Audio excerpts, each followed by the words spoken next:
Billy Bunter butts in. Huh? Billy Bunter butts in by Frank Richards. Illustrated by R.J.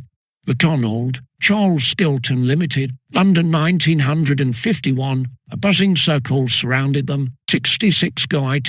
Smithy, shouted a dozen voices. Chapter 1 Rough Luck. Bunter, oh, gasped Billy Bunter. There was a cheery buzz of voices in the rack, which was interrupted by that sudden buck from the doorway. About 24 removed fellows were nearly all talking at once. Harry Wharton and co., in a group in the big bay window, were discussing the coming cricket match with Cockcroft. Vernon Smith and Tom Redwing were discussing a trip to Hawkscliffe on the following afternoon, which was a half-holiday. Squiff and Tom Brown and Ogilvy were mapping out a bike run. Skinner and Snoop and Stott were debating the chances of Blue Fox in the 2:30. Peter Todd was telling Billy Bunter that if he didn't get his lines done, he would hear from Quelch. Billy Bunter was requesting Peter to lend him a hand with those lines. Mr. Quelch, as he paused at the open doorway and looked in, heard something like babel on a small scale. They've got a jolly good bat. Man called Vanecotter. They haven't got a bowler like old Ink-Eye. If we start after dinner, we shall be up at Hawkscliffe by 3, round by Lantham, and home by Courtfield Bridge. Quelch said tea time, you fat chump. Oh, really, Toddy, if you'd lend to pal a hand, as I've asked you 5 or 6 times, price of the 5th thinks him jolly good.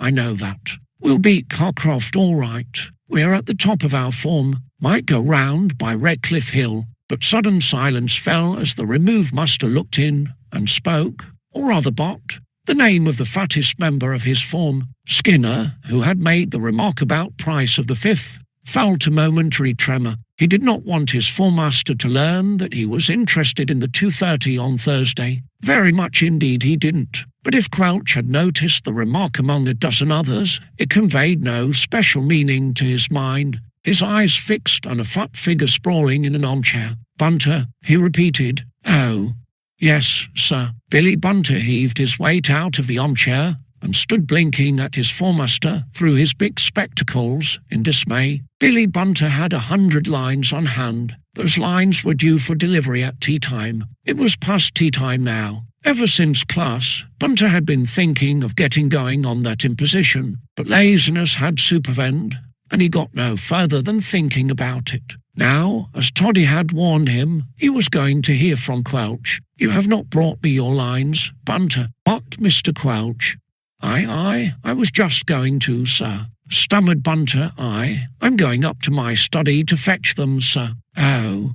Quelch's brow, which was frowning, relaxed. If you have written the lines, Bunter. Oh, certainly, sir. I mean, nearly. Not quite. I had to come down for tea, sir. I was just going up to finish them. Mr. Quelch gave the fat owl of the remove a very penetrating look. Never had Quelch's eyes seemed so like gimlets to the distressed owl. They seemed almost to bore into Bunter. Very well, Bunter, said Mr. Quelch. After a brief pause, I shall expect you in my study in a quarter of an hour. If you do not bring me your completed imposition, you will be caned. Oh, law. I mean, yes, sir, gasped Bunter. The remove muster rustled on and disappeared. Beast, breathed Billy Bunter when Quelch was gone. I say, you fellows, who's going to help me with those lines? You fat ass, said Harry Wharton. Cut up to your study and get them finished. You've got a quarter of an hour. Oh, really, Wharton? I can't do 100 lines in a quarter of an hour. Nobody could, protested Bunter. 100 lines, repeated the captain of the remove. You told Quelch you'd nearly done them. Well, I had to tell him something, or it would have been wops, exclaimed Bunter. I couldn't tell Quelch I hadn't stotted them, could I? Oh, my hat. He jolly well looked as if he didn't half believe me, either. I did the fat owl indignantly, doubting a fellow's word. You know, Quelch all over, you fat chump. But I say, if I don't take them to his study in a quarter of an hour, he will jolly well know I haven't touched them, said Bunter anxiously. It's all your fault, Toddy. Mine, ejaculated Peter Todd. Yes, yours, said Bunter warmly. You jolly well know that I asked you to do them half an hour ago, and if you'd done them, I should have 50 to show up anyhow. and that might keep Quelch quiet. Ha ha ha. Blessed if I see anything to cackle at. Snapped Bunter. I say, Harry, old chap, you're twice as quick at lines as I am. I'm rather slow, you know. More than rather, agreed Harry Wharton. The ratherfulness is terrific. Grinned Harry Jamset Rumsing. Well, you can do them 3 times as quick as I can, Harry, old fellow. And you can remember how the rotten Latin is spelt without looking at it 3 or 4 times, you know. You're so jolly clever, old chap. Thanks, said Harry Wharton, laughing. I mean it, dear old fellow. I'm not just buttering you because I want you to help me with my lines. Ha ha ha. I wish you fellows wouldn't cackle every time a fellow opens his mouth, exclaimed Bunter peevishly. Quelch has got to have those lines. You come up and help me, Wharton. I'll do some, you know. I'll do as many as I can, while you do the rest. You're so jolly clever at it, you know. Cleverest chap in the remove. And chance it, fathead, beast. I mean, dear old fellow. Ha ha ha. Oh, cackle, exclaimed Bunter bitterly. I'm going to get what?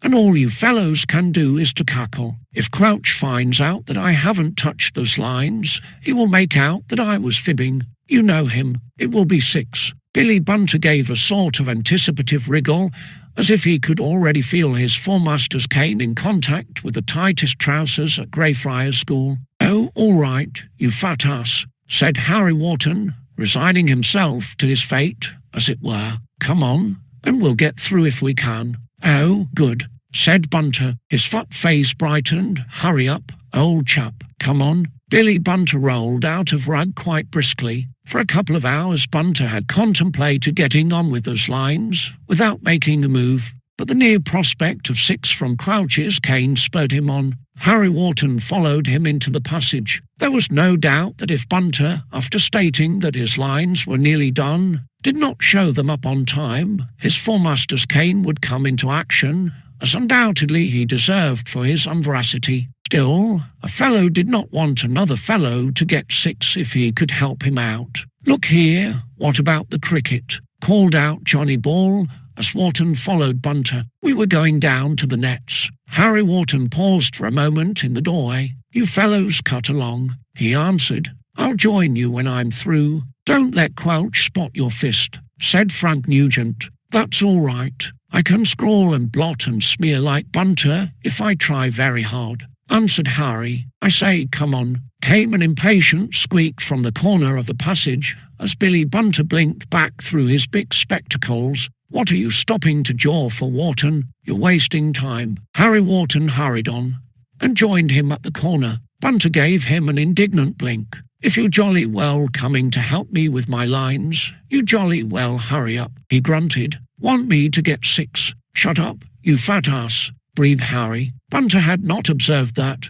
Just round the corner, Mr. Quelch had stopped and was speaking to Prout, muster of the 5th. Harry Wharton sighted him there, but not in time to check the flow of the irritated fat owl's eloquence. Bunter did not shut up. Shutting up was not much in his line, anyway. Wasting time during cricket, when a chap's got a whopping coming, yelled Bunter. We've none too much time to get 100 lines done between us, and, oh, crikey. Bunter did shut up as he saw Quelch, but he shut up rather too late. The gimlet eyes turned on the 2 juniors. Billy Bunter blinked at Quelch, with his own eyes almost popping through his spectacles. Harry Wharton crimsoned. Helping another fellow with his lines was, from a junior schoolboy's point of view, a good turn. In the eyes of authority it had rather a different aspect. Never had Quelch's speaking countenance looked grimmer. Bunter, Quelch's voice sounded like the filing of a saw. Oh, law, go to my study and wait for me there, Bunter. Oh. Bunter rolled dismally away, the gimlet eyes fixed on the captain of the remove, who stood crimsoned and dumb. Wharton, it appears that you were going to assist Bunter in writing out his imposition. Is that the case? It was a true bill, and there was nothing for Harry Wharton to say, excepting yes, sir. This is not what I should have expected of you, Wharton. You are my head boy, and you should know better. Wharton had nothing at all to say to that. He was feeling inclined to kick himself, and still more intensely, to kick Bunter. He said nothing, As it appears that you have so much time on your hands that you are prepared to write lines for other boys in the Remove, Wharton, you may write me a Georgic," said Mr. Quelch grimly. "I shall expect it by tea-time tomorrow. That is all." Still in silence and breathing hard, the captain of the Remove walked back to the rag. Mr. Quelch resumed his conversation with Mr. Prout. In his study, a quaking fat owl had to wait 10 minutes for Quelch to arrive, and it was a sad and suffering owl that rolled away, squeaking, after 6 of the very best. Chapter Roman 2. Billy Bunter asks for IT. "Harry, old chap." Harry Wharton did not heed. Certainly he heard the fat squeak behind him, but, like the ancient gladiator, he heard but he heeded not. He was standing by the big window on the study landing, looking out into the sunny quad, and that sunny afternoon most faces at Greyfriars were sunny too, but Harry Wharton's was dark and clouded. Below him, in the quad, 4 figures in flannels could be seen heading for junior nets: Bob Cherry, Frank Nugent, Johnny Ball, and Harry Jamset Ramsing, with the Cockcroft match coming along. The Remove cricketers were very keen, and Wharton as keen as any man in the form, but with a Georgic to do, he had to cut nets that afternoon, and his friends had to go without him. A Georgic was a rather tremendous imposition, so tremendous, in fact, that it showed how deeply Mr. Quelch was displeased with his head boy. Even with the morrow's half-holiday at his disposal, the unlucky junior had plenty to do to get it done on time, and he had gone up to the studies to make a start without delay. But he stopped on the landing and stood looking morosely from the window, more than half inclined to let it slide and join his friends at the nets. The fact was that Wharton, as well as Quelch, was angry, and both, like the ancient prophet, considered that they did well to be angry. From Quelch's point of view, it was quite a serious matter for one fellow to do lines for another. It was all the more serious in the head boy of his form, who was expected to be more meticulous about keeping the rules than less responsible fellows. So Quelch was justly wrathy. From Wharton's point of view, it was making a mountain out of a molehill. He admitted that the rule was all right. Nevertheless, Quelch knew that fellows often did help one another with an impot. Caught at it, a fellow expected the chopper to come down.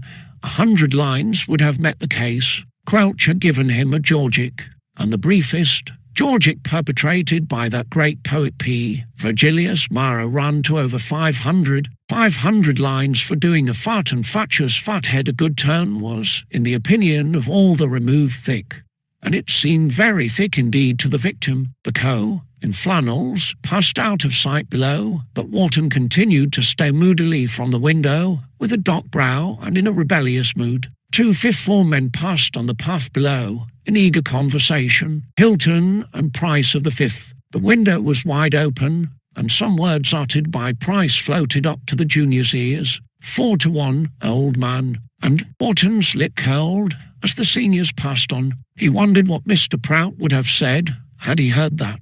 Prout did not know many things about those members of his form that a good many fellows could have told him. The plump and pompous Prout would probably have been quite surprised to learn that fellows in the 5th were deeply interested in AGG at 4-1. "Harry, old fellow," Billy Bunter squeaked in vain. The captain of the Remove continued to look from the window without turning his head. In the circumstances, it would have been wise of the fat owl to steer clear of the fellow whom he had landed a Georgic, but fools rush in where angels fear to tread. As Harry Wharton neither answered nor looked round, the fat owl rolled nearer and jammed a fat thumb into his ribs to draw his attention. "Oh," gasped Wharton. He looked round, then, "Deaf?"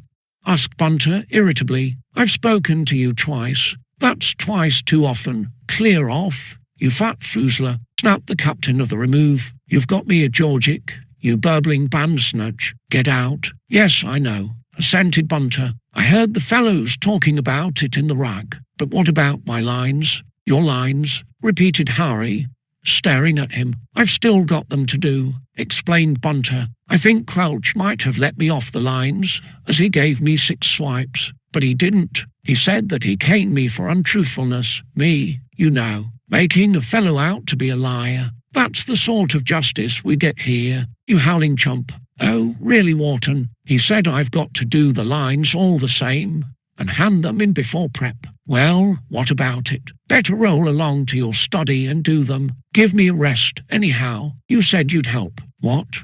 You jolly well know you did, exclaimed Bunter hotly. Didn't you jolly well say you'd help? You burbling bloater, I've got over 500 to do myself. Yes, I know, but keep to the point, old chap, urged Bunter. You said you'd help me with my lines. After you mentioned it to Quelch, inquired Harry Wharton. You blithering ass, if I did as much as a syllable, Quelch would spot it after you've put him wise. Well, I'll chance that, said Bunter. I expect it will be all right. Come along to my study and let's get going. I'm going to my own to do a Georgic.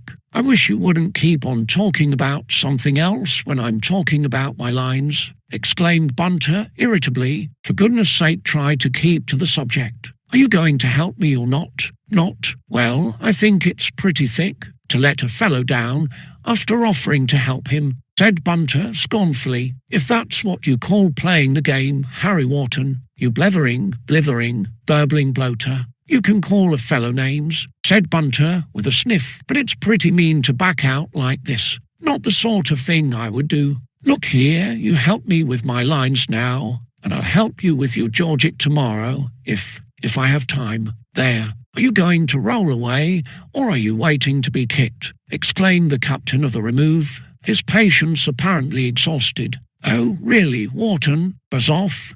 You bloated bluebottle. Look here, will you do 50? Urged Bunter. No. Roared Wharton. Well, what about 20? Get out, beast. Of all the rotters, said Bunter with deep and thrilling indignation, telling a fellow you'd help him with his lines, and then backing out and letting him down. If that's the sort of fellow you are, Wharton, I can jolly well say. Yaruo. Billy Bunter broke off with a yell as the exasperated captain of the Remove grasped him by the collar. Wharton's patience seemed to have run out, which was, perhaps, not surprising. Tap. The fattest head in the Remove established contact with the wall. It was not a very hard tap, but it elicited a yell from Billy Bunter that woke all the echoes of the study landing, and of the studies for quite a distance. Hilton and Price, coming up the stairs, glanced round at the two Removites. Cedric Hilton shrugged his slim shoulders, and Stephen Price sneered, taking no further notice than that of the proceedings of such inconsiderable microbes as lower boys. The two seniors walked onto the fifth form studies. Tap. Yaroop, roared Bunter at the second tap. Wow. Lego, will you? Wow. Stop it. Whoop. Tap. For a third time, Billy Bunter's fat head tapped on the wall. The celebrated bull of Bashan could not have excelled the roar uttered by the owl of the Remove. Yaroo, stop that, Wharton, came a shop rap. Harry Wharton looked round quickly. He had taken no notice of Hilton and Price of the fifth, but he had to take notice of Wingate of the sixth, the captain of Greyfriars. Wingate had come up the stairs, almost on the heels of the fifth formers, and was about to cross the landing when he stopped and rapped out sharply at the captain of the Remove. Oh, wow, make him Lego, roared Bunter. I say, wow, oh. Ooh, Harry Wharton released the fat owl's collar, flushing crimson. Really, Bunter was not damaged. His frantic yells were quite uncalled for, and he had been extremely exasperating. It was intensely disconcerting to Harry Wharton to be rapped at by a prefect, as if he had been some bullying fellow like Bolsover Major, ragging a smaller fellow. He did not speak, but his look was very expressive. Billy Bunter wriggled away and bolted into the Remove passage. Still yelling, the Greyfriars captain gave Wharton a grim look and walked onto the fifth form studies. Harry Wharton was left on the landing, breathing very hard. He made a step towards the Remove studies and stopped. That incident had put the lid on, as it were. He was too thoroughly angry, exasperated, and disgruntled to tackle that Georgic. Instead of heading for no one study, he went down the stairs. 5 minutes later, in flannels, with a bat under his arm, he joined the junior cricketers at the nets. Hello, hello, hello, called out Bob Cherry. You've turned up, then. Looks like it. But what about that Georgic? Asked Frank Nugent, rather anxiously. Nothing about it at present, but Quelch, Oh, bother quelch. And that was that. Chapter Roman 3 Wingate's warning. Cedric Hilton stretched his elegant limbs on the settee under the window in his study in the Fifth, leaned his handsome head back lazily on a cushion, and groped in his pocket for a cigarette. Stephen Price stood with his hands in his pockets, propped up against the study table, facing him, an eager look on his narrow face and in his shifty eyes. Price was deeply and intensely interested in the topic they had been discussing in the quad, of which Wharton had heard a few words at the landing window. Hilton was mildly interested and a little bored. He dabbled in racing matters with Price, but he did not share his pal's greed for gain, perhaps because he had plenty of money, of which Price had very little, 4-1, and a dead cert.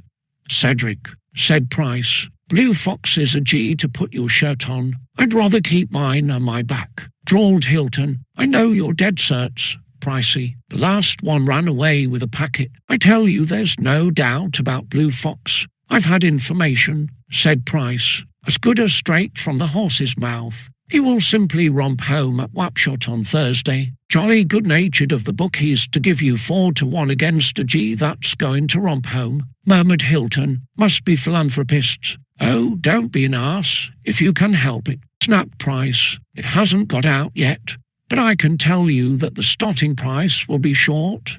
On Thursday, they'll wind it by then. I shouldn't wonder if he runs at odds on. Just at present we can get 4-1. It's the chance of a lifetime." "Okay, go in and win," said Hilton. "Best of luck, old boy. Got a match?" Price bit his lip. "I'm short of cash," he admitted. "The last go cleared me out, but I want to have a fiver on Blue Fox. That will set me right on my feet again. I can see Joey Banks today or tomorrow and fix it. But there's a shortage of fivers." "What?" grinned Hilton. "Well, yes, you see. Then you'll have to put your shirt on him," said Hilton lazily. "And if he runs away with your shirt—" "Oh, talk sense," muttered Price. He gave his elegant and volatile friend an almost evil look. Hilton knew where Price hoped to raise the necessary fiver in the remote, the very remote, eventuality of Blue Fox failing to get first past the post, but he seemed quite uninterested. "No good talking sense to a fellow who's got a dead cert,"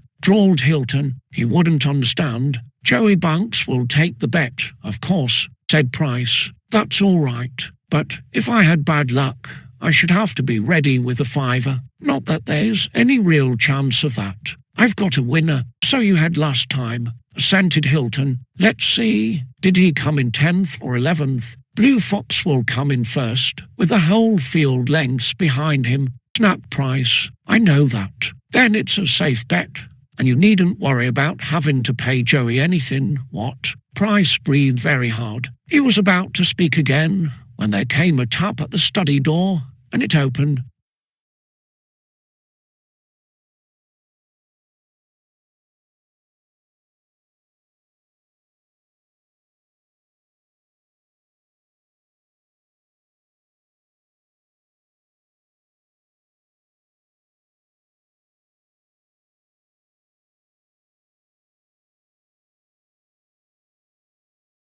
The cigarette in Hilton's slim fingers disappeared into his pocket as if by magic. He was glad that he had not lighted it. When he saw that the newcomer was Wingate of the 6th, Price gave the Greyfriars captain a sidelong look. He disliked Wingate intensely and feared him a good deal, and never felt quite comfortable under his clear, steady eyes. Hilton, however, gave the sixth form man a cool nod and pleasant smile, as if pleased to see him. "Trickle in, old man," he said urbanely. "You don't often honour this study with a call, Wingate." "Take a pew, I'll stand," said Wingate curtly. "I've come here to say a few words, chiefly to Price, about the cricket." Asked Price. "I shouldn't be likely to talk cricket to you, Price. I've come here to give you a tip. I don't quite understand. I'll make it clear. I'm head prefect, and when fellows kick over the traces, it's my duty to nail them, if I can.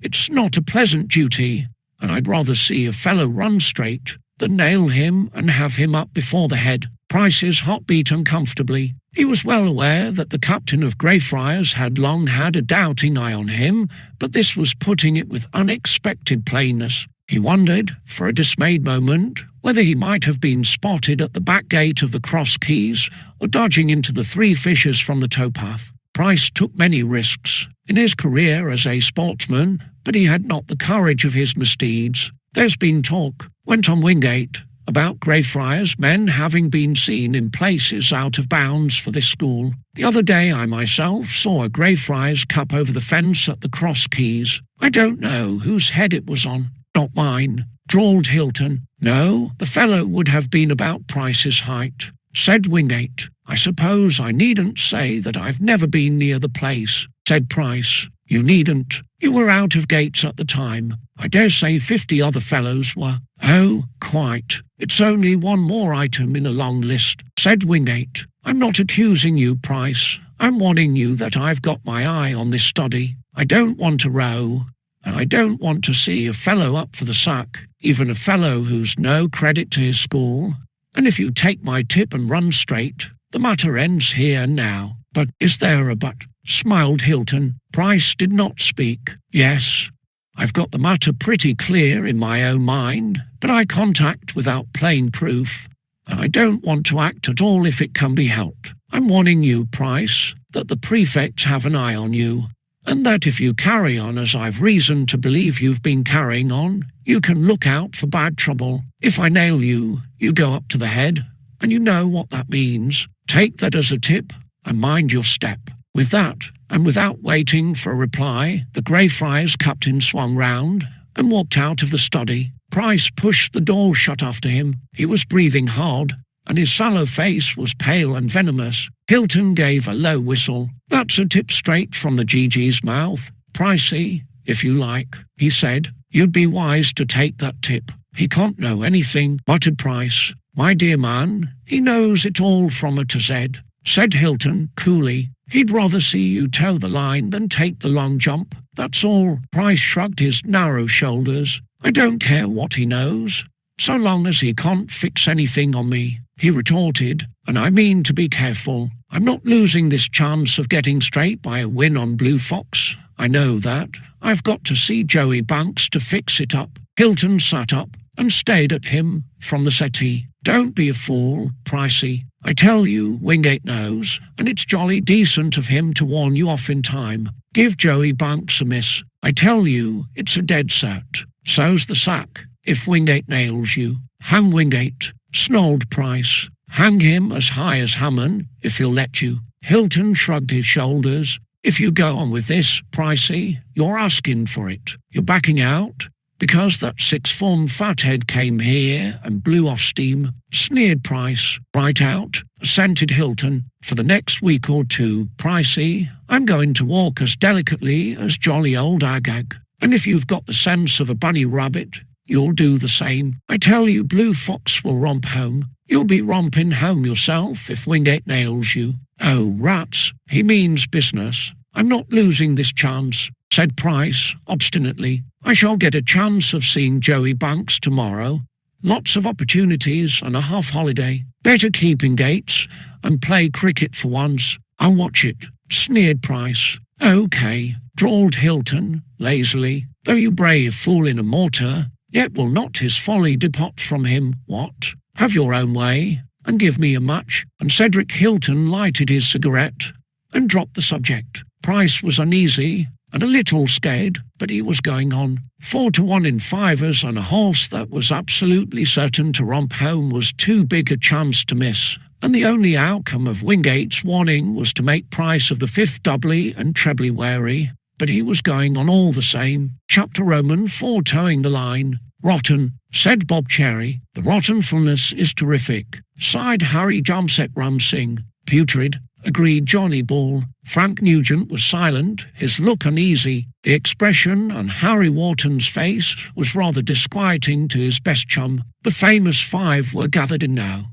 One study, on Wednesday afternoon, Harry Wharton had gone up to the study with his friends, not very willingly. He had a Georgic on hand, due to be handed in to his foremaster before tea. He was not quite sure that he was going to spend a half-holiday writing out that Georgic. 3 of his friends took it for granted, as a matter of course, but Frank was a little worried. That afternoon the famous 5 were to cycle over to Highcliffe to visit their friends Courtenay and the Caterpillar. Obviously, only 4 of them would be able to go if Wharton did his Georgic. There was no hope of getting through much before tea time. The previous day, Wharton had chosen to go down to the nets instead of starting on his task, and the whole of it remained to be done. He stood in the study with his hands in his pockets and a dark look on his face. Frank Nugent sorted out Virgil and propped the great poet against the inkstand in readiness. The company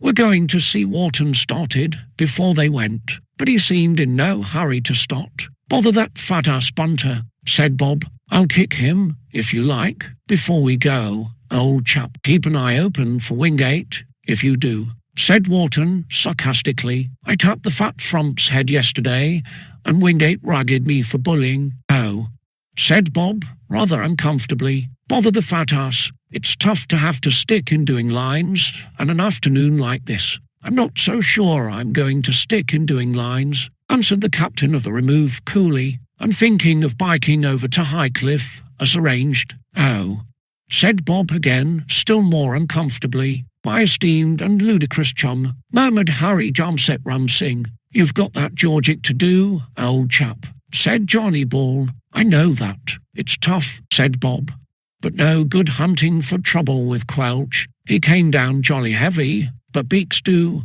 at times. No good hugging a grievance, you know," said Johnny Ball. Wharton's eyes glinted. "Who's hugging a grievance?" he inquired icily. "Aren't you? Quelch knows as well as we do that fellows help one another with impots," said Harry. "He has to be down on it as a beak, but 500 lines for doing a silly ass a good turn is rather over the odds." "Not for head boy of the form," said Johnny, shaking his head. "One of us would have got off with 100, but your head boy. Head boy's supposed to be more responsible than other fellows. Is there anything particularly wrong in head boy helping a fat chump to keep out of a whopping? That isn't the point. Quelch doesn't look at these things as we do. If he did, he wouldn't be much of a schoolmaster. Have a little sense," urged Johnny. "What's the good of a beak giving a chap lines if another chap writes them for him? All very well if you're not spotted, but if you are, you must expect to take your gruel. Why shouldn't you toe the line, like any other chap?" Harry Wharton's lips set hard. Johnny Ball was right, no doubt, but his sage remarks were not precisely tactful, addressed to a fellow already feeling resentful and rebellious. "So you think I ought to squat down in the study and write that Georgic?" asked Harry. "Of course I do." "Then I don't agree. I'm going to bike over to Highcliffe, and Quelch can whistle for his Georgic." "That's rot," said Johnny Ball.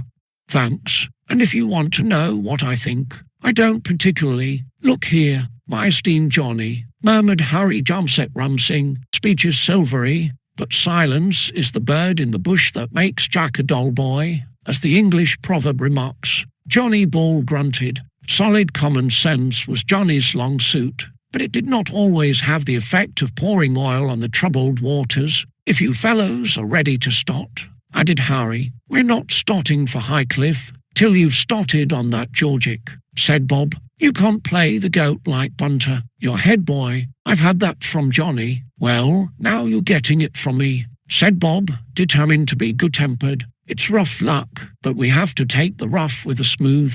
You can't flout Quelch by going out for the afternoon, just as if what he said doesn't matter. It doesn't, particularly if you'd started on that Georgic yesterday," began Johnny Ball. More solid common sense was coming, but the captain of the Remove interrupted it. "As it happens, I didn't," he said. "I know you didn't, but if you had, you'd have got through in time to join us at Highcliffe. So you see, it's your own fault." Harry Wharton breathed hard. "Shut up, Johnny, old man," muttered Nugent. "I'm talking sense," said Johnny. "You always are," said Bob. "Now I'll give you a tip, old bean. Whenever you feel like talking sense, put a sock in it. We're wasting time here," remarked Harry Wharton. "Yes, get going on that Georgic, old chap. I think I've mentioned that I'm going out on my bike." Bob Cherry, in his turn, breathed hard, but Bob's good humour was unlimited and he was not going to let his chum land himself in a row, if he could help it. "Now, look here, old chap," he said. "I know it's tough, and I know you feel sore, but Quelch will go off at the deep end if you cut without handing him that rotten Georgic." "I don't care, your pals do," said Bob. "There's old Frankie with a face as long as a fiddle already." "Oh, rot," said Nugent, colouring. "Rot," said Harry, but the frown on his brow relaxed. "Look here, if you fellows think I ought to do the rotten thing, I'll stick in and do it. I'll kick Bunter afterwards for landing me in it." He pulled a chair to the table and sat down. Frank Nugent's face brightened. If that face had not been, as Bob expressed it, as long as a fiddle, it had certainly been very uneasy and troubled. But now it cleared. "It's rotten," he said. "But, okay," said Harry lightly. "Come to think of it, I'm not frightfully keen on a row with Quelch. You fellows cut off,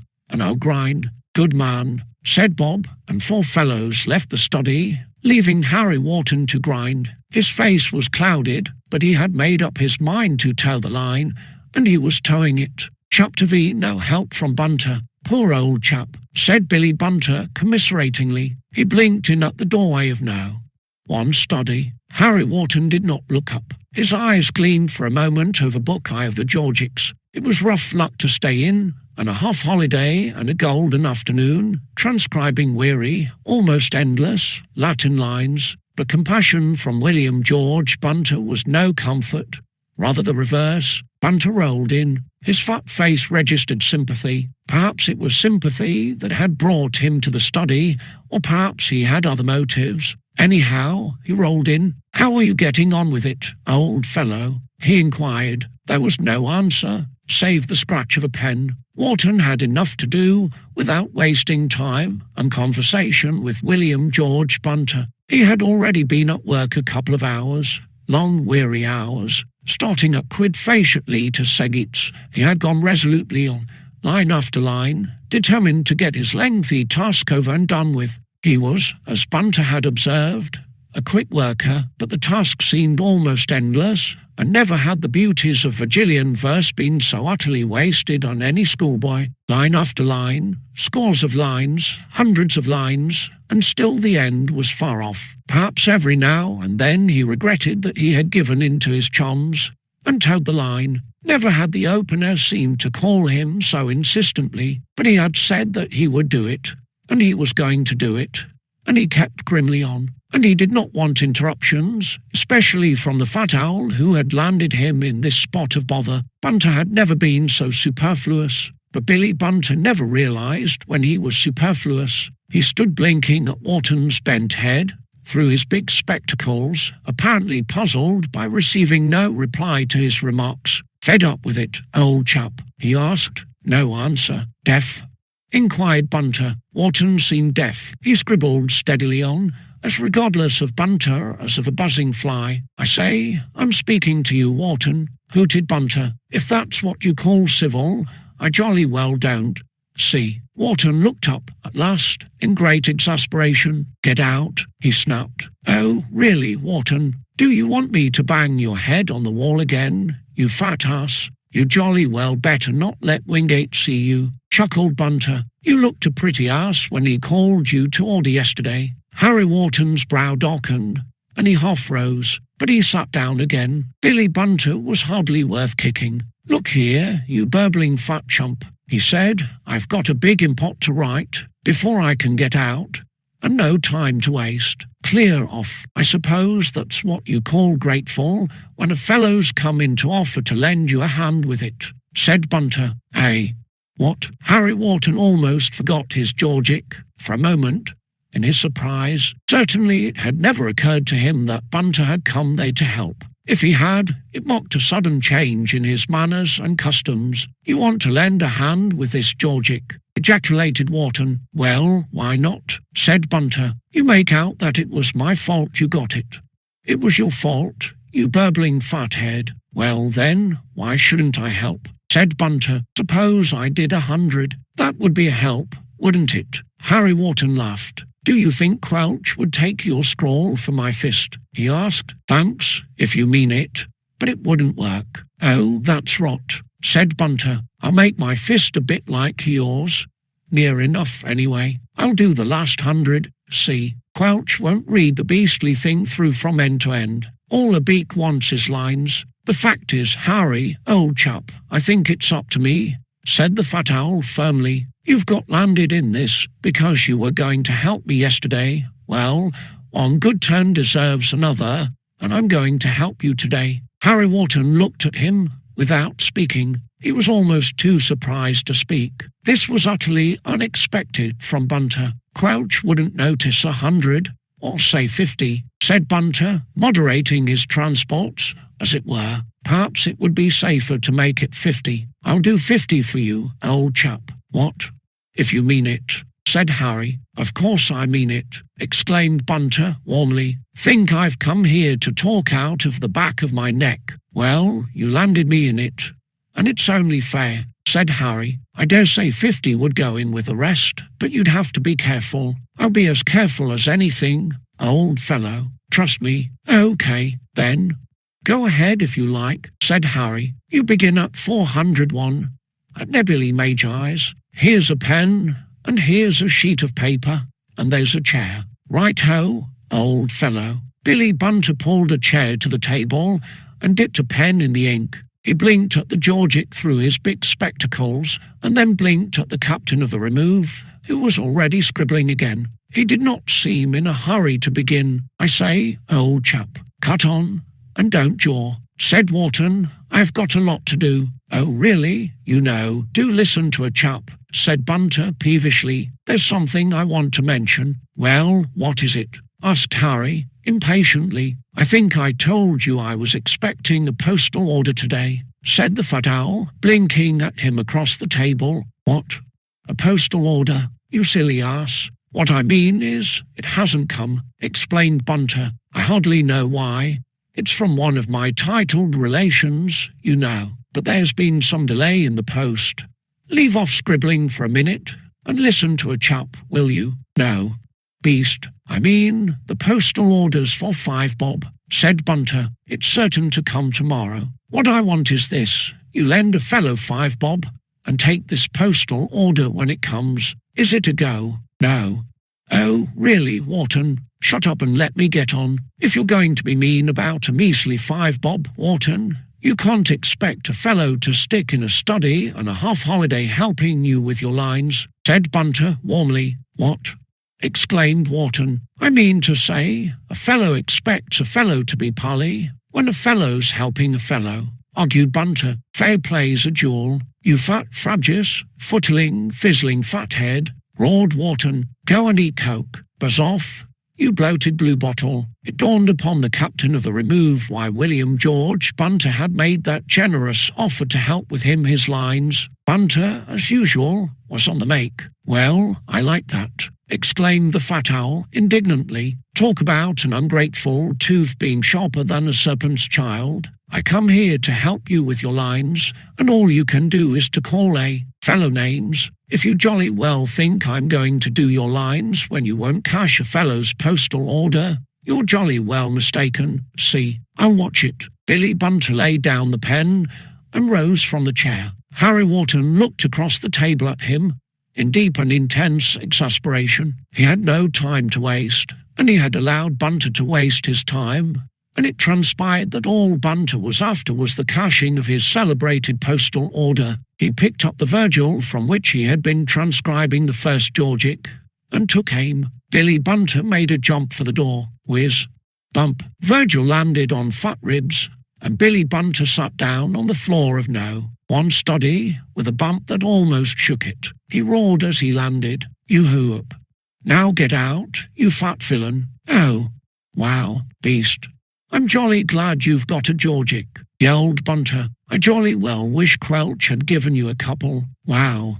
The inkpot's coming, beast." Billy Bunter made a jump for the door. Billy Bunter squirmed through the doorway and disappeared. Virgil seemed to have been enough for him, and he did not want the inkpot to be added to that great poet. The fat owl vanished, and Harry Wharton, having fielded Virgil, resumed scribbling, grinding on wearily to the end of his weary task without assistance from Billy Bunter. Chapter VI Nothing Doing. Here, Wharton. Harry Wharton glanced round. Not very patiently. He was pushing out his boat on the school raft when Price of the Fifth called to him. His task was done, and a whole Georgic, from quid facet to neck audit currus habelis, handed into his foremaster. Quelch's face had been rather grim when he received it, and Wharton's grim when he left the study, neither pleased with the other, but he was free at last, at all events, and able to get out of doors for a spot of fresh air and exercise after a weary afternoon at lines. His friends had not yet returned from Highcliffe, and the captain of the remove went down to the Sock to clear away the cobwebs, as it were, by a pull on the river. There were several fellows about the boathouse, among them Price of the Fifth. Harry Wharton did not even notice him till, as he was pushing out his boat, Price came across and spoke to him. "Well," said Harry curtly. He could not imagine what the fifth form senior wanted with him. He had nothing to do with a senior form, and all he knew of Price was in that senior's disfavour. Neither was he after his dismal afternoon in the best of tempers. Still Price's manner was civil, and he answered with more or less civility. "Going down the river?" asked Price. "Yes." "As far as Friedale?" "Yes."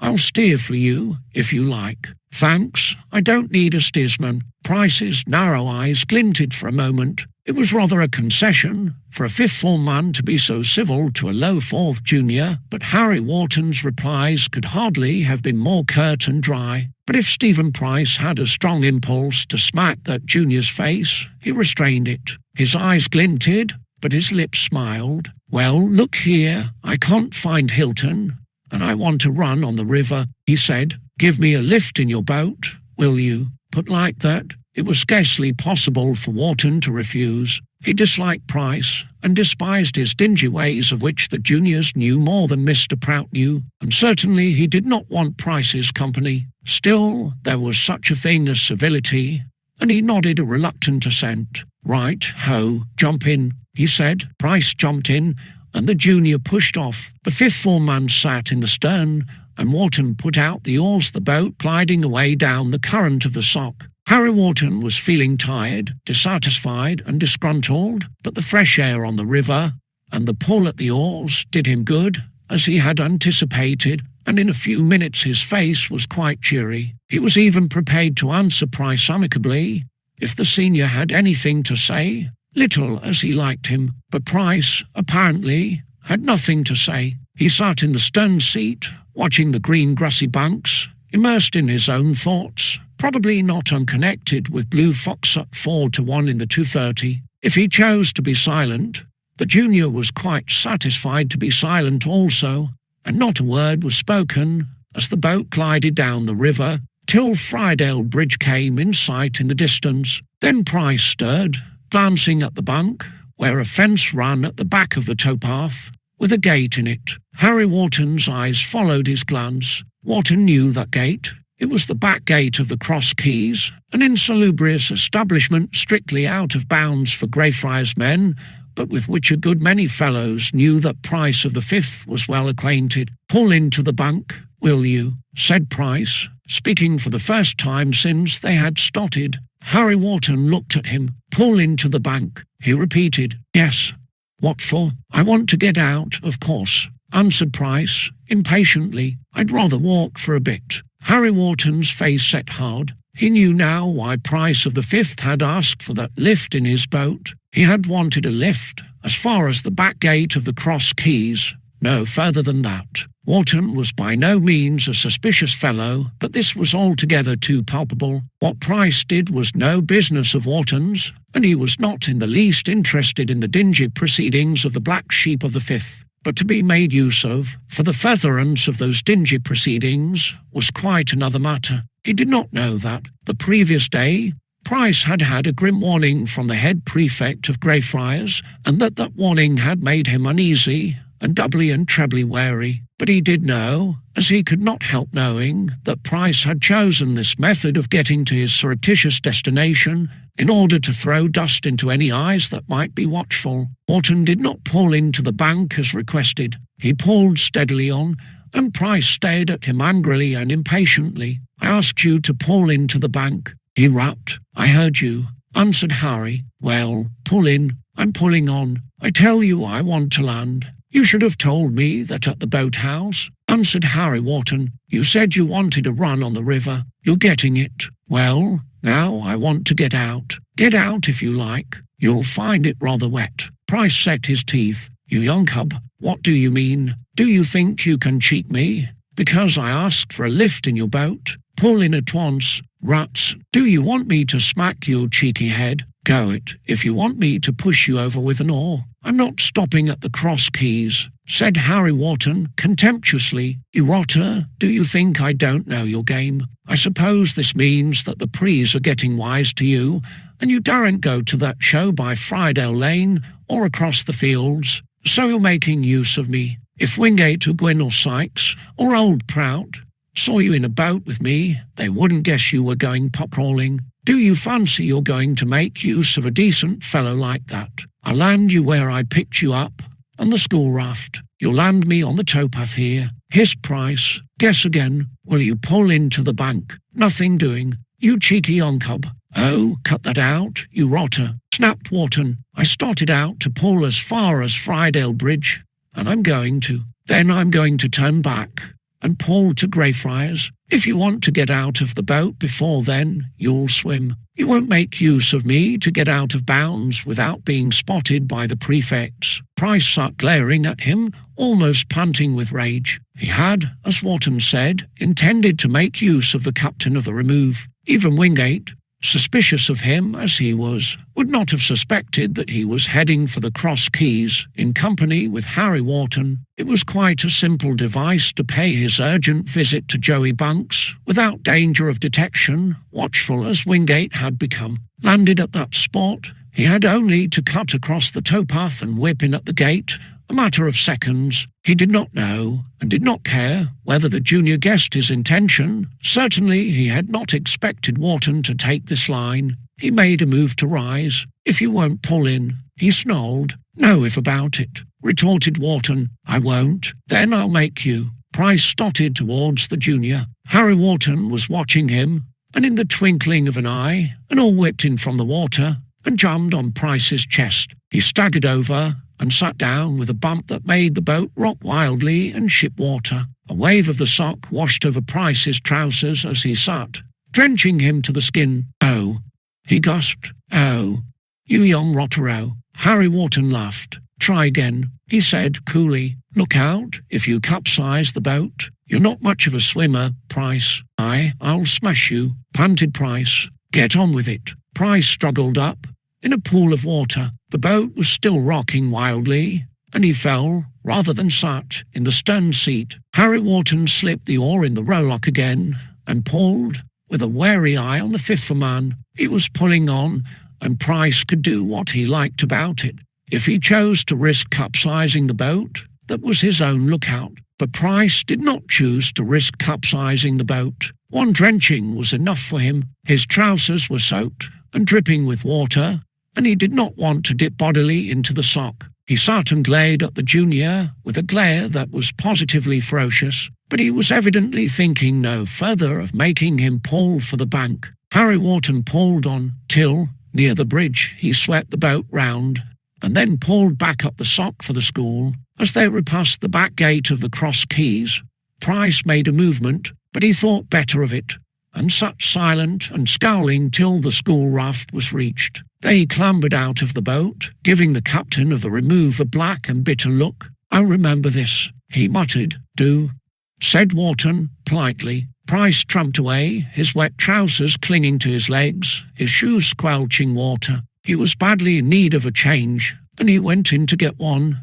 in the worst temper ever. And while he was toweling himself dry, he had to think out some other method of getting in touch with Joey Bunks, unless he was to miss the golden opportunity of backing AG that was going to romp home at 4-1. Chapter Romans 7. No bike for Bunter. "You fat villain," roared Harry Wharton. "Oh," ejaculated Billy Bunter. He spun round in the bike shed, startled. Harry Wharton was the very last person Bunter wanted to see at that moment, as he was engaged in lifting down Wharton's bicycle from the stand. He blinked at an angry face through his big spectacles. I say, Smithy said you were gone on the river. He stammered. I asked him if he'd seen you, and what are you doing with my bike? Oh, nothing, old chap. I was just looking at it. I'm not going to ride it down to Friedale, old fellow. You're not, you fat brigand,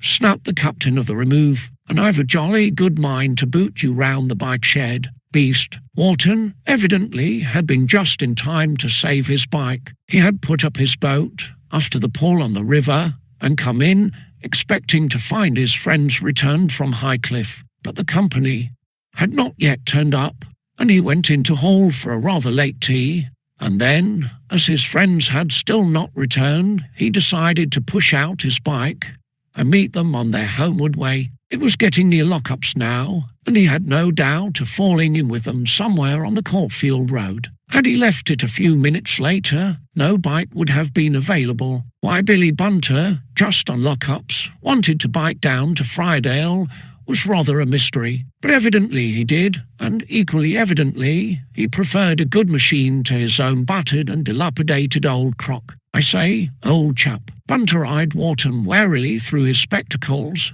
and spoke in his most persuasive tone. I say, go and eat coke. But I say, you're not going out, just on lockups, urged Bunter. I say, you might lend a chap your jigger. I've got to get down to Friedale and back before lockups, and there's a puncture in my bike. Walk it, suggested Wharton. Beast. I mean, I couldn't do it in the time, old chap. I don't want to be late for roll. Quelch might ask where I'd been. Harry Wharton, about to wheel his machine out, paused and stayed at the Fat Owl. Price of the Fifth had been going out of bounds in Wharton's boat. If he could have contrived it, this sounded as if Billy Bunter too was going out of bounds on Wharton's bike. You frumptuous chump, said Harry. What would it matter if Quelch asked you where you'd been? Well, I don't want to get into a row, you know. If it came out. If what came out? Oh, nothing, said Bunter hastily. I'm not going out of bounds. Nothing to do with you if I was, I suppose. I don't want any pie jaw from you, Harry Wharton. Look here, lend me your bike, old chap. I shan't be more than a quarter of an hour. I haven't got to go quite as far as Friedale. Harry Wharton gave a stot. Bunter plainly was bound for some destination which would land him in a row if it came to his foremaster's knowledge, and if he was going not quite so far as Friedale, it looked as if that destination was the Cross Keys, which was on the hither side of the village. Harry Wharton was feeling strongly inclined to boot the Fat Owl,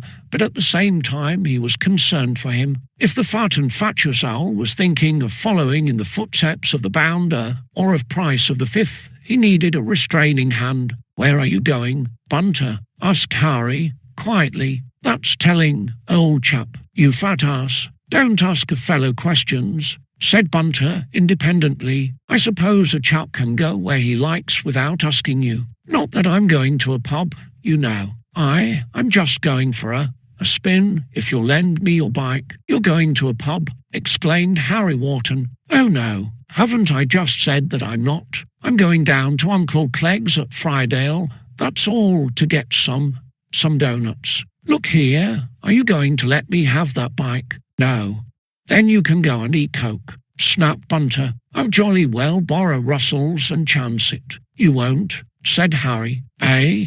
Why won't I? Demanded Bunter. Because if you bag any fellow's bike, but your own, I shall kick you. Beast, roared Bunter. I tell you mine's got a puncture. I couldn't get back for lockups on it. I tell you I'm in a hurry to get to the Cross Keys. Yes, I mean, no. How did you know I was going to the Cross Keys? Asked Bunter, blinking at the captain of the Remove in astonishment. I jolly well know that Price hasn't told you anything about it. Wharton jumped. Price, he ejaculated. He wouldn't say anything to you. He knows your pie, said Bunter scornfully. I say, Harry, old chap, did you know Nugent was waiting for you in the study? He asked me to tell you. Nugent hasn't come back from Highcliffe yet. Oh, hasn't he? I mean Smithy. Smithy asked me to tell you he wants to see you.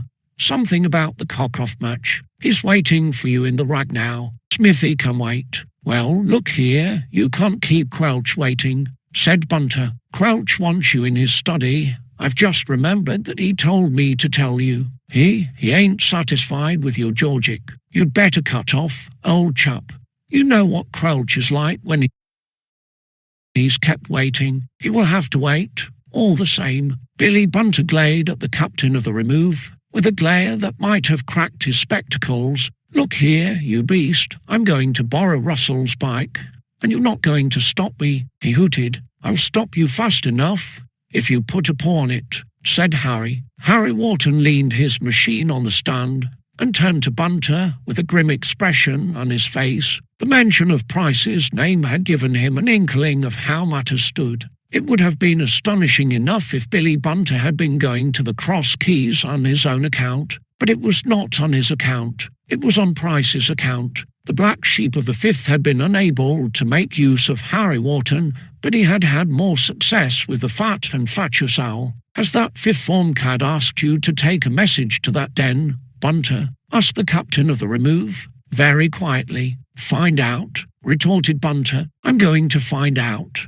said Harry. You're not going out of this bike shed till I know. Why, you cheeky beast, howled Bunter in deep indignation. Think you can bully me? If Wingate catches you at it again, never mind that. If that cad is getting a Remove man, and a fool like you, mixed up in his shady rot, he's going to be stopped, said Harry. You howling ass, don't you know that you'd be flogged, and might be sacked, if you were caught going into that rotten show? Catch me getting caught, said Bunter derisively. I'm wide. Besides, I ain't going in. I can hand in a note at the back door without going in. You've got a note to take for Price. No, nothing of the kind. Price never gave me a note, and never said it was for Joey Bunks, and never promised me a bag of doughnuts for taking it, or anything of the kind. I haven't seen Price today. He never spoke to me in the cloisters. I haven't been in the cloisters at all, and Price wasn't there either. I'm simply going for a spin. I'm going to Uncle Clegg's,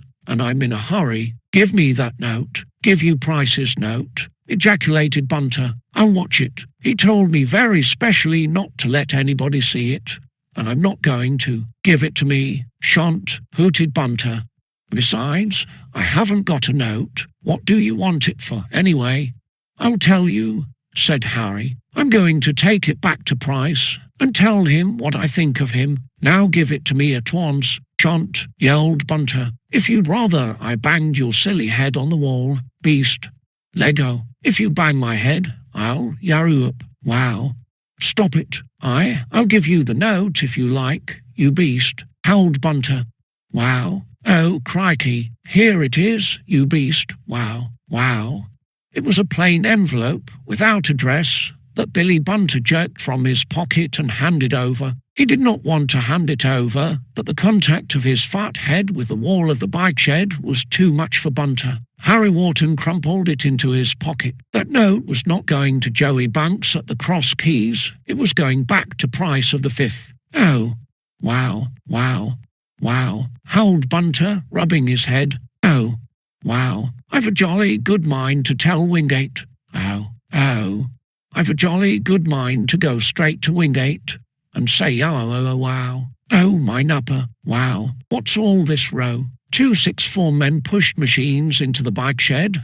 Wingate and Gwyn. Wingate glanced at Harry Wharton's set, angry face, and then at Billy Bunter, rubbing his fat head and howling, and then at Wharton again. His face became grim. Wharton, he rapped. Well, are you bullying Bunter again? Don't talk rot. What?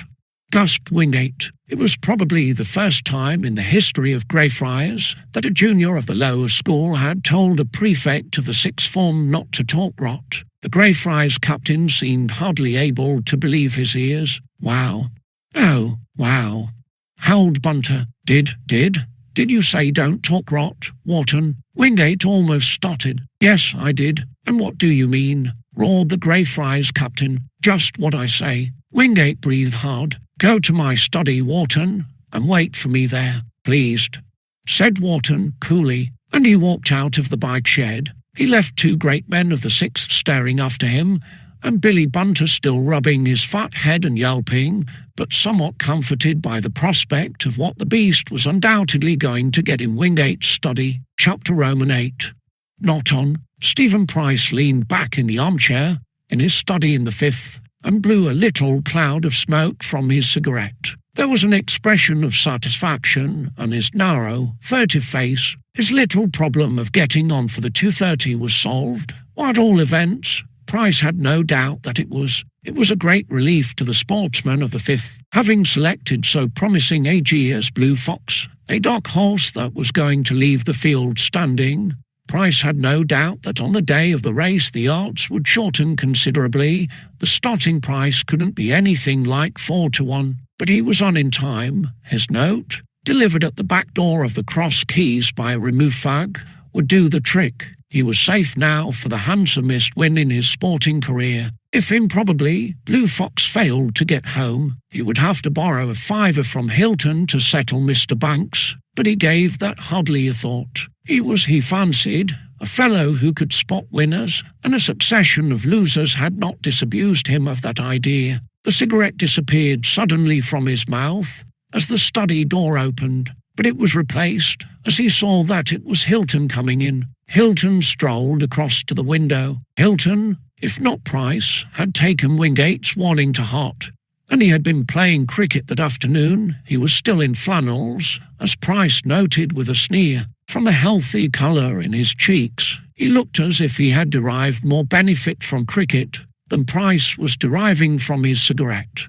Had a good game? Asked Price, his thin lip curling. Oh, quite, drawled Hilton. You should have come along, Pricey. It would do you good. He stretched himself on the settee under the window. Something better to do. More issue, old man. If you've been anywhere near the Cross Keys or the Three Fishers, you can expect to hear from Wingate. He was out on his bike this afternoon, and I fancy he had his eyes open. Price shrugged his shoulders. I'm not afraid of Wingate, he snapped. I am, said Hilton lazily. I should just hate to be walked into the head and bumped. I can tell you that our respected head prefect has got his teeth into this, and that our best guess is to play a safe game. Cricket for me for the next week or two. I'm on, said Price, unheeding. Then you've seen Joey? No. I know enough to go in when it rains, sneered Price. Wingate won't get anything on me. I've got a message through to Joey Banks. It's all right. He's got it by this time. How the jolly old dickens did you get the message through? Asked Hilton, sitting up and staring at him. You weren't fool enough to phone, surely? Price laughed. Hardly. Then how? Easy enough. I've tipped a fag to take a note. Oh. Cedric Hilton's careless face became very grave. I say, that's rather a rotten trick, Pricey.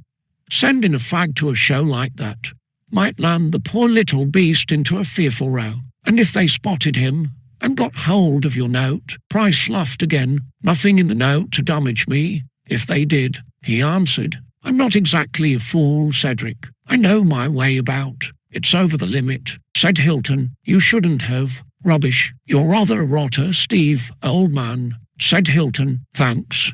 Have a smoke? Hilton shook his head and sat frowning. Price watched him with a sneering grin. He threw away the stump of his cigarette and was about to light another when there came a sudden interruption. There was a knock, or rather a bang, at the door, and it flew wide open. Price jumped to his feet, startled, and Hilton stayed round angrily. Harry Wharton came into the study. Price gave him almost a deadly look. Hilton a stare of angry surprise. You cheeky young ruffian, exclaimed Hilton. What the deuce do you mean by barging in like that? I've something for Price, answered Harry. He drew a crumpled note from his pocket. Crumpling it further, he lifted his hand and pitched it into Price's face. It tapped the fifth form man's nose and fell at his feet. That's the note you gave Bunter to take to the Cross Keys, Price, said the captain of the remove. I've brought it back to you, you rotter. Oh, gad, ejaculated Hilton. This afternoon, went on Wharton, while Price stood almost gibbering with rage. You tried to get a lift in my boat to that den. Now you've tipped Bunter to take a note there. I've taken it from him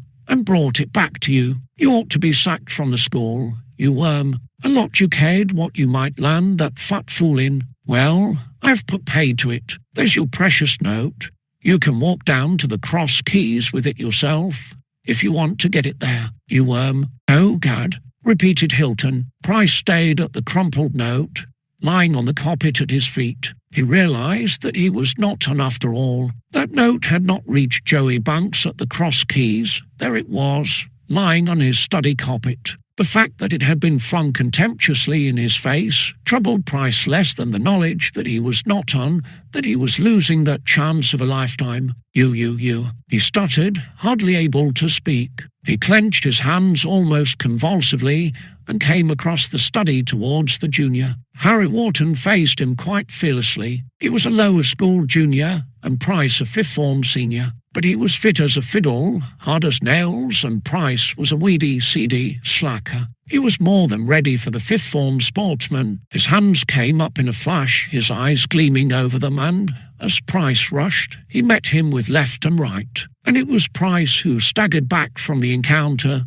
pitching back heavily against the study table. "Oh, Gad," said Hilton for the third time. "Come on, you cur," said Harry Wharton between his teeth. "Get out of my study," muttered Price hoarsely. "Glad to," answered Wharton contemptuously. "It's not the study any decent fellow would want to step into if he could help it." "Get out," breathed Price. The captain of the remove trumped out of the study and shut the door after him with a bang. Price was left rubbing his chin with one hand and his nose with the other, and Hilton grinning, apparently amused by that sudden spot of excitement in his study. Chapter Roman 9, a rift in the lute. "Hallo, hallo, hallo." Bob Cherry's cheery roar woke the echoes of now. One study, as his ruddy, cheerful face looked in at the door. He tramped in, followed by Frank Nugent, Johnny Ball, and Harry Jamset Ram Singh. It was close on lock-ups when the company came in, and not seeing anything of Wharton below, they came up to the study to look for him. They found him there. He was standing by the window, looking out into the quad, but as his friends crowded into the study, he turned and glanced at them. One look at his face was enough to make the cheery expression die away on Bob's and to bring an anxious look to Frank Nugent's. It needed only one glance to see that things had not gone well with their chum during their absence. Harry Wharton's face was dark and set, and there was a smouldering glint in his eyes. What had happened his chums could not guess, but it was very clear that something had. "Oh," said Bob uncomfortably. "Anything up, old man?" "Nothing special," answered Harry. "Trouble with Quelch?" asked Nugent quietly. "Quelch? No." "You did your Georgic?" asked Johnny Ball. "Oh, yes." "Then what's the row?" Harry Wharton did not reply for a moment. His friends eyed him uneasily, and Johnny Ball gave a faint but audible grunt. They had come back from Highcliffe in cheery spirits, after tea with Courtenay and the Caterpillar, and a bike ride, and it was rather disconcerting to find their chum in this mood. It dashed their cheerfulness, and made them, perhaps, feel slightly impatient. "Anything happened, Harry?" asked Nugent. "Well, yes. Give it a name, old bean," said Bob. "If you're not in a row with Quelch, I've had 6 from a pre." "What on earth for?" exclaimed Bob. "Nothing." "Oh," said his 4 friends, all together. "Unless doing my duty as head boy of the remove is something," added Wharton sarcastically. "Otherwise, nothing. I was just thinking out how to get back on him when you fellows came in." "Don't be an arse," said Johnny Ball with another grunt. "You can't get back on a pre thinking of punching his nose. No, you can't punch a pre without getting sacked. And I'm not looking for a train home. There may be other ways, such as shipping his study. Bit risky to rag in the 6th, said Bob. Wharton shrugged his shoulders. "I don't want you fellows to mix in it," he said.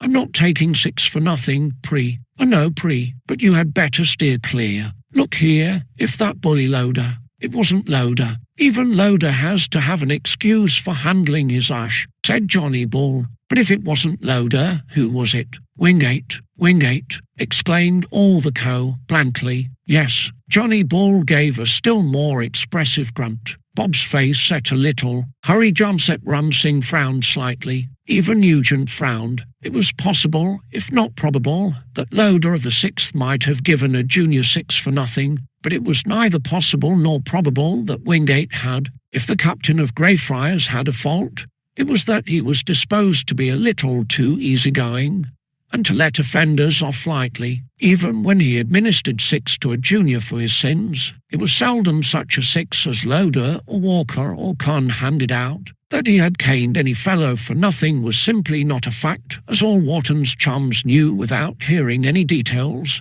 and as indeed Wharton himself would have realised had he been in a less savagely resentful mood. "So Wingate whopped you for nothing," said Johnny Ball, breaking a rather painful silence. "I've said so. You can say so till you're black in the face, but you won't get any man at Greyfriars to believe it," growled Johnny. Wharton's eyes flashed. "Hold on," interposed Bob, before the angry words could leave the lips of the captain of the Remove. "Let's hear what happened. If Wingate whopped you for nothing, I suppose he fancied there was something. Wingate might make a mistake like anybody else. Is that it?" "Oh, yes, he fancied that I was bullying Bunter," said Wharton bitterly. "He fancied so yesterday, and he fancied the same again today. I told him not to talk rot." 4 fellows jumped. "You told the captain of the school not to talk rot," gasped Bob. "Why not, when he was talking rot? And you call that nothing?" asked Johnny Ball.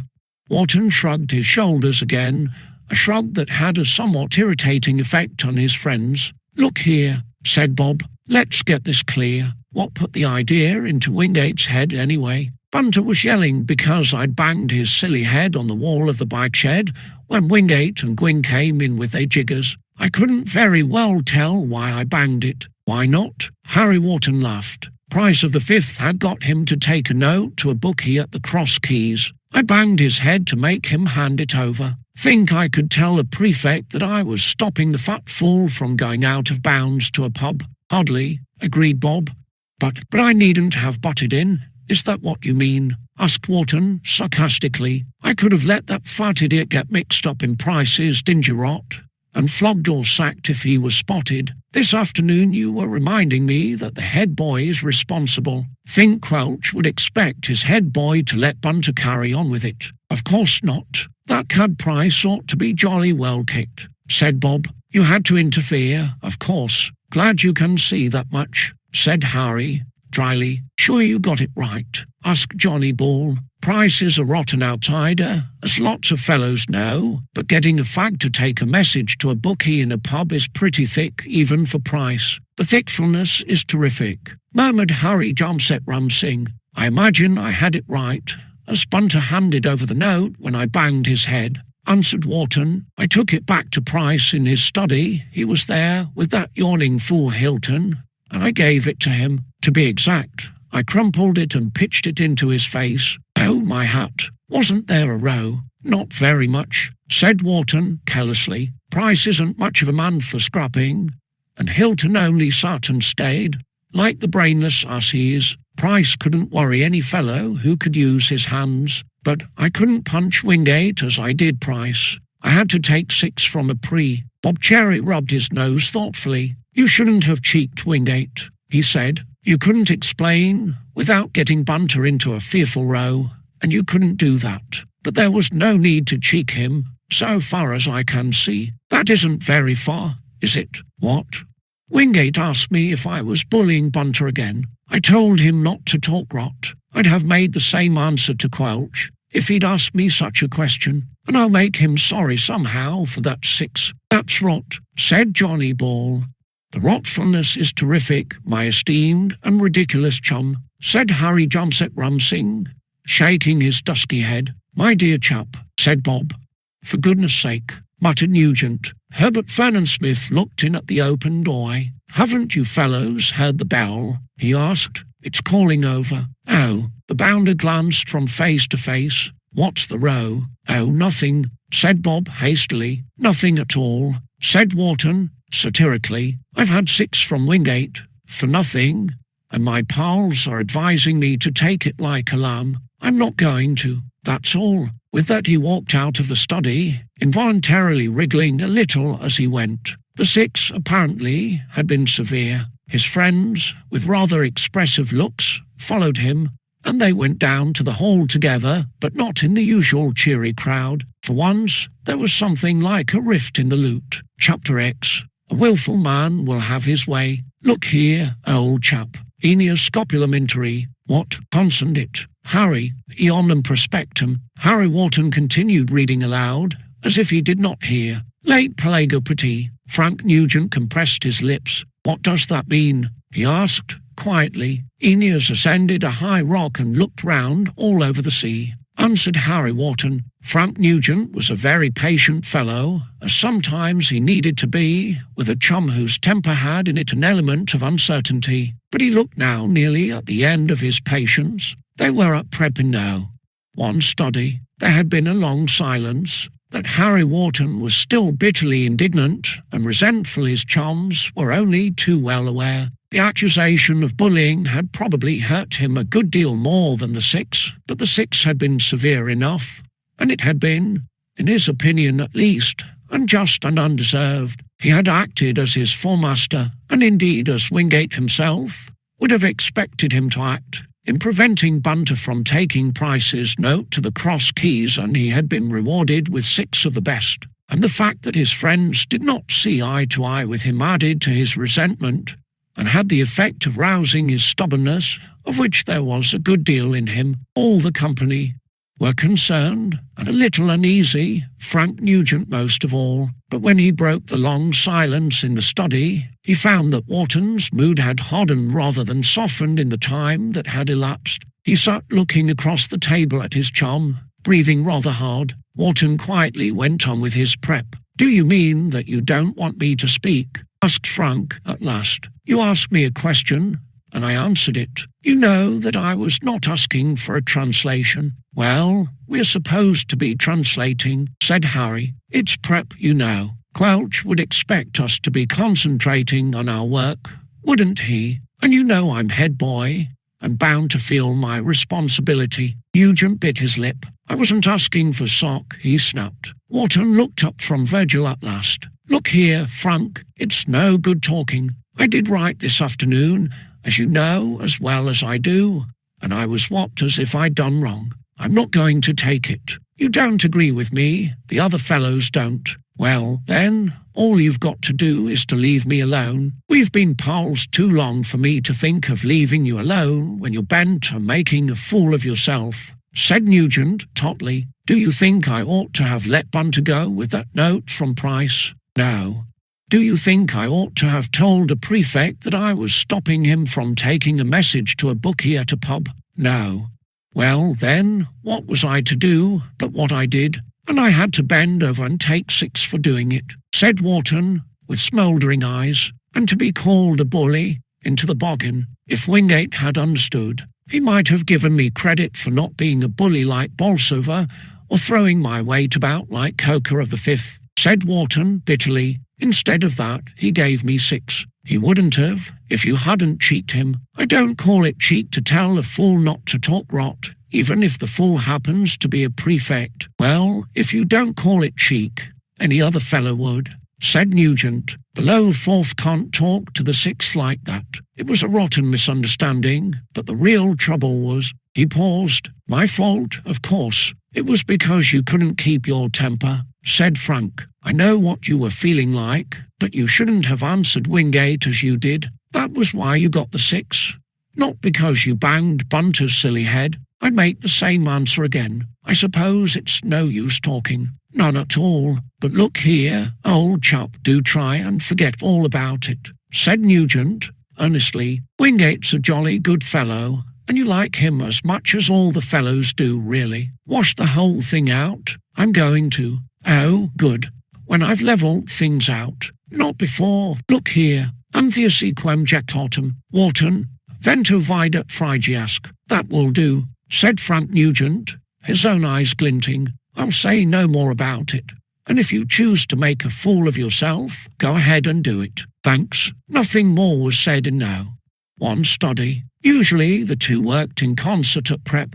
Now each worked on his own, in silence. When prep was over, Frank Nugent rose and put away his books, and still in silence, went to the door. There was a heavy tramp in the passage, and the door flew open, and Bob Cherry's ruddy face looked in. "Hallo, hallo, hallo," boomed Bob. "Coming down, you fellows." Bob apparently had forgotten that there had been a spot of friction, or perhaps he had made up his mind to forget. "I'm going down," said Frank, and he passed Bob and went out of the study. Harry Wharton made no move to follow. "Oh," said Bob, with great discomfort. I say, you haven't been rowing with Frankie, have you, old chap?" "Not in the least," answered Harry.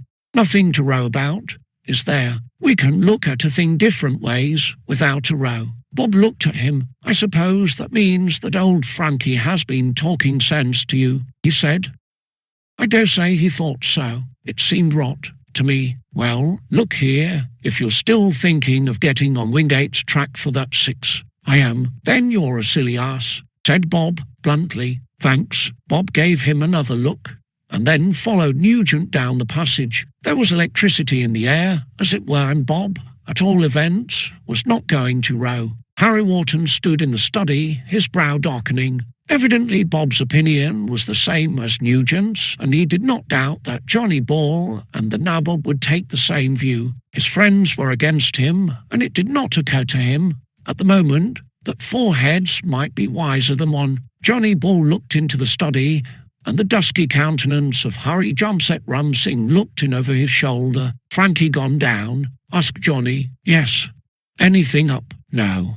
"You look as if something was." "Not at all." Wharton's replies were not exactly uncivil, but they were very curt. Johnny Ball looked at him hard, and the nabob frowned a little. Johnny did not speak again for a moment. He was a direct and plain-spoken youth, with little use for subtleties. He seldom or never spoke without thinking, but having done his thinking, he would speak what he thought, not always with happy results. He pondered for a moment or two, and then said, "Does that mean that you're in the sulks?" Harry Wharton crimsoned. Indignation, resentment of injustice, and an angry determination to get level did not appear to him in the light of sulks. It was extremely unpleasant to hear his frame of mind so described, but he checked an angry answer and turned away to put a book on the shelf. Johnny stayed at the back of his head. "My esteemed Johnny," murmured Harry Jumset Rumsing. "Well, I think it's rot," said Johnny. Then Harry Wharton looked round.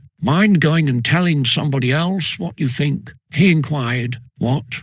"You see, I'm not in the least interested." "Look here," began Johnny Ball, in a voice that had a strong family resemblance to that of the great huge bear. Harry Jumset Rumsing slipped his arm into Johnny's and led him away before he could get further. "My esteemed and absurd Johnny, a still tongue shows that silence is golden, as the English proverb remarks," he murmured. "The least said, the sooner the mendfulness is terrific." Johnny grunted expressively, but allowed himself to be led away. Harry Wharton did not follow, but he was not left alone in the study for long. Herbert Vernon Smith stepped in a few minutes later. "And your own?" he asked, glancing round. "Looks like it. Not sticking up in the study, are you after prep?" "I'm thinking something out." The bounder grinned. "Such as getting level with a pre. For handing out 6, he asked. "Perhaps. I fancied so. Are your pals backing you up?" "You can ask them. I won't take the trouble, I can guess."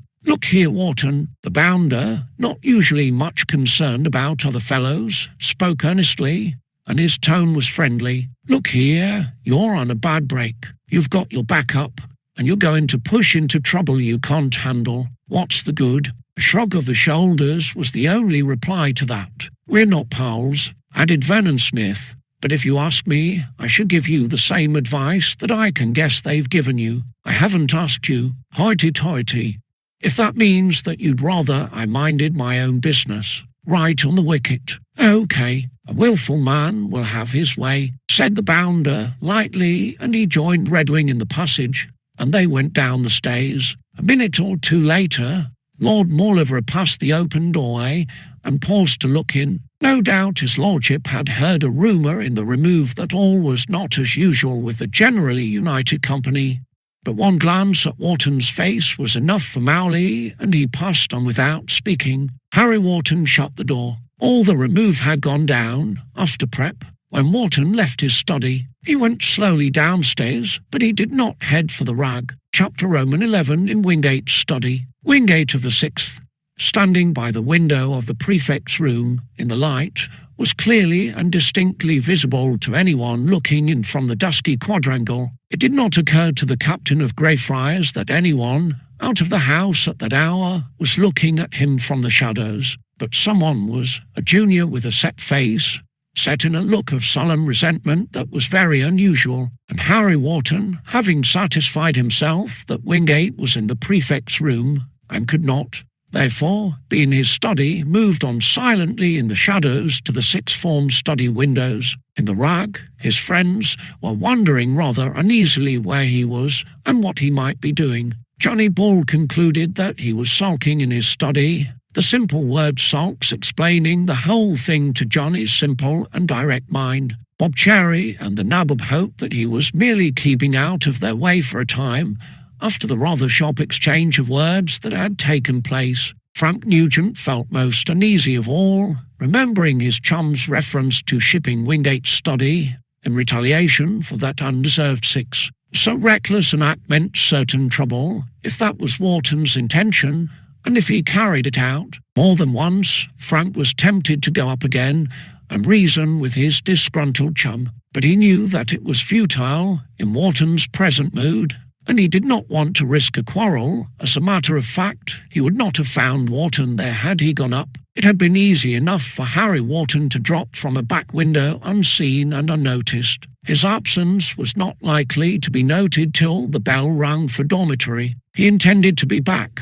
and chatting with the other fellows in the rug long before then. What he had mapped out would not take long. It was most likely that Wingate would be in the prefect's room at that hour, and a glance from the quad ascertained that he was, unless for any reason he went to his study. The junior had a clear field. It was a fine night, but dark. That suited the junior, stealing softly through the shadows outside the house. He did not want to be spotted from a window, and many windows were lighted, and not all of them curtained. Angry and determined as he was, it was unpleasant to think of Mr. Crouch's gimlet eye falling upon him at an hour when no junior was allowed out of the house. The window of Wingate's study in the 6th was wide open when Wharton stopped beneath it, and there was no light in the room. His enterprise could hardly have been made easier. He did not hesitate for a moment. He clambered on the broad stone sill, swung himself in, and dropped into the study. It was dark in the quad,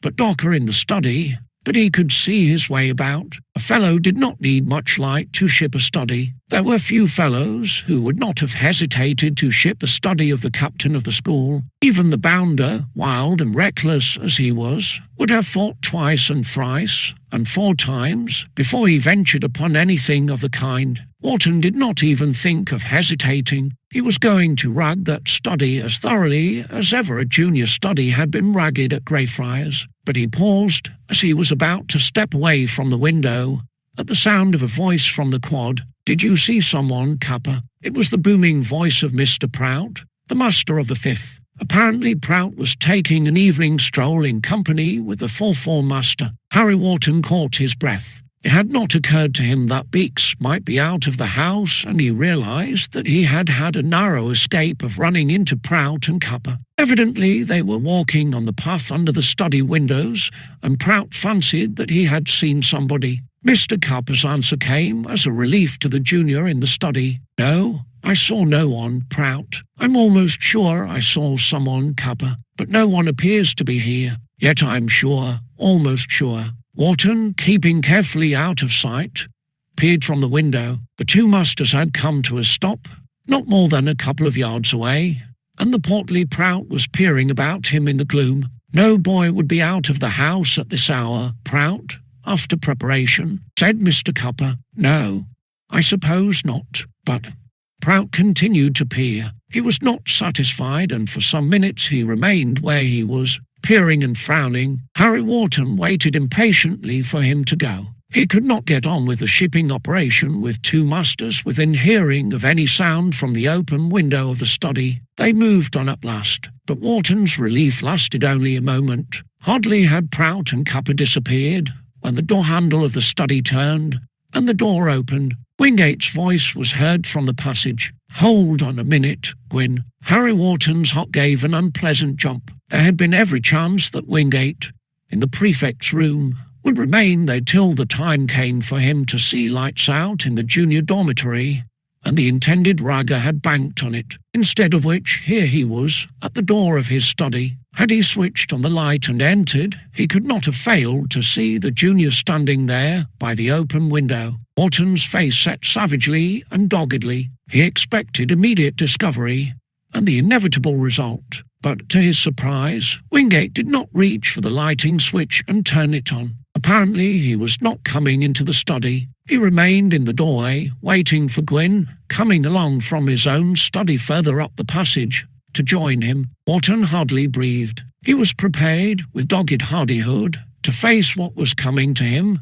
if the Greyfriars captain found him there. But if there was a chance of getting clear undiscovered, he was ready to make the most of it. He backed silently closer to the open window. The light from the passage streamed into the study, but it did not reach as far as the window. Wingate, if he glanced in, could not see him unless he turned on the study light. There was a chance, at least, of dropping from the window unseen, though at the risk of being spotted by Prout and Cupper, who could not be far away, and one of whom, at least, was peering about suspiciously. But a single sound would certainly have drawn Wingate's attention. He had to escape without a sound, if he was to escape at all. He moved very cautiously. "What is it, old man?" It was Gwyn's voice. He stopped in the passage. The hapless junior's heart beat very unpleasantly. If they came into the study, his game was up, and he did not want another 6 from an ashplant wielded in a vigorous hand. But they did not come in. Wingate was leaning on the doorpost, his hands in his pockets, a thoughtful frown on his brow. Obviously, he had no suspicion that anyone was in his study. "Just a minute, that's all," he said. "Something I had to say. Trot along and say it in the prefect's room, old bean. I'm just going there. It's not for everybody to hear." "Oh, all right, fire away. About tonight," said Wingate in a low voice. "It's got to be settled, one way or the other. You know from what I've told you that it's practically certain, but every fellow's entitled to the benefit of the doubt. Precious little doubt in this case," answered Gwyn, very dryly. "I know. I've got to make sure, though. We saw nothing of him this afternoon at either place, either the Cross Keys or the Three Fishes. If he's got anything on for the Watchet races tomorrow, he may have taken warning and chucked it." "I hope so." "Some hope," said Gwyn in the same dry tone. "You don't think so?" "No. We've got to get it clear. This can't go on," said Wingate savagely. "I've got my duty to do as a prefect, and a prefect's duty is to nail a man who kicks over the traces. I've got to do it, and I'm going to do it. If he breaks out tonight, we're going to get him, and have done. That means keeping an eye open up to a pretty late hour. Any other way? Not that I know of." "Well, I'm not going to bed till 12, Gwyn. Up to 12 I shall be sitting in the dock on the dormitory landing. You might miss him in the dock. You'll be on the study landing below, in case I do." "Oh, howly mother of Moses, and me losing my beauty sleep," sighed Gwyn. "It can't be helped, you lazy old slacker." And every word had come distinctly to Harry Wharton's ears in the study as he clambered silently, with infinite caution, into the open window. He could not venture to move quickly. The slightest sound would have betrayed him. Slowly, soundlessly, he climbed out of the window, and what Wingate said further was lost to him as he dropped from the sill to the earth. There he stood, for a few moments, glancing about him. Prout and Cupper were gone by that time, and the coast was clear. Quickly, he cut away in the shadows. There was a sarcastic smile on his face as he went. Wingate was on the trail of some breaker of bounds, and would not be in his study that night. Sixth form studies at Greyfriars were bedrooms by night, but up to midnight, Wingate would not be there. That meant that the coast would be clear for a ragga, The shipping of the study was only postponed. Chapter Roman 12, no change. Hello, hello, hello. Bob Cherry tried to infuse the usual cheery note into the friendly hail, not wholly successfully, as Harry Wharton strolled into the rag. The company, chatting in a group in the bay window, were not in their cheeriest mood that evening. There had been no quarrel, certainly, but undoubtedly there was something of a rift in the lute. The strain of stubbornness in Harry Wharton's character, which his good sense and good temper generally kept well in check, seemed to have taken the bit between its teeth, as it were, and bolted with him. His friends were glad to see him appear in the rag, late as it was, and close on bedtime, but they hardly knew whether or not to expect the mobile eye from him when he came, which was an uncomfortable and somewhat irritating state of affairs. Many glances were turned on Harry as he came in. It was already noted in the remove that the famous five were not on their accustomed cordial terms. Fellows who liked them were sorry to see it. There were others, like Skinner and company, who were amused. Most were more or less interested, for the famous five filled a very large place in the life of the form. Skinner winked at Snoop and Stott, who grinned. Billy Bunter gave the captain of the remove an inimical blink through his big spectacles and murmured beast. Tom Brown and Squiff, Peter Todd and Lord Mauleverer eyed him curiously. The bounder smiled at Tom Redwing, who looked grave. Other fellows watched him and the co, wondering if a row was on. But if anyone expected to read anything in Wharton's face, there was nothing to be read there. His look was quite normal, his manner casual. If his feelings were deep, they were well hidden. He glanced round as he came in, and, as Bob Cherry hailed him, strolled across to the group in the bay window in quite the usual friendly way. "Had a good time at Highcliffe this afternoon?" he asked casually. Frank Nugent's clouded face cleared, and Bob's brightened. A cheery grin came over the dusky countenance of the nabob of Banipur. Even Johnny Ball, who had his own opinion, a strong one, of fellows who sulked, was conscious of relief and looked amicable. It was in fact a relief to all the co to find that the shop words that had been exchanged had made no difference. They hoped, too, that Wharton, having had time to think over his reckless project, had come to a more reasonable frame of mind. It looked like it. Certainly they were not likely to guess that. Only 10 minutes ago he had been in Wingate's study with the fixed intention of shipping it, and that intention was only postponed. Neither did he intend to tell them anything about it. Wharton had been doing some thinking, though not on the lines that they hoped. He had resolved that his feud with Wingate of the Sixth should not make any difference between him and his friends, as they could not agree on the subject. The least said was the soonest mended. He was going his own stubborn way, regardless of their disapproval, but there was no need of a row. Topping. Bob Cherry answered Wharton's question in his cheeriest tones. "They were sorry you couldn't come along, old fellow." "The sorrowfulness was terrific," remarked Harry Jamset Ram Singh. "It was rotten," agreed Wharton, "but Quelch wanted his Georgic, and wouldn't be happy till he got it. It was a real stinker, but I'm glad I put it through now. What's the good of a row with Quelch?" "Hear, hear," said Johnny Ball. In a moment they were chatting cheerfully in quite the old way. Frank Nugent, once or twice, stole a quiet glance at Wharton's face. He was not feeling quite easy in his mind. He hoped, from the bottom of his heart, that his chum was not still thinking of that wild idea of retaliation on the captain of Greyfriars, but he could not feel sure. Wharton, certainly, did not look as if any such thought was lingering in his mind. Skinner gave Snoop a look of disgust. "Nothing up there, Snoopy," he murmured. It was quite a disappointment to the amiable Skinner. A spot of trouble in that usually happy circle would have amused and entertained him. However, Skinner had another and more important matter to occupy his mind. Price of the Fifth was not the only sportsman who was interested in the 2:30 at Wapshot on the morrow. Skinner and Snoop joined Vernon Smith, and Tom Redwing moved away as they began a low-toned discussion in which the name of Blue Fox recurred rather often. Harry Wharton glanced across at the three with a faintly sarcastic smile. From what he had involuntarily heard in Wingate's study, he knew that the prefects were on the trail of some breaker of bounds, and that a watch was to be kept that night. Who the culprit was, he did not know. It might have been Price of the Fifth, or Angel of the Fourth, or some other fellow of whose manners and customs he had never heard. But it was possible that the suspected fellow was a removed man,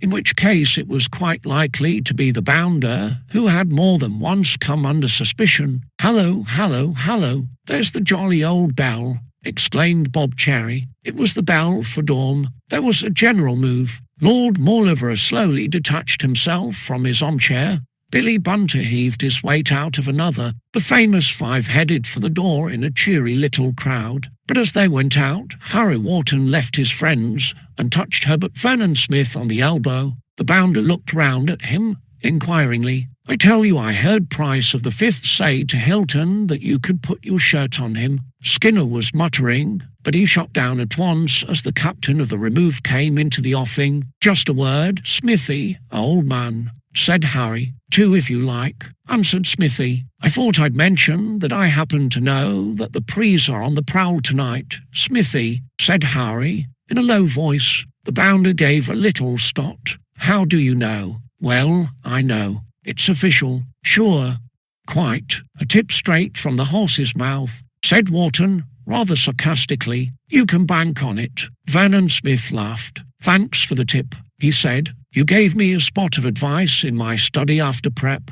"Smithy, not much use to you, I fancy." "None at all," said Wharton coolly. "But I'll give you a spot of advice in return, useful or not. You know what I think of your racing stunts. Sort of. Speech may be taken as read, but I wouldn't like to see you sacked, all the same." "Thanks. Well, any man playing the giddy ox tonight stands the healthiest possible chance of going up to the head in the morning and catching an early trum home," said Harry. "That's the lot." Without waiting for a rejoinder, he walked on and rejoined his friends in the passage, leaving Herbert Vernon Smith looking very thoughtful. If the bounder of Greyfriars had any reckless plans for that night, as very probably he had, he abandoned them on the spot. In the removed dormitory, where Wingate of the Sixth saw lights out, Harry Wharton did not even glance at him. Judging by appearances, he had forgotten all about that six in Wingate's study, and Frank Nugent, who had a rather uneasy eye on him, felt that there was, after all, no cause for uneasiness.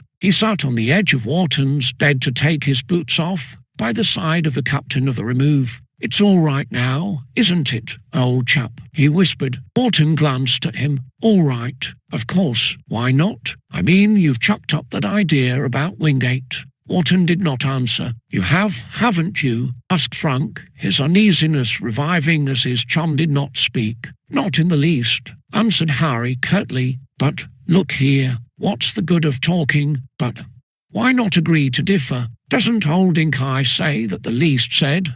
The sooner the cracked pitcher goes to the well," said Harry, laughing. Nugent compressed his lips. "Oh, all right," he said, and he left his chum's side, and no more was said. Wingate put out the lights, and the remove were left to slumber. But there was one of them, at least, who did not think of sleep. Chapter Roman 13 Desperate Measures. Stephen Price, of the fifth form, sat up in bed, peered round him in the dark, and listened. The dim glimmer from high windows, falling on his face, showed it pale and harassed, yet set obstinately. Faintly through the night, from the distant clock tower, came the chime of 11. At that hour, all Greyfriars slept, unless a master chanced to be up in his study. Seldom, indeed, did an intended breaker of bounds leave it so late. But Wingate's warning weighed on Price's mind, and he had left it as late as he could, to make assurance doubly sure. He could not leave it later for Joey Bunks at the Cross Keys, though he certainly did not keep early hours, was not likely to be up after midnight, and Price had to see Mr. Bunks. It was his last chance of getting on for the 2:30 on Thursday. Only by the cunning device of getting a lift in Harry Wharton's boat had he dared approach the Cross Keys during the day, and that device had failed him. His second attempt to get through by sending Bunter of the Remove with a note had failed also, owing to Wharton's intervention. Only one resource remained: to get out of the school after lights out and creep away in the dock like a thief in the night. And that Price had resolved to do. It was risky. The risk made the perspiration start on his forehead when he thought of it. He had done it before, and he had done it easily, but circumstances were altered now that he was under direct suspicion. The risk was doubled and trebled, and the penalty, if he was caught, was overwhelming. Breaking out at night was too serious an offence to be pardoned. It meant leaving Greyfriars. Price thought of the possible interview in his headmaster's study, of standing before the steady eyes of Dr. Locke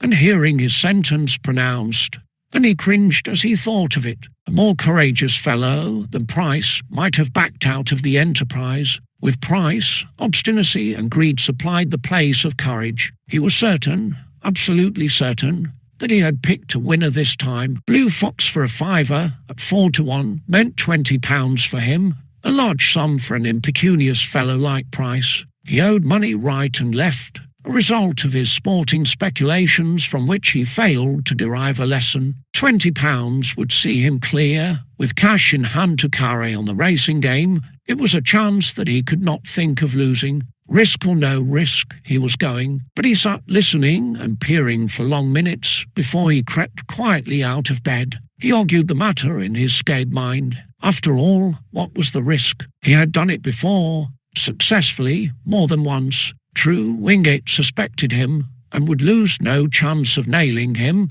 but Wingate would be fast asleep at 11 o'clock. Prout, his foremaster, had had a doubtful eye on him, but Prout was snoring at that hour. It was safe as houses, really, if only his nerves would keep steady. But they would not. His hands were shaking as he dressed himself silently in the dock. A faint sound from the next bed made him start. It was only Hilton turning his head on his pillow. The Greyfriars Fifth were fast asleep. Up and down the long dock dormitory there was a sound of regular breathing, with an occasional snore from Coker. Price finished dressing and slipped on a pair of rubber shoes, his heart beating unpleasantly, but his obstinate mind made up.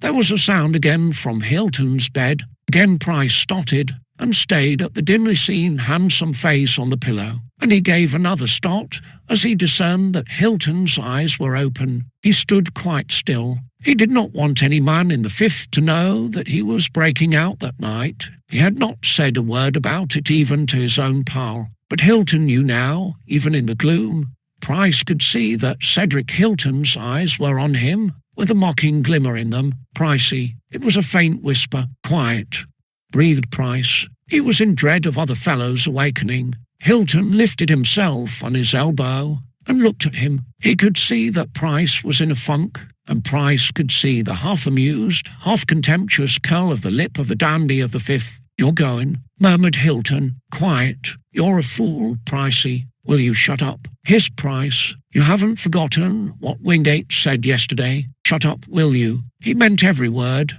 "Old man, he's after you to get you, if he can, and if he gets you, you go up to the head to be bunked. For goodness sake, Pricey, don't be such a fool." Price did not answer. He only gave the speaker an evil look. Even a whisper had risk, and Price almost hated Cedric Hilton at that moment. He was savagely and obstinately bent on his enterprise, but his nerves were in a twitter. He would willingly have dashed his knuckles into Hilton's handsome face to keep him quiet. "It's all bunk," went on Hilton, a lazy drawl even in his whisper. "You've backed losers enough to know that, Pricey. You're not on a cert, you're on a chance, and you're a fool not to see it." At that, Price felt that he quite hated Cedric Hilton. The merest hint that his precious winner might let him down roused all the evil and bitterness in him, and then was a good deal of both. "Will you keep quiet, you fool?" he breathed. "I'm going. Do you want to tell all the form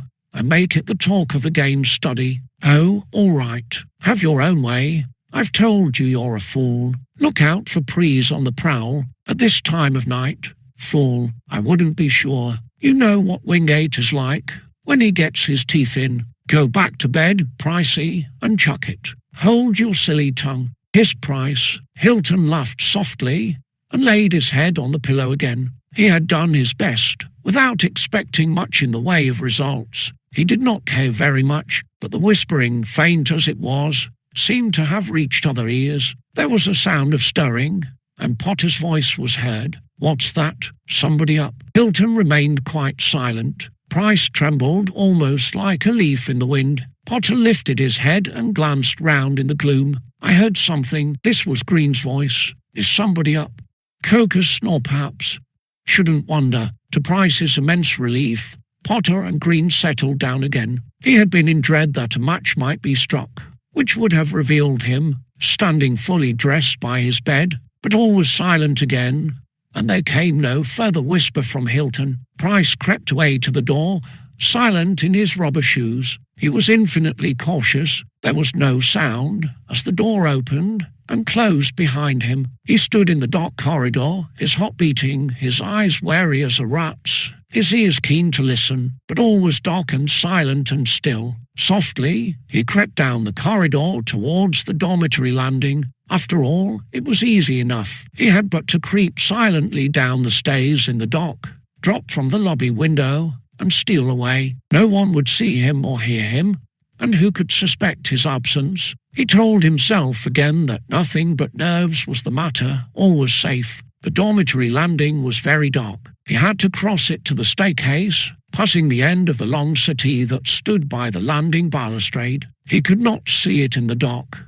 but he knew exactly where it was. He could have made his way blindfold. The knowledge that master's rooms were near at hand, Prouts, Quelches, and Cappers, gave an edge to his nervous uneasiness. But they were all fast asleep. He had nothing to fear. If he made any sound crossing the landing, it was very slight. He did not know that keen listening ears were close at hand. Even if he had heeded Hilton's warning that Pries might be on the prowl, he could not have guessed that a prefect was sitting in the dock on the long settee, watching and listening, angry and annoyed by the task he had to perform, but grimly determined to carry it through. If he thought of Wingate, he supposed him to be fast asleep at that hour in his study on the ground floor. All was silent till he had almost reached the staircase. Then there was a sound that caused the blood to rush to his heart. It was a faint sound, but it meant that someone was there, that he was not alone in the dock. In that terrifying instant, he knew that he was watched,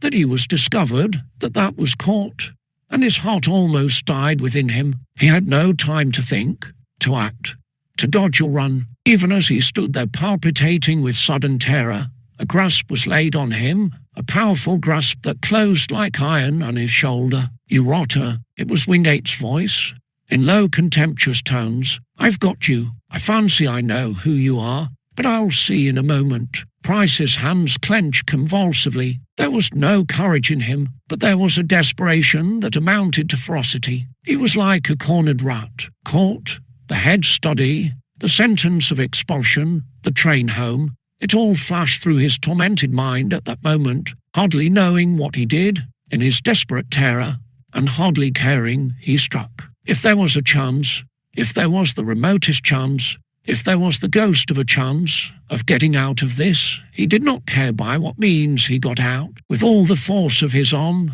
with all the strength he could muster for the blow, he struck, and his clenched knuckles crashed on Wingate's jaw in an uppercut that sent the captain of Greyfriars, powerful as he was, spinning backwards. There was a crash on the dock landing, and a loud crack as the back of Wingate's head struck hard oak. Price, free of his grasp, bolted like a frightened rabbit back to his dormitory. Even in that frantic moment he was conscious of surprise that no sound, no cry came from Wingate. But he did not know that the crash of his head on the hard oak floor had stunned the captain of Greyfriars, and that he lay, for the moment at least, senseless. All he knew was that he was loose from that iron grasp, and had a chance. It was hardly a matter of seconds before he was in his dormitory, breathlessly tearing off his clothes and plunging into bed. He was not thinking of Joey Banks and the Cross Keys, of Blue Fox and a fiver at 4-1 now. He was thinking only of escaping the dire consequences of what he had done. He was shaking like an aspen as he pulled the blankets over him. "Pricey," it was a whisper from Hilton's bed. "You Quiet. For mercy's sake, quiet. Price's whisper was choked and husky. Quiet, or I'm for it. Hilton did not speak again. The rest of the fifth were fast asleep, and Coker's snore came through the silence. Price, in almost an agony of funk, lay with sleepless eyes staring into the dock. Chapter Roman 14 in the dock. Harry Wharton's lips set, quite unaware that another Greyfriars fellow, at the same time, was doing the same thing. He had slipped from his bed as the chime of 11 died away in the night, and dressed quickly and quietly in the dock. Not for a moment had his determination flagged, but he was glad that his friends were fast asleep. Nothing that they could have said would have influenced him, and he did not want remonstrance, contention, and angry words. He had been unjustly punished, and he was going to hit back. That was fixed in his stubborn mind. But all his friends were not asleep, as that whisper from Frank Nugent's bed revealed. Nugent, at least, was awake. He sat up in bed, peering at Wharton's shadowy form. "Harry," he repeated. "Well, you're getting out? Well, what are you going to do? Better not bother your head about it. Is it anything to do with Wingate? Guess. I knew you had something in your mind. Harry, don't be a mad fool. You'll be sorry for this when you've got over your temper." "Only my temper at fault?" asked Wharton, mockingly. "Chiefly, at any rate. Will you tell me what you are going to do? I don't mind, if you're curious. I told you I was going to ship Wingate's study for giving me 6 for nothing. I'm going to do it. Now go to sleep and leave me alone." Nugent uttered a startled exclamation. He stared blankly at the captain of the Remove in the shadows. "You're out of your senses, I think. Do you imagine that you can rag in Wingate's room without waking him? And if he catches you at it, Wingate's not in his room. It's past 11, he must be. You see, I happen to have inside information," drawled Wharton. He did not trouble to lower his voice, careless whether other fellows awakened or not. There was none of Price's shrinking funk about him. He would have preferred to go on his way quietly, to avoid argument, but he did not care if every man in the Remove knew what he intended to do. "Wingate's up till 12 tonight," he went on. "If you want to know where he is, he's sitting on the dormitory landing in the dock, keeping watch for some rotter who's going to break out. I don't see how you know that." "I know all the same. And the dormitory landing," repeated Frank. "Then you'll have to pass him to go downstairs. If he's on watch, as you say, do you fancy you'll pass him without being caught?" "Quite. The man he's watching for doesn't know, and may walk right into his hands. But I do know, and I shall take jolly good care to give him a wide berth. He won't be sitting on the floor, I suppose, when there's a settee on the landing." Wharton laughed. "I shall go round by the master's doors and get to the stairs from the other side. He won't hear me in my socks. Anything more you want to know?" "Harry, don't go. I'm going. Even if you get through all right, there will be a fearful row if Wingate's study is shipped. I know that. It will mean a head's flogging if it comes out. Very likely. I suppose it's no use talking to you." "None at all," answered Harry Wharton. "You may as well go to sleep and forget all about it." "I'm going. More fool you," came another voice, that of Johnny Ball. Nugent had been speaking in whispers, but Wharton's careless voice had awakened quite a number of fellows. "My esteemed and idiotic Wharton," came a murmur from Hurry Jamset Ram Singh. "For goodness sake, chuck it, old man," came Bob Cherry's voice. "Don't be such a mad ass." "You're asking for it, Wharton," said Vernon Smith. "Begging for it," said Peter Todd. "Wharton, old man," said Squiff. "Bad form, dear man, to rat the captain of the school," came from Lord Mauleverer Not Done.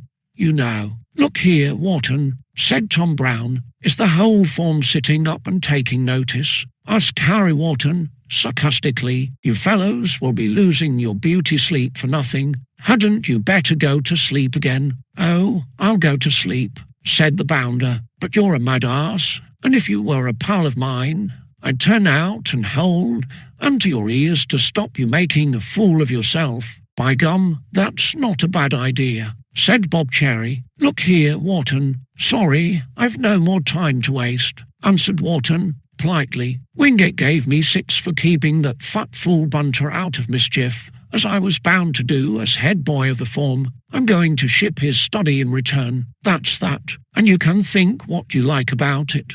It won't worry me. It will come out, said Bob. You'll go up to the head, said Johnny Ball. 10 to 1 Wingate will nail you, if he's sitting out on the landing as you think, said the bounder, my esteemed and fat-headed Wharton. Look here, yon mad-ass. 6 or 7 fellows were speaking at once, but there was no answer from Harry Wharton. Silent in his socks, he had glided away to the door and was gone. Harry, called out Nugent anxiously. He's gone, said Smithy, hunting for trouble, muttered Bob.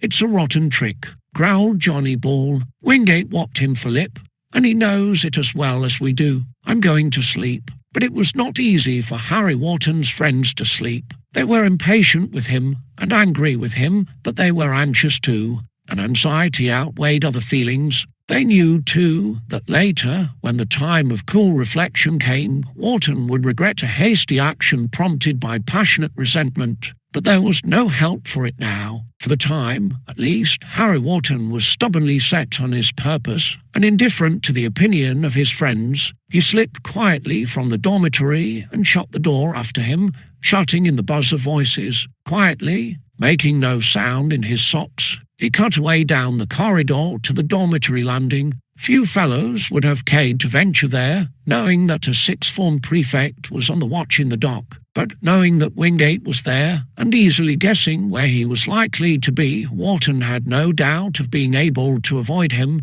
and slip by unseen and unheard in the dock. But he was very careful. As he reached the end of the corridor, he paused to peer about him and listen. At the same moment, to his astonishment, the sound of a voice came to his ears. He did not catch the words, but he knew that it was Wingate's voice. He caught his breath. Wingate was speaking. Someone else was there. He stood quite still, his heart beating as he listened. Suddenly, from the dock landing came the sound of a heavy fall and a sharp crack as a head struck hard oak. Wharton gave a violent start, the blood thrilling to his heart. What was happening there in the dock? He listened. It seemed to him, for a second, that he heard the sound of swift running feet, but he could not be sure. If there was such a sound, it died away at once, and there was dead silence. What had happened? Someone had fallen. He was sure of that. But there was no sound. He strained his ears to listen, but could hear nothing. What could have happened? Then from the dead silence and darkness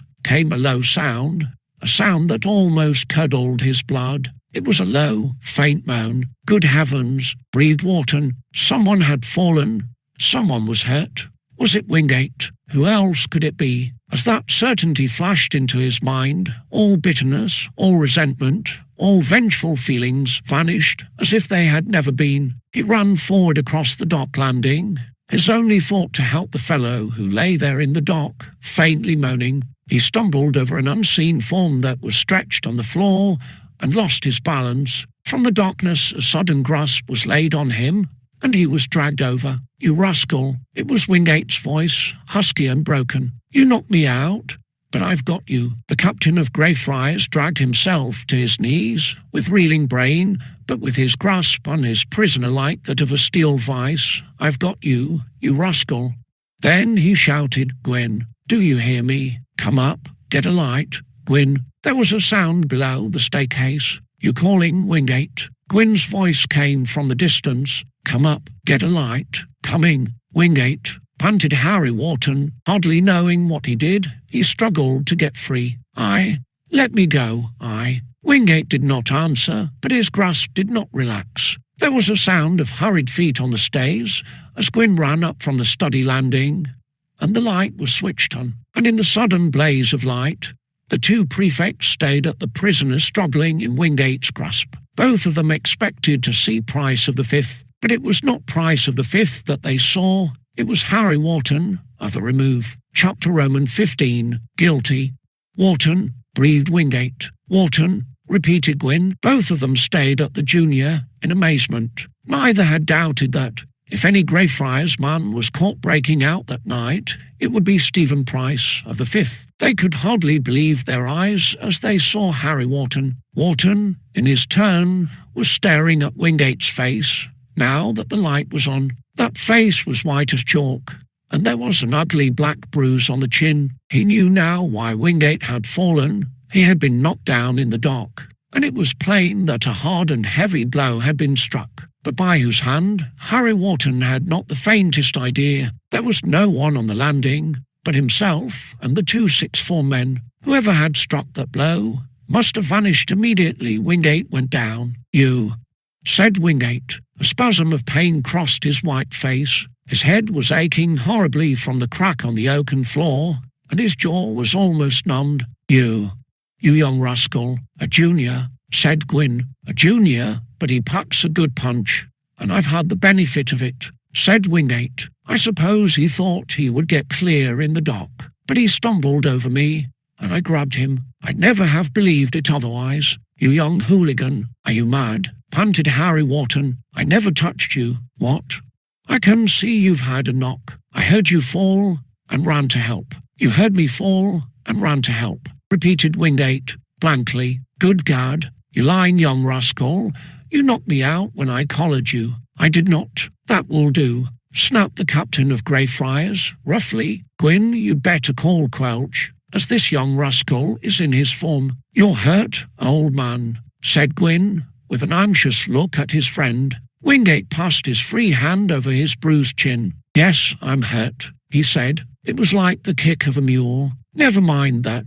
I'll hand this young rascal over to Quelch and get down to my room. Call him, will you?" "Okay." A moment more, and Gwyn was tapping at Mr. Quelch's door. Wingate released Harry Wharton's shoulder and stood leaning against the balustrade, his face almost twisted with pain. He had been through it severely. Between the jolt on his jaw and the crack of his head on the hot oak, he was feeling utterly knocked out and almost sick. His eyes glinted at the junior who, as he did not dream of doubting, had struck that blow in the dock. Harry Wharton stood where he was, his brain in a whirl. Someone unknown had knocked Wingate out, and Wingate believed that it was he. Indeed, in the circumstances, he could hardly believe anything else. Wharton's denial seemed to him the most palpable of falsehoods. He had grasped, as he believed, the unseen fellow who had struck him down, and the light had revealed that it was Wharton of the Remove. Wharton was there, and no one else was there, and the matter could hardly have been plainer. "Wingate," panted Harry, I did not. That's enough. I heard you fall. I've no doubt you did, after giving me that jolt. Don't try to spin me a silly yarn like that. Keep it for the head when you go up to be sacked tomorrow," said Wingate scornfully. "I tell you, you can tell Quelch. And the head, pack it up now." Mr. Quelch, in dressing gown and slippers, came across the landing, followed by Gwyn. There was a startled look on the removed master's face. He glanced at Wharton, and then fixed his eyes on Wingate, almost in horror. "Wingate, you have been hurt." "What?" he exclaimed. "I've had a knock, sir. Rather a hard one. I do not understand this. Why are you here at all, at this hour of the night? What is this boy doing out of his dormitory? I had some reason to believe that a senior man was intending to break out tonight, sir, and I was waiting here for him," answered Wingate. "Gwyn was on the lower landing, but it was this boy of your form who came, and I collared him in the dock, and he knocked me over." "Is it possible?" exclaimed Mr. Quelch. "I was quite knocked out for a moment, but I came to as he stumbled over me and collared him again," said Wingate. He was speaking in perfect good faith. He had no doubt that he had been knocked out for only a moment, and was quite unaware that he had been unconscious for a full minute. Mr. Quelch's eyes turned on Wharton. Never had they seemed so much like gimlets, and never had his face looked so grim. "Wharton, you—" "I did not touch Wingate, sir." Wharton's voice went steady. "He thinks I did, I suppose, but I did not." What? "You have no doubt, Wingate?" "There is no doubt at all, sir. He knocked me out when I collared him in the dock, and I collared him again when he stumbled over me. I was holding him when Gwyn ran up and put on the light." "That leaves no doubt in the matter," said Mr. Quelch. "It's not true, sir," said Harry. "What? You do not dare to cast doubt on Wingate's word, Wharton?" thundered Mr. Quelch. "I don't mean that, sir. I mean that Wingate is mistaken. Somebody must have hit him in the dock, but it was not I. You are here, Wharton. You have been caught on the spot. Wingate appears to have been watching for a senior boy, but it was you he caught. Why are you out of your dormitory at all?" I, Wharton stammered. In the disastrous turn that affairs had taken, the hapless junior realized his folly only too clearly. From the bottom of his heart, he wished that he had listened to the wiser counsel of his friends. A stubborn obstinacy had led him on to this. He was there, on the spot. But for his own folly, he would have been in bed in his dormitory. But he was there, and his mere presence they condemned him. "Well," rapped Mr. Quelch, I was going down," stammered Harry. "Do you mean that you were going to break bounds at this hour of the night?" No, nothing of the kind. Will you answer me directly, Wharton, if you have anything at all to say?" rapped Mr. Quelch. I was going down to Wingate's study, sir." There was nothing for it but to tell the whole story now. He had to explain why he had left his dormitory in the middle of the night. "To Wingate's study," repeated Mr. Quelch. "And why?"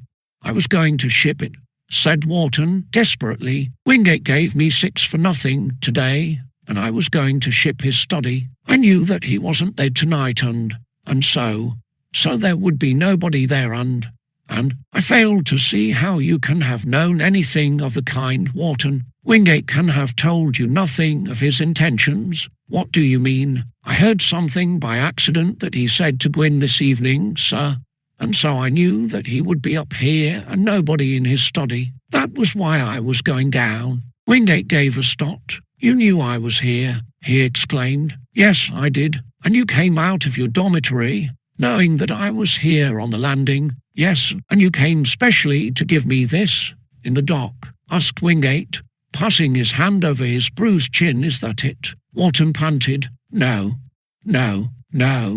I tell you I never touched you. I never dreamed of such a thing. You fancied that I was bullying Bunter today. Are you fool enough to fancy that I would hit a man in the dock?" exclaimed Wharton passionately. "I know what you did." "I did not." "This boy is in your form, Mr. Quelch," said Wingate. "I leave him to you. I must go down and bathe this bruise." With that, the captain of Greyfriars went down the stairs, leaving the matter to Quelch. Wharton gave his foremaster an almost beseeching look. "Mr. Quelch, you believe me." "How am I to believe you, Wharton?" "Say no more. What you have to say must be said to Dr. Locke when you come before him in the morning. It is impossible for me to believe a word you say." Harry Wharton drew a deep breath, and his face set. "Very well, sir," he said quietly. "Am I to go back to my dormitory?" "No," snapped Mr. Quelch. "After what you have done, I have done nothing." "Do not bandy words with me, Wharton," said Mr. Quelch, raising his voice. "I'm bound to tell you the truth." "Sir," Quelch breathed hard. "I order you to be silent," he said. "You will not be allowed to rejoin your form, Wharton. It is no longer your form. You will be locked in the punishment room for the remainder of the night, and taken before your headmaster in the morning, and, I have not the slightest doubt, expelled from the school. Now follow me." The junior, with a dark and sullen face, followed him. Chapter Romans 16, the finish. The ass, the fathead, the obstinate chump, the terrific duffer. It was not often that the members of the famous 5 of Greyfriars alluded to one of their number in such terms. Now, sitting up in bed, they were stating what they thought of their leader. 4 members of the company were, in point of fact, utterly out of patience with Harry Wharton. Their anxiety for him gave an edge to their angry annoyance. Every fellow in the remove was awake now. Even Billy Bunter's snore had ceased to rumble, and the fat owl was blinking from his pillow and listening with his fat ears. It was a very unusual spot of excitement at such an hour of the night. "He's almost certain to be caught," muttered Frank Nugent. "If it's true that Wingate's on the watch, I suppose Wharton knew, as he said so," said Bob Cherry. "Blessed if I see how he knew." "That's right enough," said Vernon Smith. "Wharton tipped me that the Prees were on the prowl before he came up to Dorm. He must have heard something. Must be a mad ass to chance it, knowing that the Prees are up. They're after somebody," said Peter Todd. You perhaps, Smithy, the bounder laughed. If they're after me, they won't make a catch, he answered. When Wharton gave me that tip, I made up my mind that it was me for my little bunk tonight. Pity he hasn't as much sense. Oh, he's had 6, said Skinner. Other fellows get 6 without doing a song and dance. But when His Highness gets 6, it's time for the skies to fall. Oh, shut up, Skinner, growled Bob. There'll be a fearful row tomorrow if he really ships Wingate's study, said Squiff. No if about it, chuckled Skinner. His Highness has got his royal back up, and that's that. If Wingate's really on the landing, 10 to 1 he'll grab him, said Tom Brown. May march him back here any minute. Oh, Wharton's the man to punch his head if he lays a finger on him, said Skinner. The trouble is that the Prees don't understand what a VIP. Our phone captain is, he, from Bunter. Do you want my pillow, Skinner? Roared Bob Cherry. Thanks, no. You'll get it if you don't shut up. Good heavens, muttered Frank Nugent, his face quite pale. Skinner's suggestion almost made his blood run cold. Wharton wouldn't be fool enough, mad enough. Isn't he fool enough for anything when his silly back's up? Growled Johnny Ball. Goodness knows what will happen if he runs into a Pree. Oh, rot, muttered Bob Cherry, uneasily. The rotfulness is terrific, my esteemed Johnny. I say, you fellows, serve him jolly well right if he gets copped, squeaked Billy Bunter. He banged my head. Bother your silly head, you fat ass. Oh, really, Cherry? What about bolstering Bunter? Asked Bob. It was that fat frump who started all the trouble. Beast. They can't have copped him yet.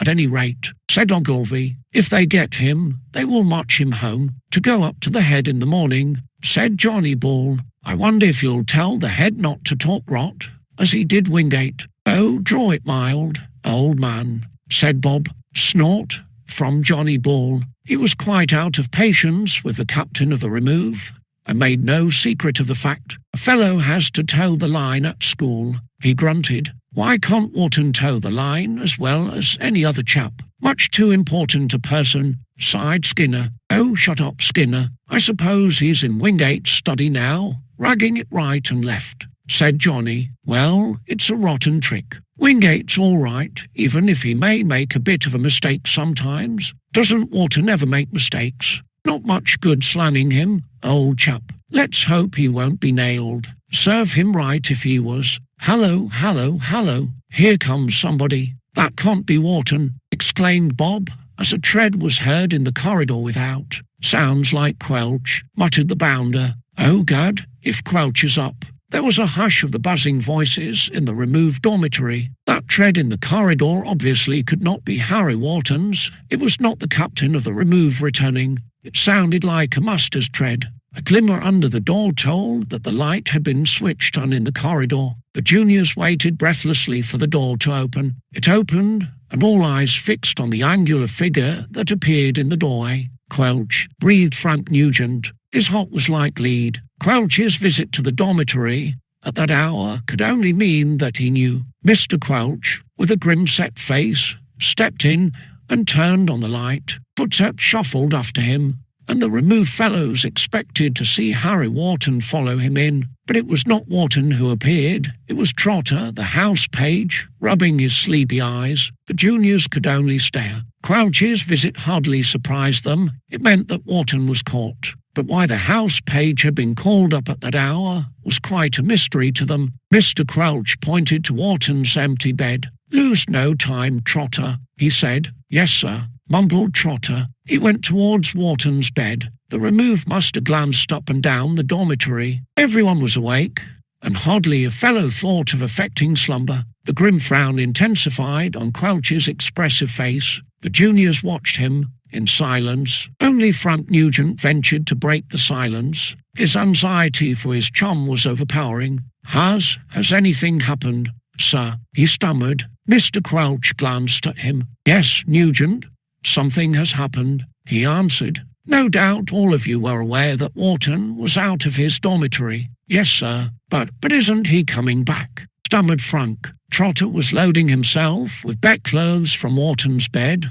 which did not look as if Harry Wharton was coming back. He is not coming back, Nugent, But, sir, what has happened?" gasped Nugent. Only too clearly something had happened, more serious than merely breaking dormitory bounds, or even than shipping a prefect study. "What has Wharton done, sir?" "Wharton has struck the sixth form prefect who caught him out of his dormitory and caused him serious hurt. Whether he left his dormitory with that actual intention, or whether he struck the blow in attempting to escape, is not yet known. He will come before the headmaster in the morning." "Oh," gasped Frank. "Where is he now, sir?" stammered Bob. "He is now in the punishment room, Cherry, where he will remain until he comes before his headmaster." "But, sir," almost groaned Nugent, "Wharton couldn't have meant—" "You need say no more, Nugent." No more was said. Trotter, laden with the absent junior's bedclothes, evidently intended to make his bed in the punishment room, left the dormitory. Mr. Crouch turned off the light and followed him, and the door closed. The bounder gave a long, low whistle. "So that's it," he said. "He must have been out of his senses," muttered Bob, miserably. "He knows jolly well that it's the sack for punching a pre." "What did I tell you?" said Skinner, airily. "Any common mortal who lays a finger on the great Panjandrum. Another word from you, Skinner, and I'll get out and smash you," said Bob Cherry between his teeth. There was nothing more from Skinner. "It's the finish," muttered Nugent. "It's the sack.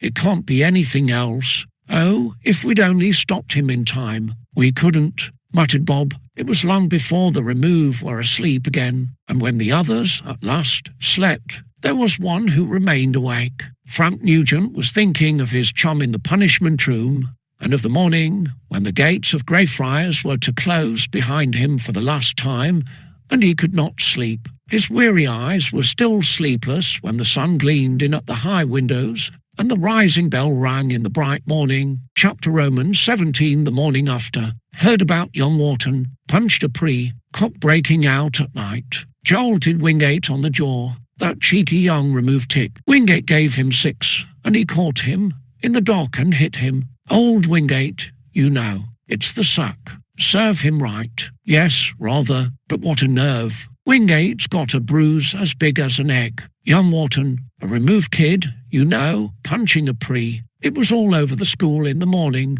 Everyone knew, and everyone was talking about it. The name of Harry Wharton, of the remove, was on every tongue. Opinions varied as to what actually happened. Some supposed that the junior, suddenly caught, had hit out wildly, merely in hope of making his escape. Others suspected that the act had been quite intentional, a punch in the jaw in return for a whopping. Whichever was the true explanation, there was no doubt about the outcome. All were agreed upon that. It was the sack for the lower boy who had punched a sixth form prefect. That Harry Wharton had not administered that punch at all did not occur to a single mind, even among his closest friends. Wharton, locked up in the punishment room, could not tell his own story, and the master and prefects to whom he had told it did not believe a word of it, or think it worth any consideration whatever. To Mr. Quelch, and to Wingate and Gwyn, it seemed nothing but the most palpable fabrication. He had been caught in the act, and proof could not have been plainer. No one else had heard what the accused junior had to say for himself. So far, all they knew was what Mr. Quelch had said in the dormitory, and it did not occur to any fellow for one moment that there was any doubt in the matter. 4 fellows in the remove were looking dismal and despondent that morning. They knew, or supposed that they knew, what their chum had done, and knew what the result must be. They were even doubtful whether they would see him again before he left the school. He did not appear at prayers or at breakfast, and they wondered whether he was to be sent away while the remove were in form. It was difficult even for his own friends to find anything to say for him. What he had done was utterly outside the limit, and there was no defence to be made. The most charitable view was that he had lost his head and hit out without thinking when the prefect's grasp fell on him in the dock. But few could take that view, for every man in the form knew that Wharton was not the fellow to lose his head and act on an impulse of terror. Whatever he had done knowing what he was doing. And what he had done, everyone knew, or supposed that he knew. Quelch's face was at its grimmest that morning. Comments on the episode by other members of the staff were gall and wormwood to Quelch. No muster could like an expulsion in his form, and it was taken for granted that Wharton was to be expelled, and Wharton had been his trusted head boy, in whom he had reposed confidence. What had happened was a reflection on his judgment, for certainly a fellow who had to be expelled for such an act was not what his foremaster had believed him to be. Not a voice was raised in the hapless offender's favour. His own friends could find little or nothing to say for him, and other fellows were loud in condemnation. Wingate was easily the most popular fellow at Greyfriars, nobody but one disgruntled. Junior had any fault to find with him. If the victim had been loader of the 6th, some excuse might have been found, in the remove at least, but there was no imaginable excuse for a fellow who had knocked Wingate out, and it was, as Skinner was careful to point out, a dirty trick to hit a fellow in the dock. Harry Wharton, with all his stubbornness and his passionate temper, had never been known to be guilty of a dirty trick, but there was no one to gainsay Skinner. What he had done, he had done. It was the one topic at Greyfriars. Fellows of all forms discussed it. Coker of the 5th demanded of Potter and Green what Greyfriars was coming to, when fags started punching the faces of 6th form prefects. But there was one fellow in the 5th form who heard the startling news with very different feelings. Only Hilton, in that form, knew that Price had been out of his dormitory in the night, and he had wondered what had caused him to come scuttling back like a frightened rat. Price had told him nothing, but now that he knew what had happened in the night, there was a deep and uneasy doubt in Hilton's mind. Price had disappeared after breakfast, and Hilton had to look for him. He found him slouching by himself in the old cloisters. Price was apparently disposed to keep out of the public eye at present. "Oh, here you are, Price," said Hilton, when he found him at last. "I've been looking for you." Price gave him a furtive look. "The bell hasn't gone yet," he said. "Never mind the bell. What did you do out of the dorm last night, Price?" asked Hilton, abruptly. He watched the pasty, furtive face as he spoke. "Nothing. You've heard what's happened, I suppose, and you know that they've got young Wharton of the remove for it." "I've heard something about it." Price spoke as indifferently as he could. He did not mean to trust even Hilton with the truth, if he could help it. Price had been utterly amazed when he heard that they had got Wharton of the remove for what had happened in the night. He could hardly understand it, but he was very quick to realise how very fortunate it was for himself. The evidence against Harry Wharton was overwhelming and conclusive, and it seemed an amazing spot of luck to the wretched fellow who had dreaded to be suspected. Price was not likely to concern himself about anything that might happen to Wharton of the remove. It was Wharton who had stood between him and his coup on Blue Fox, Wharton who had stopped the note he had sent by Bunter, Wharton who had flung that note in his face and punched his face after that. His feelings towards the hapless junior could not have been more bitter. Hilton watched his face, doubtful and uneasy. "From what I hear, young Wharton knew where Wingate was and came out of his dormitory on his track," remarked Price. "I suppose he expected to dodge away, but Wingate got him." "It looks like it," said Hilton, slowly. "But, well, what? Was it Wharton who knocked Wingate out?" muttered Hilton. "I suppose so. They'll sack him, Price." Price's eyes gleamed. If they sacked the junior who had punched his face in his own study, Price at least would not mourn his departure. "Everyone knows that a fellow's sacked for punching a pre," said Price, lightly. "I suppose the young ruffian knew the risk he was running, but did he?" "I suppose he did. From what I hear, Wingate grabbed him in the act." "Yes, that's what they say, but—" Hilton paused and looked very hard at his friend. "Look here, Pricey, you went out to get down to the Cross Keys to see Joey Banks about a horse. You came scuttling back under a minute, and never went out at all. Well, what happened?" Price breathed rather hard, but he answered coolly. "Nothing happened. I heard somebody on the landing in the dock, and guessed that Prees were on the prowl after what Wingate said to us the other day. I cut back to dorm and chucked it. Is that all?" "That's all. You were simply shaking with funk when you got back. I wondered what could have happened. Look here, did anything, Price?" "Only what I've told you. It looks a clear case," muttered Hilton, uneasily. "Young Wharton was on the spot, and he must have had a reason for being there. It looks. Did you see anything of what happened?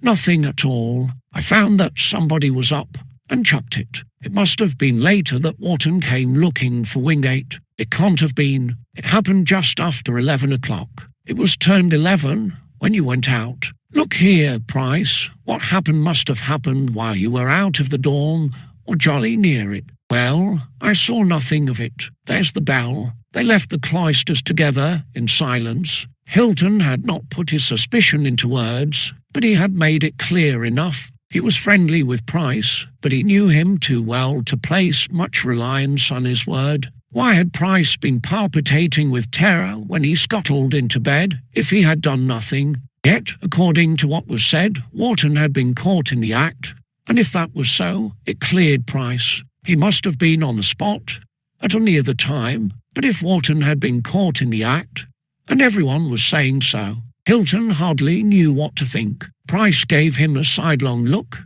as they walked to the house. Not a word about my being out of the dorm last night, he muttered. I don't want to get mixed up in this. I imagine not, said Hilton dryly. What do you mean by that? I'll tell you, Price. It's fixed on young Wharton, and it looks a clear case, but if they knew that another man had been on the spot, a good many fellows might think that Wingate grabbed the wrong man in the dock. That's rot. I hope so, said Hilton in the same dry tone, and no more was said as they went into the house. Chapter Roman 18 not proven. Wharton. Yes, sir. You are now to be taken before your headmaster. Very well, sir. Follow me, said Mr. Quelch. Harry Wharton, in silence, followed him. Third school was going on at Greyfriars. The remove were up to Monsieur Charpentier for French, with one fellow missing from his place. That fellow, in the opinion of most of the form, was likely to continue missing. Few of the remove expected, or hoped, to see Harry Wharton still at Greyfriars when the form came out. Wharton himself realised how unlikely it was. He had had plenty of time to reflect and to realise the disastrous position in which he stood, and he was too clear-headed and sensible not to realise, also, that it was largely due to his own fault. His manner was very quiet and subdued. At the door of the headmaster's study, Mr. Crouch paused. He too had had time to reflect, and what had seemed so clear and certain the previous night did not seem quite so absolutely certain since. There was, at least, a spot of doubt in his mind, founded perhaps unconsciously on an unwillingness to believe that he had been so mistaken in the junior that he had trusted. Wharton. Yes, sir. I advise you to be frank with your headmaster and to tell him the exact truth about last night's occurrence. Wharton coloured. I shall tell Dr. Lott the truth or nothing, sir, he answered. Is it your intention, Wharton, to repeat to Dr. Lott the statement you made to me last night? Of course, sir. Mr. Quelch compressed his lips. No possible credence can be attached to such a statement, Wharton, he said. You must be aware of that. My friends will believe me when I tell them, answered Harry steadily. I hope that my headmaster will, if you do not. Mr. Quelch looked at him. His eyes, often compared in his form to Gimlet's, seemed almost to penetrate him. Wharton met his gaze steadily. It is for your headmaster to judge, said Mr. Quelch at last, and he tapped at the door and led the junior into the study. Harry Wharton was cool and collected, but he felt an inward tremor as he stood before Dr. Locke. The headmaster sat at his writing table, his kind old face very grave, his calm clear eyes fixed on the junior, standing somewhat downcast before him. Wingate of the 6th was standing by the table. In the sunlight from the window, the dark bruise on his chin showed up very plainly. He gave the junior one grim glance. So far as the prefect was concerned, Wharton was condemned already. His only hope was in his headmaster. Here is the boy, sir, said Mr. Quelch. He stood back, perhaps relieved that the affair was out of his hands. The evidence against the boy was clear, and could not have been clearer, and yet a lingering doubt troubled his mind. Wharton.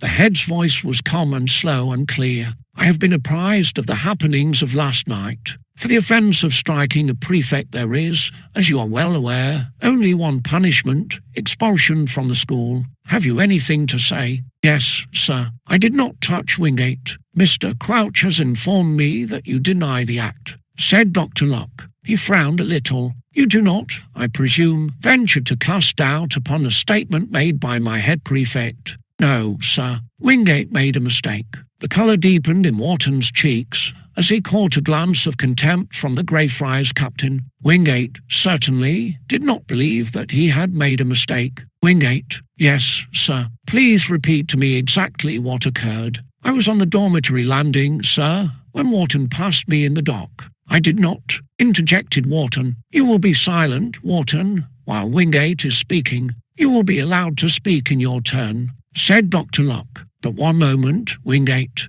I understand that it was completely dark on the landing. Quite dark, sir. It was past 11. Then you did not see Wharton. I could see nothing, sir. I heard him, and then you had better say that someone passed you in the dock, said the head.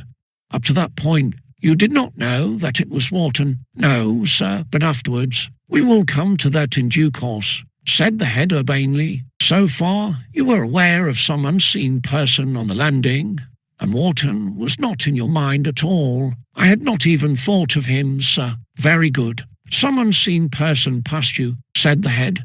And then I collared him in the dock, sir, and he struck out and knocked me out. My head hit the floor, and I must have been stunned for a moment. Then he stumbled over me, and I caught hold of him. I called to Gwyn, who ran up from the lower landing and turned on the light. It was Wharton I had hold of. Gwyn called Mr. Quelch, and I handed the junior over to him. The head listened attentively, though evidently he had heard it all before. His brow was thoughtful, and he seemed to be considering, though what there was to consider in so plain a case was quite lost on Wingate, and perhaps on Mr. Quelch. After a pause, he spoke. Wharton, you have heard what Wingate has said. What have you to say? It did not happen as Wingate says, sir. I know he thinks it did, but it did not, said Harry. You will give me your own version of what happened. I came out of my dormitory, sir. I had just reached the landing when I heard a fall.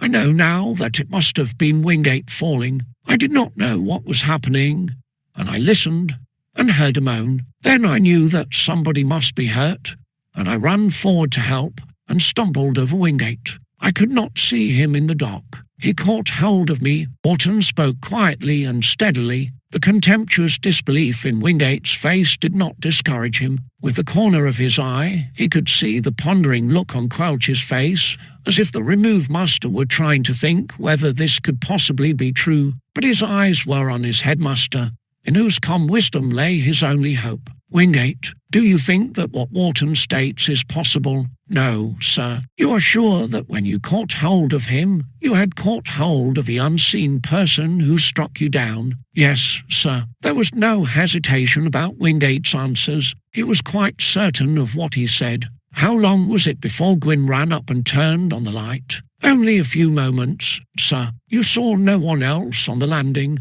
There was no one else, sir. Only Wharton, sir. Dr. Locke's eyes fixed on the junior again. You were out of your dormitory, Wharton, at a forbidden hour. You have explained to your foremaster that your intention was to go down to Wingate's study knowing that he was not there and perpetrate some lawless damage in the room. Wharton coloured deeply. That certainly was not how it had presented itself to his own mind. He stammered a reply. I did not mean, I was going to ship the study. I have told Mr. Quelch so. The head interrupted his stammering. It was with that intention that you left your dormitory. Yes, faltered Harry. Then it appears that, if you are indeed innocent of what is laid to your charge, it is only your own wilful and malicious intention that has placed you under such strong suspicion, said the head sternly. Wharton was silent. It was true, and he had nothing to say. Yet there was a glimpse of hope in his headmaster's words,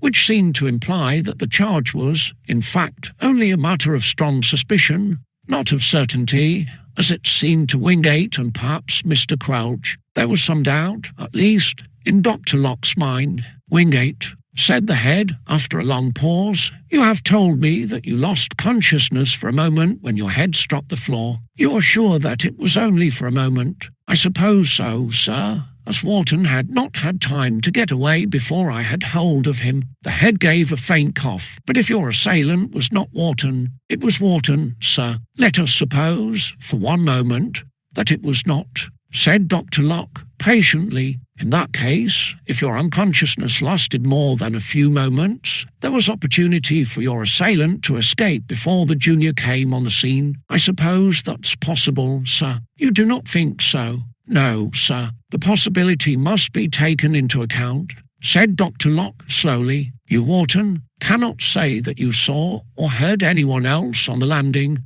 "No, sir. I couldn't see anything at all. I fancied I heard a sound like someone running, but I couldn't be sure." Wingate's lip curled. There was no glimmer of doubt in his mind. The young rascal had knocked him down, and he had been out for a moment. Then he had grasped the fellow who had struck him. Nothing could have been more certain to him. No one else had been on the spot, and it seemed to Wingate that his headmaster was splitting straws. It did not seem so to Mr. Quelch, however. His face was very thoughtful. Wharton's heart was beating uncomfortably. He knew that Wingate expected him to be sacked on the spot. Quelch had had the same expectation, though he knew that Quelch was troubled in his mind. He hardly expected anything else himself, but it was evident that the head, weighing the matter carefully and considering it from every angle, saw a spot of doubt in the apparently overwhelming case against him. There was a brief silence in the study. The head broke it. "I shall consider the matter further," he said. "For the present, Wharton, you may go. You will go to your study and remain there for the present." The junior felt a weight roll from his heart and mind. "Yes, sir," he answered quietly, and he left the study. He was not out of the wood by any mean, but the headmaster, at least, was taking time to consider the matter. If he was not judged innocent, at least he was not condemned as guilty. It was, in fact, something like the Scottish verdict of not proven, and whether Harry Wharton was to remain at Greyfriars or leave the school in disgrace was still on the knees of the gods. Chapter Roman 19 not gone. "I say, you fellows, blow away Bunter." "Oh, really, Cherry? Kick him," growled Johnny Ball. Billy Bunter blinked indignantly at Johnny through his big spectacles. Bunter was unconscious of any reason why he should be kicked. Bunter only wanted, as usual, to know. The Greyfriars fellows were out after third school. By that time they knew Wharton must have seen the head and heard his sentence, whatever it might be. That it was the sack they could hardly doubt.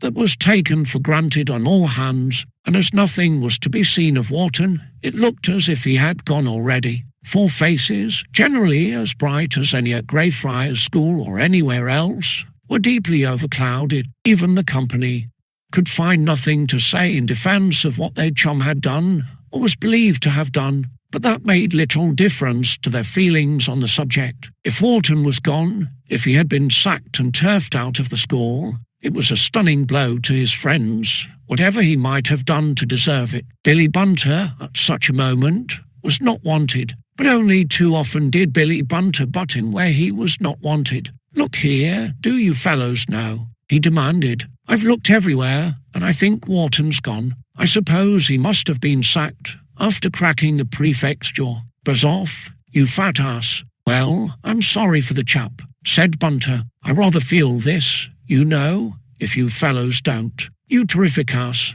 He had a beastly temper, I know," went on Bunter. "I've often wondered how you stood him in the study, Nugent." "Will you shut up?" said Frank, between his set lips. "Well, you know he had a rotten temper," said Bunter, banging a fellow's head and chucking a book at him when a fellow offered to help him with his lines and all that. "But look here, Nugent, now that Wharton's gone." "We don't know yet that he's gone, you burbling dummy," growled Bob Cherry. "Oh, he's gone all right," said Bunter cheerfully. "The old man couldn't let him off after what he did. Now he's gone, Nugent, what about me coming back to the study?" "What?"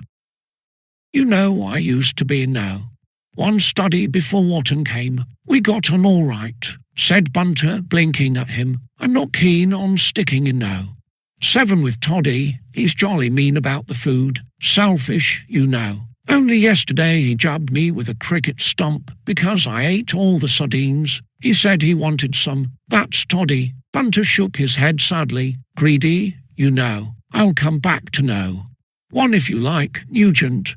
Now that ill-tempered beast is gone. Rather a pleasant change for you after Wharton, what? Why, Frank Nugent grabbed Bunter's collar and banged his fat head on the trunk of an ancient elm. Bunter did not know, but he knew that Nugent did. It was quite painful. Yaroo, roared Bunter. What do you think you're up to? Leg o' my neck, beast. Now boot him, said Johnny Ball. Billy Bunter did not wait to be booted. He jerked his fat neck away and departed in haste. The company were left to a dismal discussion. I suppose he's gone, said Bob. They turf him out while we were in class, without a fuss. The gonfalness is terrific, said Harry Jumset Ram Singh dismally. It is preposterously rough luck. He asked for it as hard as he could, grunted Johnny Ball. Nugent's eyes glinted. Whether Wharton had asked for it or not, all he felt was the loss of his best chum. You can pack that up, Ball, he snapped. He was the best chap in the remove, whatever he may have done when he lost his temper. If you're going to run him down like the others, steady the buffs, murmured Bob Cherry. Ragging won't mend matters. I said that he asked for it, and you know he did, as well as I do, said Johnny Ball, calmly. But I'm as sorry as anyone that he got what he asked for. He was my pal as well as yours, Nugent. It doesn't seem possible that he's gone, that we shan't see him in the study again. There was very nearly a break in Nugent's voice. I can't get it down. Look here, we've got to know. I'm going to ask Quelch. He went into the house, and his friends followed him. Vernon Smith, in the doorway, called to them as they passed. Wharton gone? We don't know yet, answered Bob. Looks like it, said the bounder. It had to be the sack after what he did. It would have been pretty tough for him if he'd stayed on. With every man in the school down on him, his pals aren't down on him, snapped Nugent. The bounder gave him a stare. Pals or not, you can't stand for what he did, he answered. If he'd stayed on, he'd have been sent to Coventry. Knocking a man out in the dock is a bit over the limit. Nugent, I know I wouldn't touch him with a bodgepole. You're such a particular fellow, aren't you, with your betting and smoking and pop-crawling? Flashed back Nugent, savagely. If any man in the remove ought to be sent to Coventry, it's you, Vernon Smith. You ought to have been sacked half a dozen times over. Here, come on, old chap, said Bob, catching Nugent's arm. No good rowing with Smithy. Nugent snatched his arm free. The most peaceable fellow in the remove, the fellow who never quarrelled with anybody, seemed to be hunting for trouble. He made a step nearer the bounder, his hands clenched. You rotter, you're not fit to black Wharton's boots, whatever he may have done. It's like you to pile on a man when he's down. Vernon Smith stepped back. It was not like him to keep his temper under provocation, but he could guess what Harry Wharton's best chum was feeling like. Indeed, it was plainly to be read in Frank's pale, harassed face, and he was not without feeling himself. I've only said what every man in the remove is saying, Nugent, he said quietly, and with that he walked away. Nugent glanced after him, apparently inclined to follow him up and force a quarrel, but Bob caught him by the arm again and fairly dragged him into the house. Come on, old chap, he said. We've got to see Quelch and find out what's happened. No good rowing about it, anyhow, said Johnny Ball. I'll row with any fellow who's got anything to say against Wharton, snapped Nugent. That means all Greyfriars, grunted Johnny. Look here. Oh, come on, exclaimed Bob, and he dragged Nugent onto Mr. Quelch's study. He tapped at the door and opened it, but the study was vacant. The juniors looked into it and remained in a group at the doorway. Is Quelch still with the head? Muttered Bob. They must have got through with Wharton before this. Better wait, I suppose. They waited at the study door in a downcast group. Mr. Prout passed them, gave them an inquiring stare, but they did not heed Prout. It was 10 minutes before Mr. Quelch appeared, coming along to his study with a grim and thoughtful brow. He glanced at the four. What is it? He asked. What do you want here? We want to know about Wharton, sir, answered Frank. Has he gone? He could not keep his voice from faltering. "No." "Oh," gasped Frank. That, at least, was a relief. Will you tell us what is going to be done, sir? Is he going to be? He could not utter the word. Mr. Quelch gave him a sharp look, but what he read in the junior's face disarmed him, and he answered almost gently, "The matter is not yet decided, Nugent. Dr. Locke is taking time to consider it. That is all I can tell you. Where is Wharton now, sir?" "He was sent to his study. I have no doubt that he is there now." Mr. Quelch passed into his study and shut the door, leaving the 4 juniors staring at one another. "Then he's not gone," breathed Bob.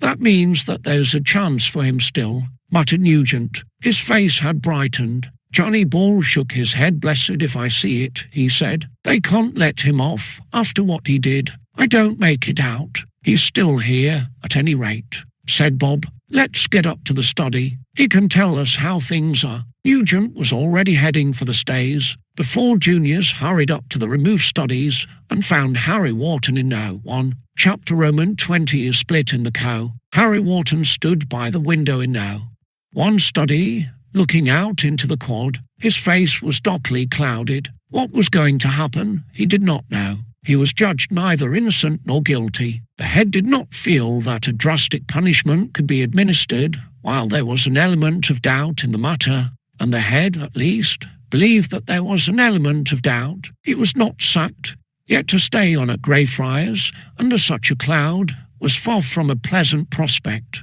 Who would believe his version of what had happened that night? Wingate, a fair-minded fellow who would never willingly have done any man wrong, believed him guilty. Other fellows, it was fairly certain, would take the same view as the captain of Greyfriars. It was not merely an escapade, a reckless act like shipping the captain's study. It was a brutal and cowardly action of which he was accused, a savage blow struck in the dock. What would the fellows think of him, and who would believe that he had never struck the blow? Only his friends. That was a comfort to his mind. His friends, at least, would believe him and trust him. He had only to tell them what had happened, and all would be well in the co, at least. That he had brought this trouble upon himself by the reckless indulgence of a passionate temper, he was ready to admit, but he had not done what he was believed to have done, and his friends, at least, would take his word on that without question. That was the only spot of light on a dock horizon. He could see groups of fellows in the quad,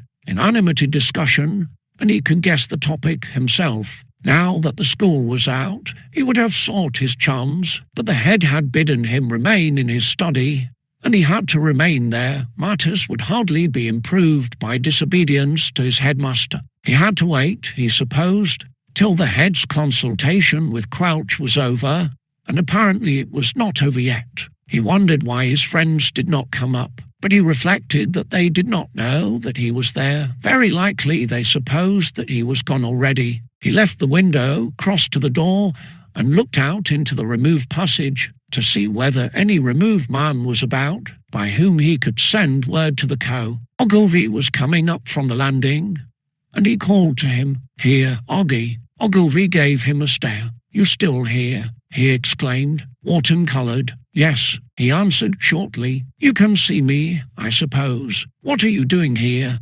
"Then, what the thump do you mean? Everybody thinks you're gone. Aren't you sacked?" Wharton's lips set. Evidently Ogilvy took it for granted that he was sacked, and that was as it should be. "Sorry, no," said Harry, ironically. "You're sticking on here, quite. You won't find it pleasant," said Ogilvy, and with that he walked onto his study, went in, and shut the door. Harry Wharton, with a set face, crossed back to the study window and stood moodily staring out. He had always been friendly with Ogilvy, a fellow whom anyone must have liked and respected, but Oggy evidently wanted to have nothing to do with him now. The colour burned in his cheeks. If this was a sample of what he had to expect, the prospect was bleak, but his friends would stand by him. He clung to that. There was a tramp of feet in the passage, and he turned from the window with an eager face. Frank Nugent came hurriedly into the study and Bob Cherry tramped in after him, followed by Johnny Bull and Hurry Jamset Ramsing. Never had the captain of the remove been so glad to see them, but as he looked at their faces, the momentary brightness died out of his own. They had come to him, and they were going to stand by him, but he could read in their faces what was in their minds. They, like Ogilvy, and no doubt the rest, believed that he had done the rotten thing. They were going to stand by him, in spite of it, but they believed it. His face changed, and grew cold and hard. "Harry," exclaimed Nugent. He came eagerly across the study. "We've just heard from Quelch that you're here. A bit of a surprise for you, I expect," said Wharton, carelessly. "Ogilvy thought I was gone. I suppose you had the same idea." "Well, yes, as we saw nothing of you when we came out." "Well, I'm not gone," said Harry, in the same careless tone. "It isn't even certain that I'm going." Quelch said that the head was taking time to consider. "That's it," assented Wharton. "The old boy's taking his time about it. I hope the verdict will be in my favour." "We all hope that," said Nugent, quietly. "Thanks. The hopefulness is terrific, my esteemed Wharton. Thanks again." Bob Cherry opened his lips and closed them again, staring at Wharton. He could see that Wharton was in a bitter and mocking mood, though what was the matter with him now, honest Bob could not guess. "If you get off, Wharton, every fellow here will be jolly glad," said Johnny.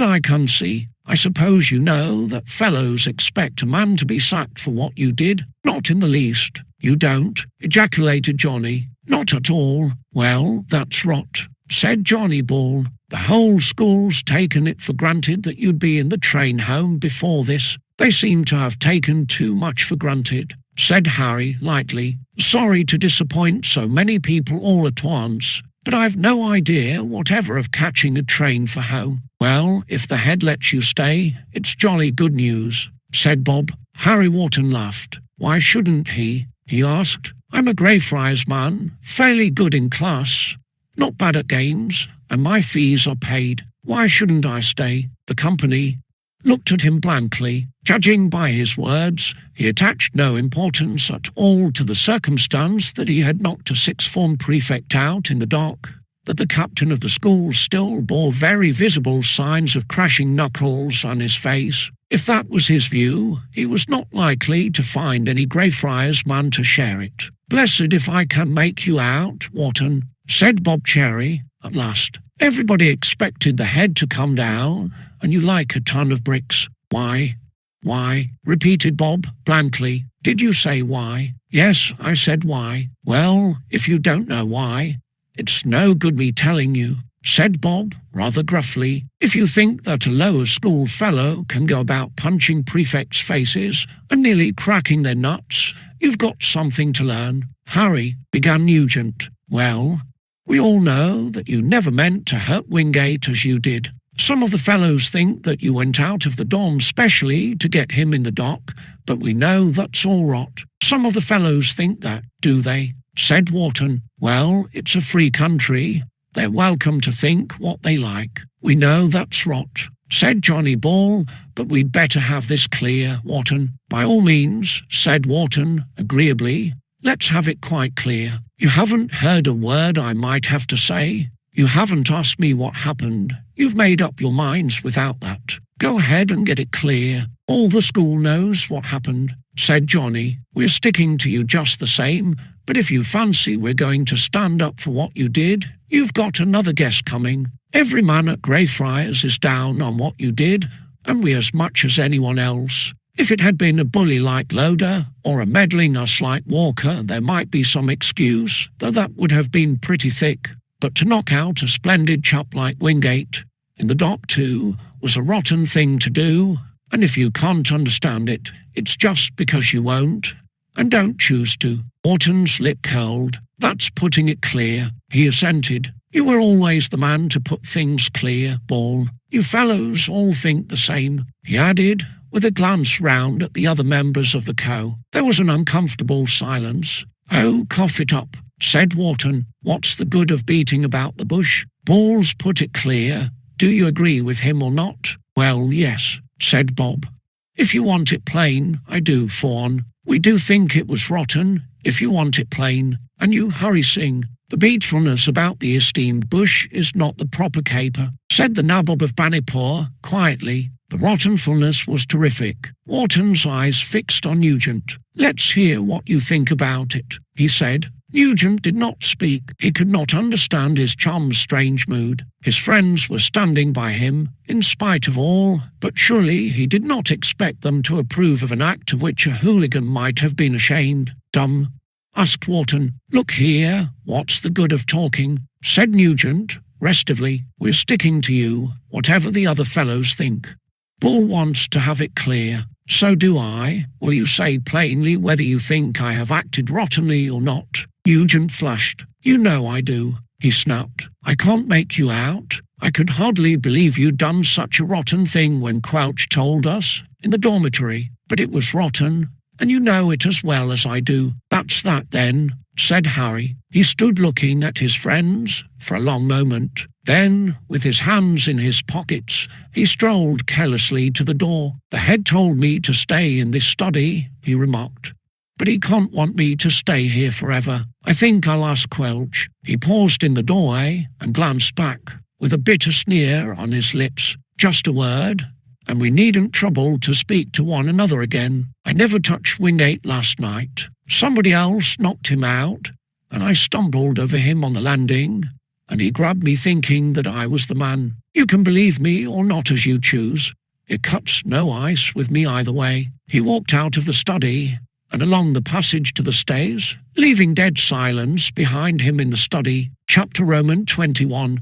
Bard. Lord Mavliver stood on the house steps with his hands in the pockets of his elegant trousers, his face as usual calm and placid, the picture of lazy ease. But Mowley's eyes were very keen as he watched what was going on in the quadrangle quietly and attentively. There were plenty of fellows in the quad, among them Harry Wharton, captain of the remove. That he was still at Greyfriars caused a good deal of surprise and, in some quarters, something like resentment. But if he was still there, it was plain to the most unobservant eye that he was not there on the old footing. He could not have failed to be aware of it. But his face expressed nothing. Whatever his feelings might have been like, they were hidden under a mask of casual carelessness. There was no frown on his brow, no cloud on his face. He simply looked like a fellow who was sauntering till the bell should ring for class, without any special care on his mind. But if Wharton's face expressed nothing, other faces expressed much. Squiff, Tom Brown, Peter Todd,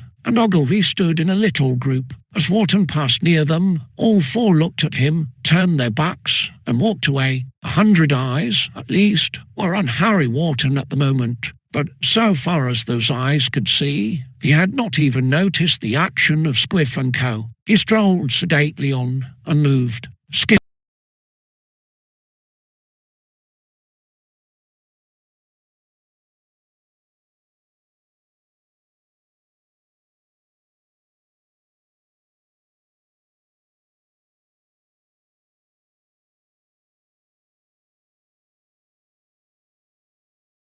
From him, or a flush to his face, they were disappointed. Wharton glanced at them carelessly, without interest, as he might have done at any other time, and passed on regardless. Bob Cherry, Nugent, Johnny Ball, and Hurry Singh were standing in a little group near the house, not looking happy. Mauleverer noticed that Wharton did not come anywhere near that group, though they were looking to a loud snort, which apparently fell on deaf ears. Hazeldine, coming hastily out of the school shop, almost ran into him, stopped, coloured, and went back into the shop.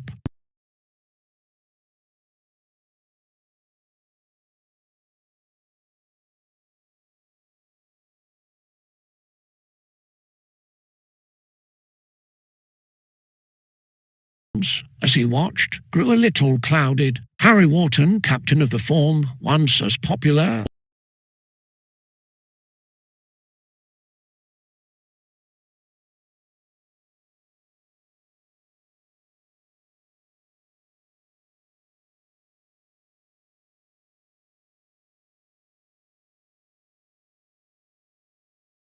called Fisherty Fish, and all of them looked the other way. Apparently there was not a man in the remove.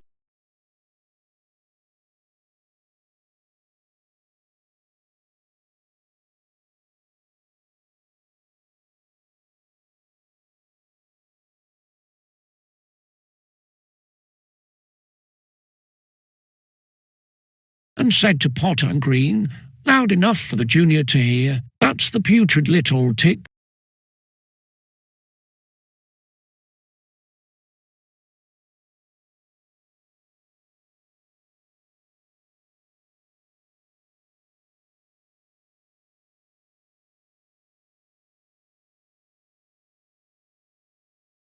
Heedless of a tuck Tom Redwing gave at his arm. "You're still here, Wharton," said the bounder. Wharton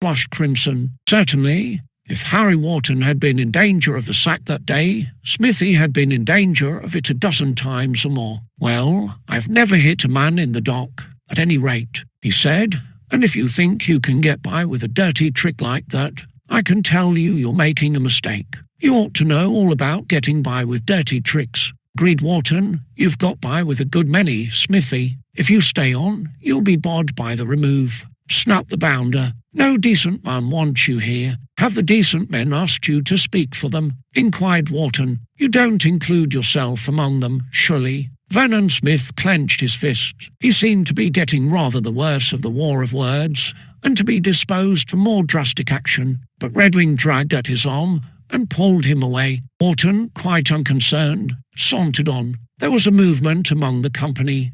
"Come on, you chaps," said Bob Cherry in a low voice. The four walked directly towards Wharton. He changed his direction slightly, as if to avoid a meeting, but they were not to be eluded, and they stopped in a bunch directly in front of him. "Look here, Wharton," began Bob. "May I pass?" asked Wharton quietly. "We want to speak to you, Harry," muttered Nugent. "The want is entirely on your side." "Then, my esteemed and idiotic Wharton," murmured Harry Jumset Rumsing, while Johnny Ball gave an expressive grunt. Harry Wharton stayed the four in the face for a moment, swung round on his heel, and walked away with his back to them. They were left staring after him with reddened faces. The process of cutting was evidently not all on one side in the remove. The rest of the form had cut Wharton, and he, in his turn, cut the four who had been his nearest and dearest friends. Lord Mauleverer knitted his brow a little as he watched that last little scene. After a few moments' thought, he descended the steps and walked away in the direction Harry Wharton had taken. The captain of the remove glanced round, at a touch on his elbow. "Well?"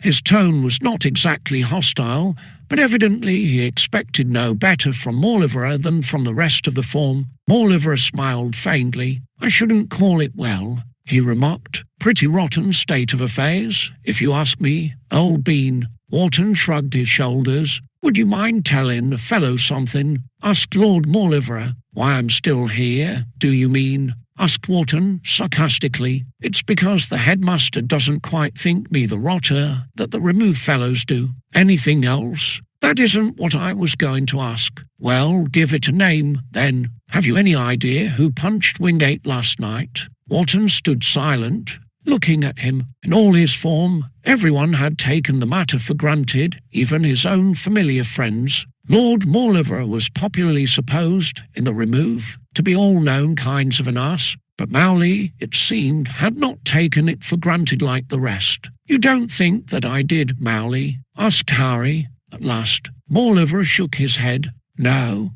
I was a bit knocked out when Crouch told us in the dorm last night, but after thinking it over, I could see that it was all rot. I shouldn't believe you if you told me you did it. I should think you were wandering in your mind or something." Wharton laughed. "You're the only man in the remove of that opinion, Mowley," he said. "Yours, at present," admitted Mowley. "You see, the thing seems to speak for itself, clear as daylight if there's anything in evidence. But evidence, of course, is only bunk. Mauleverer shook his head again. A chap doesn't do what it isn't in him to do, and it's not in you to do a thing like that. So I've not much use for the evidence. Daniel come to judgment, said Harry, laughing. It was some fellow who was scared out of his 7 senses when Wingate grabbed him and hit out not caring what damage he did. Said Lord Mauleverer, you're rather an obstinate ass. What?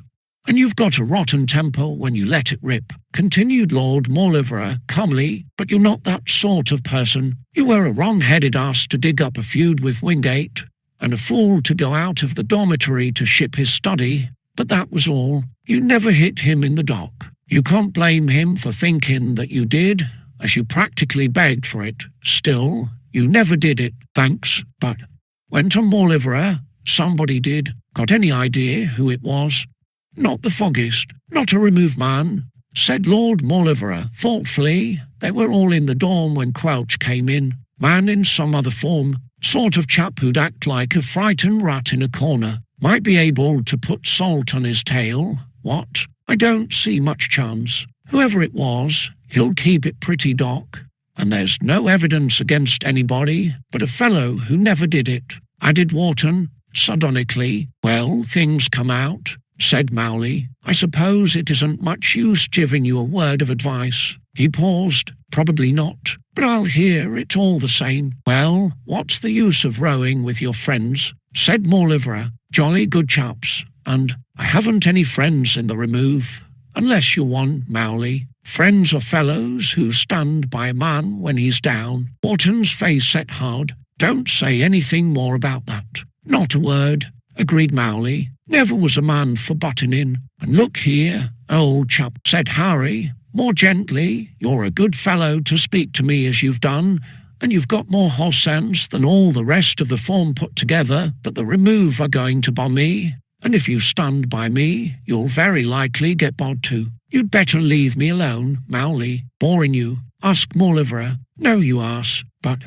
Well, I'm sticking to you, so long as you don't find me a bore, said Lord Mauleverer. Perhaps we'll root out who it was punched old Wingate. Between us, 2 heads are thicker than one, you know. Hallo, there's the bell. Coming in. They went in together, and Harry Wharton, with all his stubborn pride, was glad enough that there was one fellow, if only one, who believed in him, and stood by him when he was so thoroughly and utterly down on his luck. Chapter Roman 20 to the potting of the ways. Prep, said Johnny Ball. Blow prep, growled Bob Cherry. The blowfulness is terrific, my esteemed Johnny, murmured Harry Jumset Rumsing. Frank Nugent did not speak. His eyes were fixed on a junior coming across the landing from the stays. Removed fellows were coming up to the studies for preparation. Among them was Harry Wharton, one of a crowd, but as much alone as if he had been in a desert. He did not seem to care,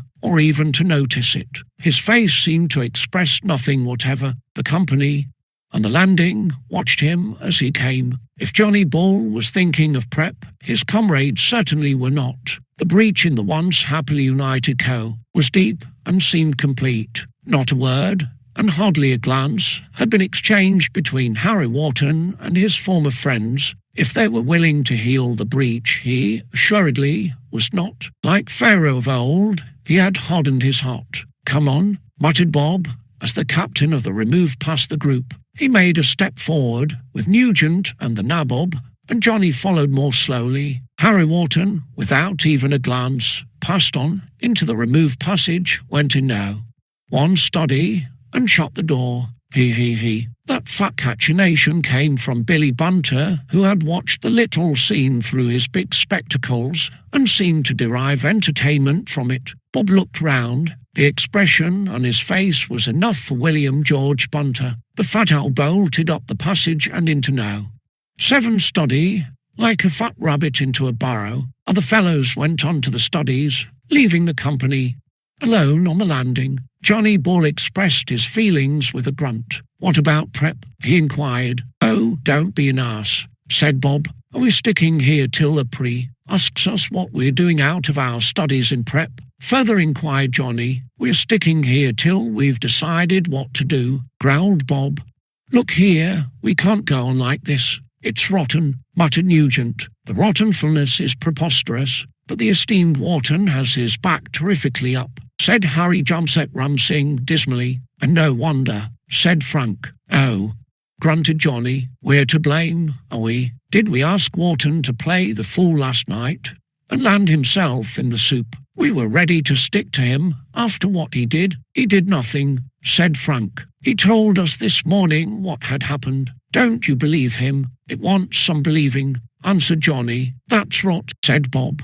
Wharton would no more tell lies than he would pickpockets, and you know that as well as we do, Johnny. It's awfully steep, but it's true, said Frank. We never knew what had happened, and could only take what Quelch said. He had no doubt about it, and we supposed he knew what he was talking about. But Wingate got the wrong man in the dock, and Quelch could only go on what Wingate told him, said Bob. We never dreamed. We couldn't guess all that, I suppose, grunted Johnny. The guessfulness was not possible, said Harry Rumsing, shaking his dusky head. We ought to have, said Frank quietly. It was a rotten thing that was done, a dirty trick. We ought to have known. Well, we couldn't, said Bob.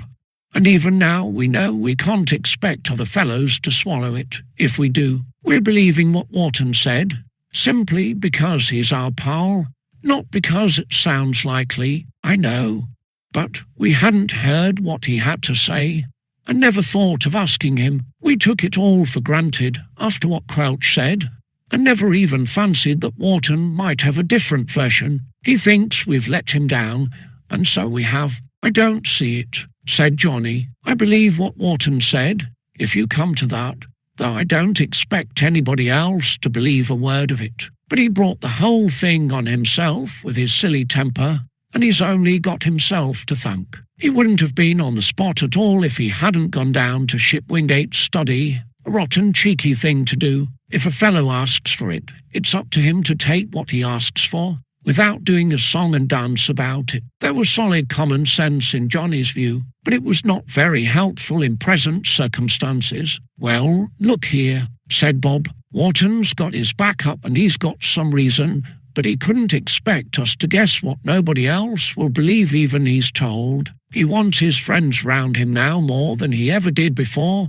and it's up to us to take the first step. We've taken it, and he's turned his back on us, grunted Johnny Ball. I'm a bit fed up. Well, let's take it again.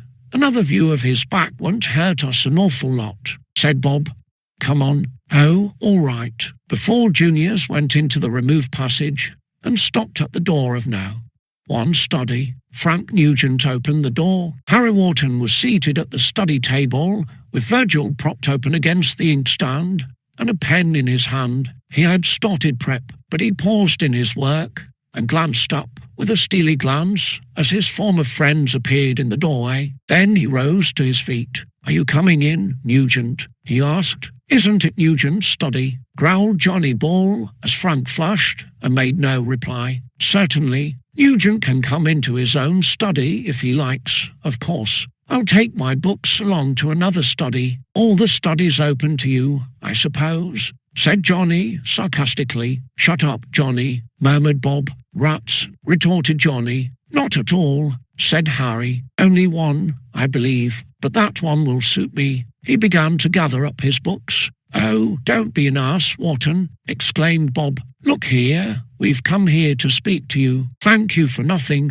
We want to say. I'm not interested in what you want to say. I'll say it all the same, said Bob. First of all, we believe what you told us, that it wasn't you who knocked old Wingate out last night. You know that Wingate thinks it was. I don't think I'm accountable for what Wingate, or any other fool, may think. Bob Cherry breathed hard. You can't blame him for thinking so, he said. Any fellow would have thought so in the circumstances. Quelch had no doubt about it. Dear old Quelch. Well, we had to take what he said. We supposed he knew. Are you going to blame us for that? Not in the least. Why shouldn't you? Then what's the trouble? Is there any trouble? What the dickens do you mean? Exclaimed Johnny Ball, testily. If you mean that you want to row, say so plainly. But I don't want to row. answered Wharton, mildly. "All I want is to be left alone to get on with my prep. If that means that you want us to leave you alone, have you really guessed that at last?" "Well, you won't have to ask me twice,"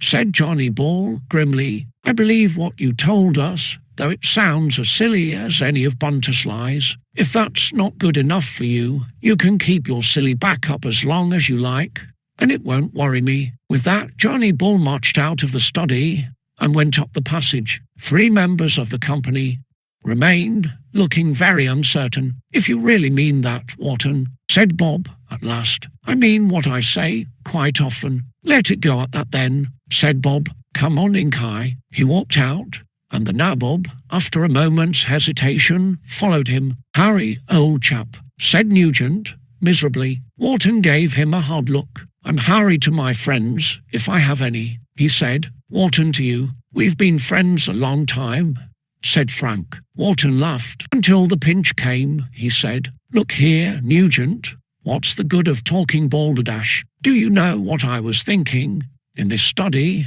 before you came up this morning, I was thinking that whatever the head did, whatever Crouch thought, whatever other fellows believed, my friends would stand by me and never believe for a minute that I'd done a rotten thing for which any fellow ought to be kicked out. And you came up to tell me that you were sticking to me, although I'd done it. It never crossed your minds that I might have something to say, that there might be a mistake. It was settled that I'd done a rotten, beastly, cowardly thing, hitting a man in the dock and knocking him out, a thing that even a blackguard like Smithy wouldn't have done, or even a rat like Skinner. If that's what your friendship is worth, you can keep it, but—" "Oh, let's have done," said Wharton impatiently. "Look here, this is our study, but we can't use it together. If you want it, I'll go along and ask Mowley to take me in. If you don't want it, I'll stick here. You've got plenty of friends to take you in, if I haven't. It's for you to say." Frank Nugent did not say a word. In silence, he gathered his books for prep and left the study with them under his arm. The door shut after him, and Harry Wharton was left alone. Chapter Roman 23 coming to blows. Smack. It rang through the rag almost like a pistol shot. Another day had passed, but the strange position of Harry Wharton, captain of the Remove, was unchanged. Nothing had come from the head. If he was still considering, his considerations had as yet produced no result. In the form room, Wharton went on as if nothing had happened, but it was noted that Quelch, who was expected to be down upon him with a very heavy down, treated him much the same as before, and he was still head boy of the form. That position, in a Greyfriars form, had little or nothing to do with a fellow's place in class. It approximated to that of a headmaster's preposter, and everyone had expected Wharton to be turned out of it. But he was not turned out. Quelch had said nothing on the subject. If his gimlet eyes dwelt sometimes very keenly on Harry Wharton, it was with a not unkindly look. In the form, Wharton was practically an outcast. He had spurned the overtures of his former friends, and they were not renewed. No other fellow wanted anything to do with him, with the single exception of Lord Mauleverer. Fellows like Squiff and Tom Brown and Mock Linley and Redwing were quietly distant, but not uncivil. Fellows like Skinner and Snoop liked to make themselves as offensive as possible. Vernon Smith was the most aggressive of all, probably because his nature was aggressive, and perhaps because, as some fellows suspected, he saw a chance for himself if Wharton should be turned out of the captaincy of the form. That step was already being discussed in some of the studies, though nothing had come of it so far. Obviously, the present state of affairs could not continue indefinitely. What Wharton himself thought about it all, nobody knew. He had wrapped himself in pride as in a garment. His face expressed nothing at all. Seemingly, he was content to inhabit a study alone, to which other fellows never came, to walk in the quad by himself,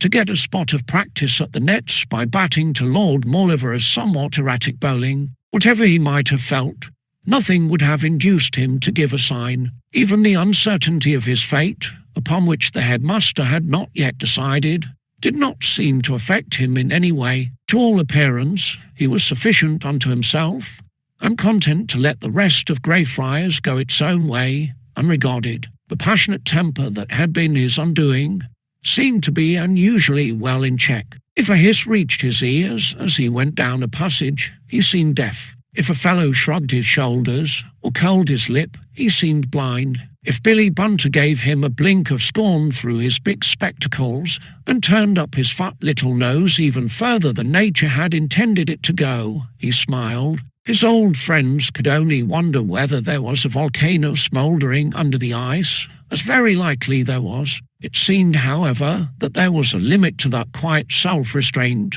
and it was Skinner, unfortunately for himself, who stepped over the limit. After tea on Friday, Harry Wharton strolled into the rack, with his hands in his pockets, his face sedate and indifferent as usual. A good many fellows wondered that he had the nerve to show his face there in the circumstances, but Wharton assuredly had no intention of shrinking from the public gaze. A hiss from somewhere was audible as he came in. Wharton, as usual, deaf to it. Vernon Smith gave him an aggressive stare, but he did not seem to see the bounder. Bolsover Major uttered a loud and expressive snort, but he seemed unaware of Bolsover's existence. Skinner, generally a fellow of very little account in the form, felt for once that he had the support of all, feeling strong in numbers, as it were. Thus emboldened, Harold Skinner ventured further than prudence dictated. "That rotter's still here," he said to Snoop. "What's the old man thinking about? I wonder. Is Greyfriars a home from home for hooligans?"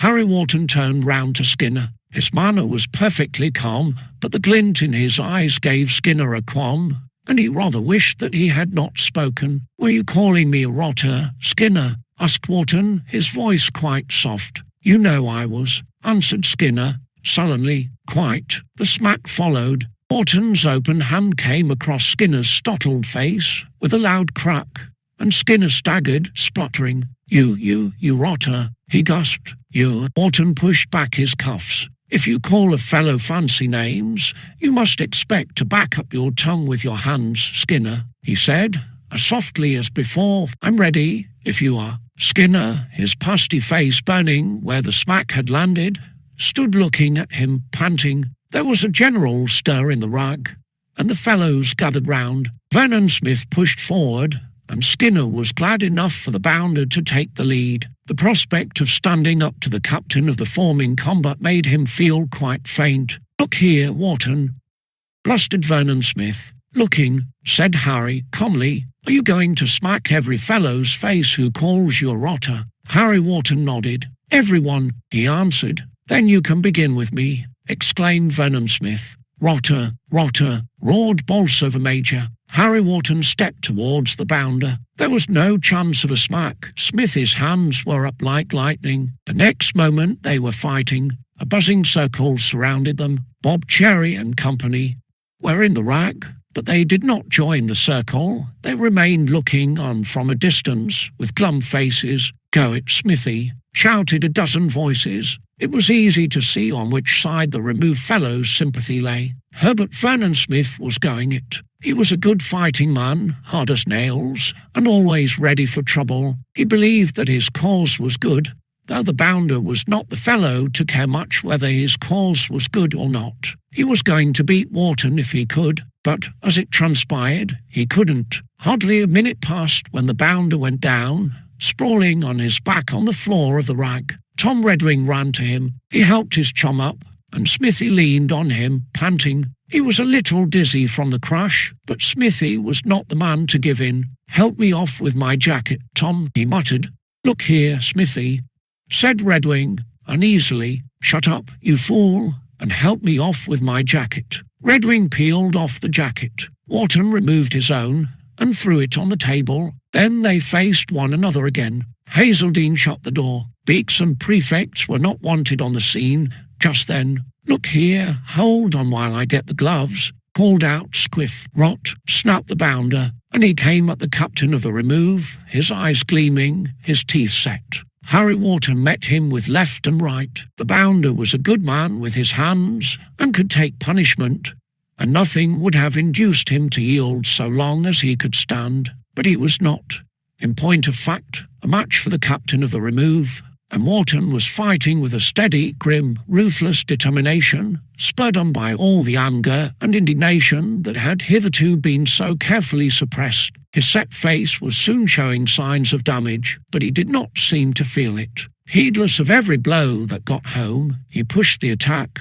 driving the enraged bounder before him. Smith he forced to give more and more ground, till at length he brought up against the wall, panting with rage. There at length he rallied, and fairly hurled himself at his adversary, only to be met by a crash on the jaw that spun him off his feet. He landed hard and heavy on the floor. Redwing, with a troubled face, raised him up, but the hapless bounder could hardly stand. Wharton stepped back, dropping his hands, and waited. Twice, thrice, the infuriated bounder made an effort to pull himself together and carry on, but he could not.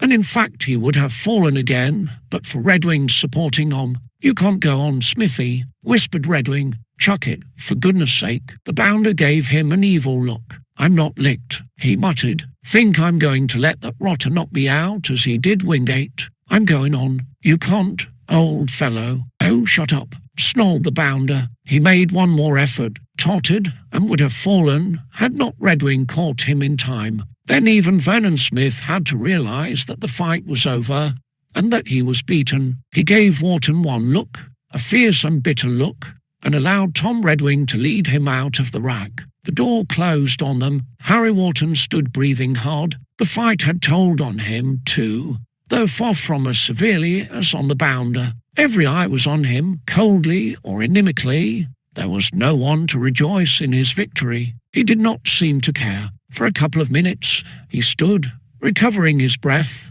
and dabbing a stream of red from his nose. Then he looked round and met Bolsover Major's hostile glare. "Your turn now, Bolsover," he said. "What?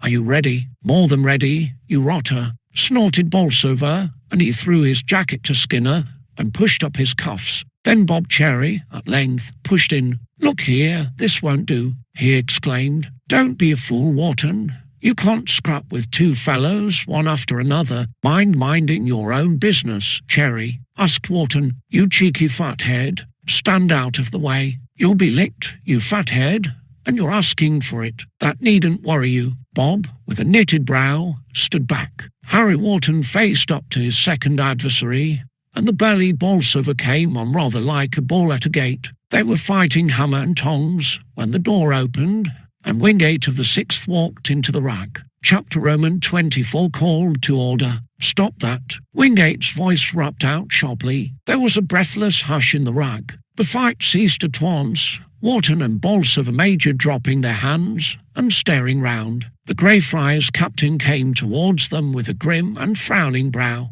The dark bruise on his chin showed up very plainly. It was upon Harry Wharton that his grim frown was concentrated. "So you're fighting?" he snapped. "Quite," said Harry coolly. "I've just seen Vernon Smith, looking as if he'd been knocked out in a prize fight. Your handiwork, I suppose?" "Right in one," said Harry, with the same coolness. It was not exactly the manner in which a lower school boy was expected to reply to a sixth form prefect. Wingate's eyes glinted at him, with his jaw still aching from the crash of knuckles, and no doubt in his mind that those knuckles had been Harry Wharton's. He was not likely to be in a patient mood with that troublesome junior. "You're captain of your form, and Quelch's head boy," he said, "and you're fighting in this room with bare knuckles, and one fight isn't enough for you. You're going on. I needn't ask who was to blame. You seem to be hunting for trouble all round." "Not at all," answered Harry, "but if you've made up your mind about it, it's no use for me to say anything.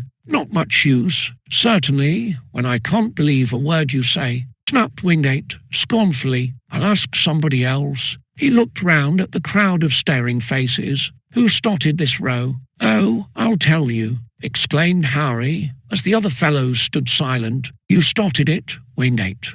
The Greyfriars captain gave quite a jump. "What the dickens do you mean, if you mean anything?" he snapped. "You started it by grabbing the wrong man in the dock the other night," answered Harry. "If you hadn't made that mistake, there wouldn't have been any row here." Wingate looked at him. He seemed speechless for a few moments. Bob Cherry gave his friends a sort of hopeless look, and Johnny Ball grunted. "Is he the man to ask for it?" he murmured. "The awfulness is terrific." Harry Wharton did not seem to think that he was asking for it. He stood facing the Greyfriars captain, his manner perfectly cool, almost nonchalant. "So I made a mistake, did I?" said Wingate at last. "You did? I caught you in the very act, and made a mistake." "You did not catch me in the act, and you made a mistake," answered Wharton deliberately. "I never touched you that night, and the man who did is laughing in his sleeve all this while." "Oh, crikey," came from Billy Bunter, while the rest stayed in silence. "You're keeping that up, are you?" said Wingate slowly. "It happens to be true." "I think the whole school has made up its mind how true it is," said the Greyfriars captain contemptuously. "So it boils down to this. You're fighting fellows in your form, one after another, because they're down on you for what you did, as any decent fellows would be for what I did not do," corrected Wharton gently. "And nobody in your form is to tell you what he thinks of you without having a fight on his hands. Is that it? Just that?" "Well, that isn't quite it," said Wingate grimly. "I happen to be head prefect at Greyfriars, and lower boys have to toe the line to a prefect's orders, though you don't seem to be aware of it. And I order you, here and now, to keep clear of fighting in your form. Is that clear?" Wharton did not answer. "I'll make it clear," said Wingate, in the same grim tone. "You've got your orders, and you'll do exactly as you're told. If I hear of you mixed up in a fight again, I shall report you to the head, and you'll be up for a flogging. Why you've not been sacked, I can't make out, but so long as you're here, you'll toe the line. Look out for a head's flogging next time I hear of you in a scrap. That's all for now." With that, and without waiting for a reply, if Wharton had been disposed to make one, the Greyfriars captain turned and walked out of the rack. Harry Wharton stood silent, breathing hard. Bolsover Major, with a grunt, took his jacket to put on. "I suppose that washes it out," he growled. "I suppose you're not going on now. I'll go on if you like." Bolsover Major gave him a glare and seemed half inclined to take him at his word, but he'd put on his jacket. Skinner rubbed his cheek, still burning from the smack. "You'd better get out, Wharton," he said. Wharton looked at him. "You're not wanted here," went on Skinner. "Like your cheek to butt in here among decent fellows. Get out of it." Harry Wharton laughed. Skinner had been quick to catch on to the fact that his hands were now tied. Wingate meant every word that he had said. He was fed up to the teeth with Wharton of the remove, and a head's flogging impended over that junior if he failed to toe the line. Skinner could afford to take risks now. "Yes, get out," said Snoop, taking his cue from Skinner. "Bodge him out," said Stott. "Chuck that," exclaimed Bob Cherry angrily. "You begin any bodging, and you'll jolly well soon wish you hadn't." Harry Wharton looked round at him. "Nobody asked you to butt in," he said icily. Bob's blue eyes flamed, and he clenched his hands. "By gum," he said, "if it wasn't for what Wingate said, I'd jolly well punch your cheeky head myself. You needn't let that stop you." "By gum," repeated Bob. Frank Nugent caught his on. "For goodness sake, Bob," he muttered. "Oh, all right," growled Bob, and he unclenched his hands. "Let him rip. I'm fed up with him." The door opened again, and Lord Mauleverer looked in. He glanced round, apparently not noticing that every face was turned towards Harry Wharton in grim hostility. "Looking for you, Wharton," he called across. "Coming down to the nets, old bean." "Yes, rather," answered Harry. He left the rag with Lord Mauleverer. Several hisses followed him as he went, and Skinner, greatly daring, called out "Rotter." But Wharton, this time, did not seem to hear. Chapter Roman 25, Bunter on the warpath, banging a fellow's head. Said Billy Bunter. Prep was on in the remove studies. Billy Bunter, with his fat person comfortably disposed in the study armchair, his fat little legs stretched out, his fat thumbs in the armholes of his waistcoat, in the objectionable way he had, blinked at Peter Todd and Tom Dutton as they worked at the table, two fellows in now. 7 study were getting on with it. Bunter, apparently, was chancing it with Quelch, as he often did, sometimes to his sorrow. Neither Toddy nor Dutton replied to the fat owl's remark. Dutton probably because he did not hear, being deaf. Peter because he was not interested. Billy Bunter went on. I'll jolly well show him. Rotten bully, you know. Banging a fellow's head on the wall of the biker's cheek. Nothing in it to damage, was there? Asked Peter, looking up. He jolly well banged my head, hooted Bunter. And serve you jolly well right, said Peter. I've heard about that, you fat frump.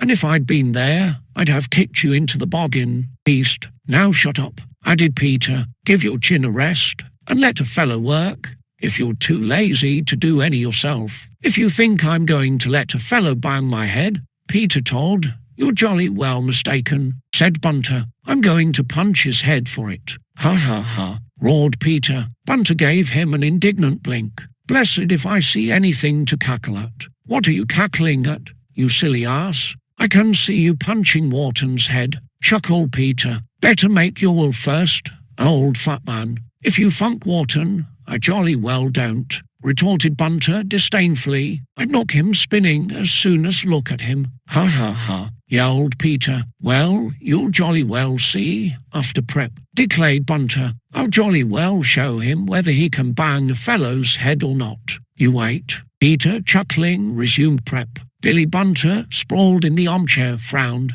Peter, apparently, did not take him seriously, but William George Bunter knew what he was about. Bunter was going to show him. A couple of days had elapsed since the captain of the Remove had banged Bunter's fat head for his sins in the bike shed. Hitherto, the fat owl had not seemed to think of avenging that drastic mode of treatment, but circumstances were altered now. There was a sly glimmer in Bunter's little round eyes behind his big round spectacles. There was a vein of cunning in Bunter, as in many obtuse persons. Bunter had been thinking. It had, in fact, dawned upon his fat brain that the scrapping in the rack and its outcome had placed the captain of the Remove in a powerless position. Wingate's eye was going to be very sharply on him, and if Wharton was mixed up in a scrap again, he had to go up to the head. Even that beast, Bunter considered, couldn't possibly want a head's flogging, especially as he knew that the headmaster was still in doubt whether to sack him or not. In these circumstances, it looked to Bunter as if he was on a good thing.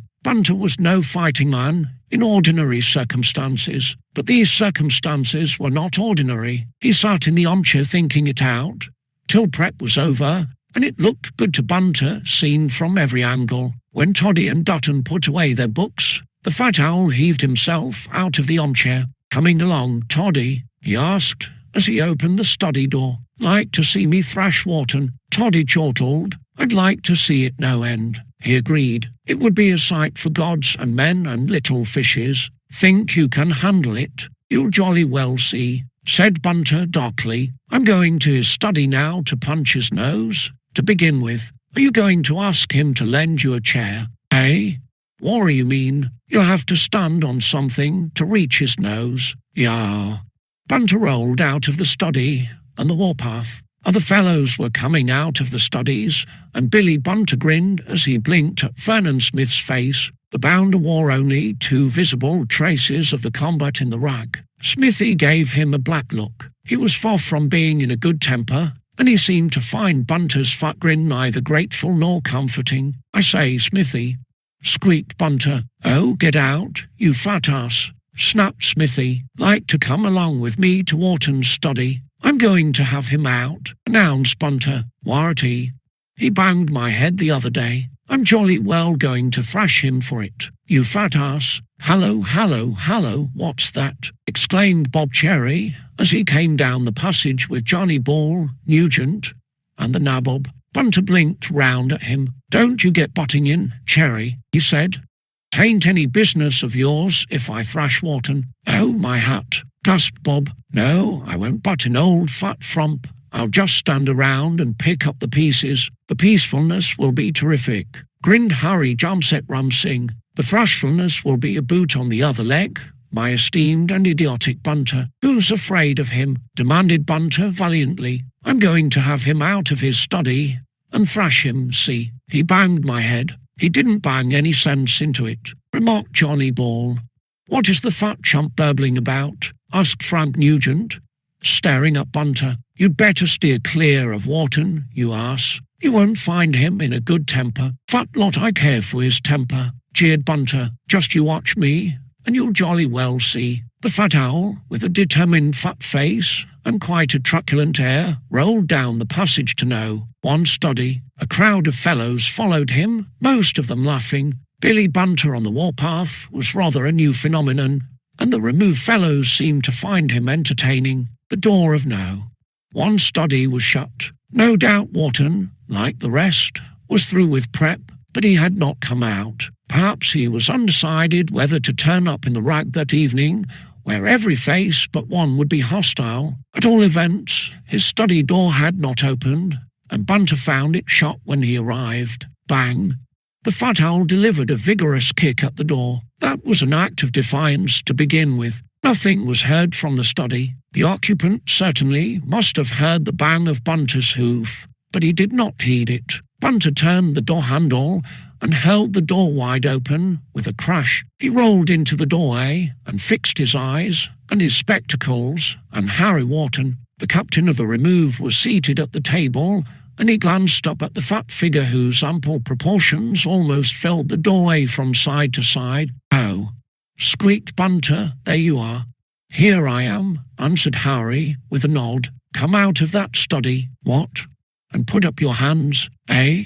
You banged my head the other day." "I'll bang it again, if you like," said Harry, laughing. "What's biting you, you fat chump? Roll away while you're still in one piece. Think you can bang my head?" hooted Bunter. "I'll jolly well show you. I've come here to thrash you, see? Now come out into the passage and put up your hands, if you ain't funky." Harry Wharton stared at him in sheer wonder. It did not occur to him, for the moment, that the fat owl had been thinking this out very carefully and deemed that he was on safe ground. "Are you coming out?" roared Bunter. "Roll away, you fat duffer. Funk, fathead, mind, I mean business," said Bunter. "You banged my head, and I'm jolly well going to thrash you." "Ha ha ha, what are you cackling at?" demanded Bunter. "I ain't joking." "You are," assured Wharton, "one of your funniest. Now you've done your funny turn, roll away, like a good barrel. Will you come out or not?" "Not, yeah." "Funk, rotter," roared Bunter. "You punched Skinner for calling you a rotter. Now come and punch me, if you ain't funky. But you'd burst all over the passage if I did." "Yeah."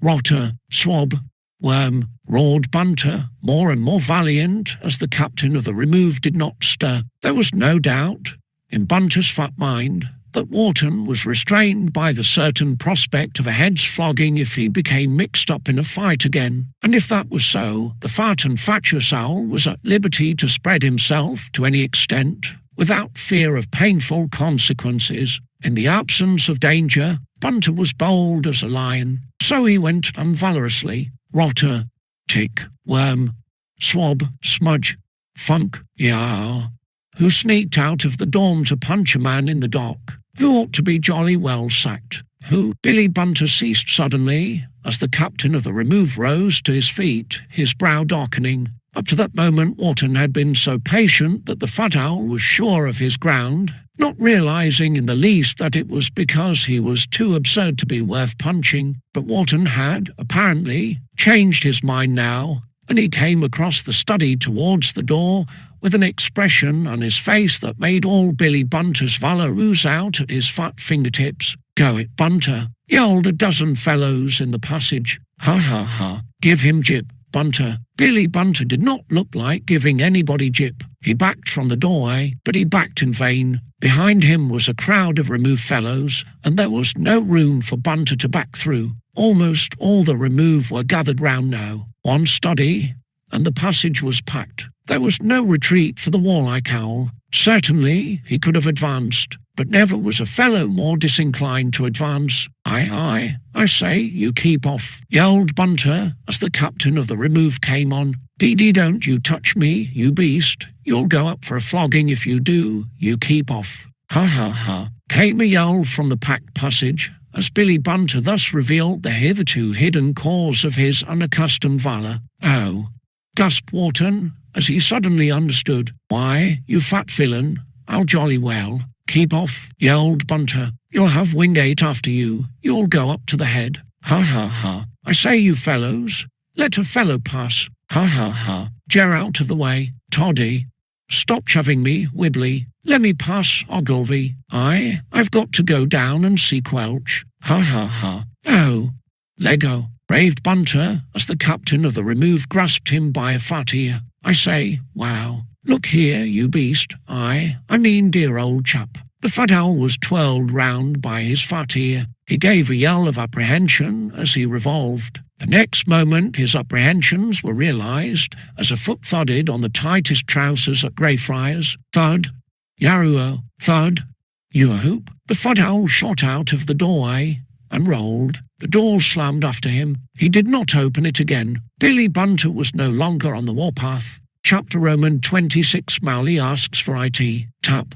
Come in, called out Wingate. It was after class on Saturday. Wingate was standing by his study window, looking into the quad, his eyes upon a junior of the lower fourth who was strolling idly, his hands in his pockets, his face sedately indifferent. A frown wrinkled his brow as he looked at Harry Wharton, and his hand unconsciously passed over his chin, still bruised, and with a lingering ache in it. Why that junior was still at Greyfriars, Wingate did not know. The head had stated that he would take time to consider, in a matter that seemed to everybody else as clear as daylight. Apparently he was still considering, for nothing further had transpired so far. In the meantime, the offender was an outcast in his form, and in the school generally. He was enduring it with cool hardihood and apparent indifference. He had the nerve to walk in the quad, as if nothing had happened, heedless and seemingly unconscious of the looks that were cast at him by other fellows. The Greyfriars captain could only wonder at his nerve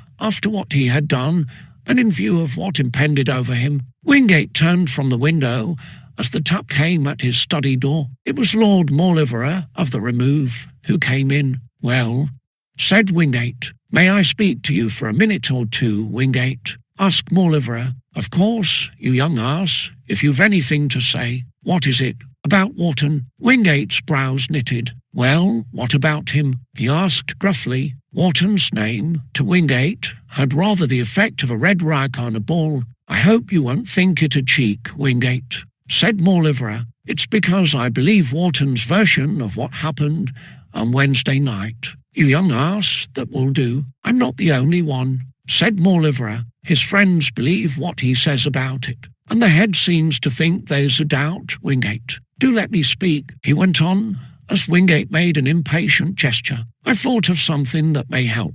Rubbish. According to Wharton, he knew that you were on the landing that night, looking for some fellow who was likely to break out, said Mauleverer. I don't know who the fellow was. No business of yours, in any case. I know. But suppose the fellow, whoever he was, did get out. He did not. You wouldn't know in the dock, said Mauleverer calmly. Just suppose for a minute that he did get out. He never knew, as Wharton did, that you were there, and he would walk right into your hands. You collared him. I collared Wharton, as all the school knows. Yars, but that was after you had been knocked out. Suppose the other fellow, whoever he was on the spot first. You collared him without seeing who he was. I've told you that I collared Wharton. You collared him, continued Mauleverer, apparently blind to the signs of growing wrath in the Greyfriars captain's face, and he hit out in a funk and floored you and cut. Then Wharton comes on the scene. Wingate stepped across to his table,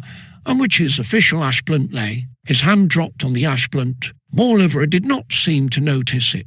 Not a minute later, perhaps only a few seconds, went on his calm lordship. Mowley evidently had been thinking this out and was determined to pass on to Wingate the result of his cogitations at the risk of getting 6 from an exasperated prefect. That would see Wharton through. That's enough. I haven't quite finished. I know that Wharton ought not to have been out of the dorm at all, and he was a cheeky ass to think of shipping your study. But that's not the point. The point is that it wasn't Wharton who hit you in the dock. Wingate picked up the cane. You know more than it seems, he remarked. You've come here to teach me my business as a prefect. When we make mistakes in the 6th, you're ready in the lower 4th to set them right. I suppose you mean well, you silly young ass, and I'd rather not lick you. Get out, I was going to say. One more word, and you bend over. Lord Mauleverer sighed. He had not quite expected a sixth form prefect to take sage counsel with patience from a junior in the lower fourth.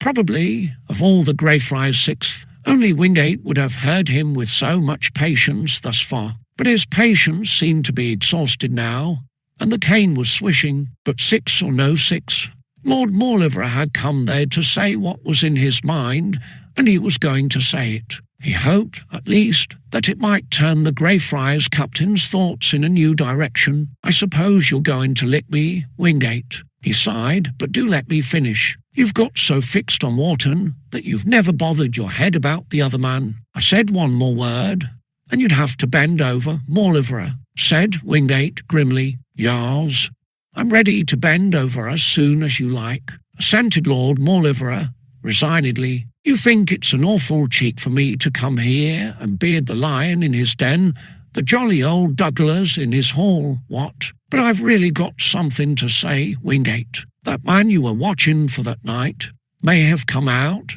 not knowing that you were there, and he may be the nigger in the woodpile all the time." Wingate pointed to a chair with a cane. "I don't know who the man was," continued Mauleverer calmly, "but you do, and it's worth turning over in your mind whether he ran into you in the dock and punched you when you grabbed him. Bend over that chair." "Oh, certainly. I was only pointing out that if there was another fellow on the spot." "Bend over," roared Wingate. Lord Mauleverer obediently bent over the chair, in a position for taking six. The ash blunt rose in the air, but his lordship twisted his head round and looked up at Wingate and went on speaking in that rather peculiar position. "If I knew who the man was, Wingate, I should jolly well be on his track, trying to find out whether he was up that night. If there were two fellows there in the dock, and you grabbed the wrong one." Mauleverer was interrupted by the descending ash. "Whop!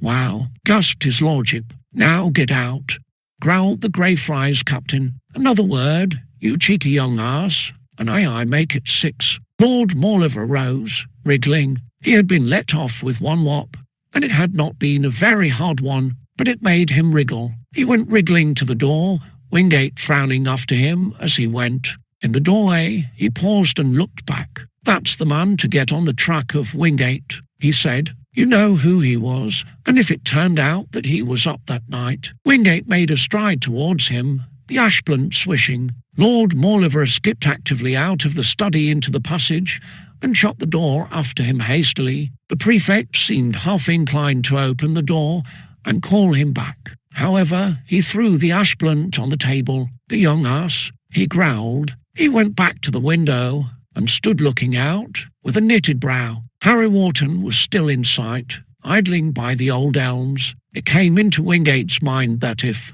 by some almost impossible chance, he was guiltless, the hapless junior was getting very hard measure. But he shook his head. What Mauleverer had said had brought back Price of the Fifth to his mind. He and Gwyn had been on the watch for Price that night, almost certain that the black sheep of the Fifth intended to break out. So far as they knew, Price had done nothing of the kind. Indeed, they had forgotten him in the spot of excitement on the landing, and Wingate had hardly thought of him since. There was no ground whatever for suspecting that Price had stirred from his bed in the fifth form dormitory, and he had been dismissed from mind. Now, however, Wingate was thinking of him, but he shook his head again, decidedly. He had collared the young rascal who had knocked him out in the dock, and there was no room for doubt. Mauleverer was a young ass, and he half regretted that he had not given him six. And yet, Wingate's belief was unchanged, but Price's face, with its stealthy, furtive eyes,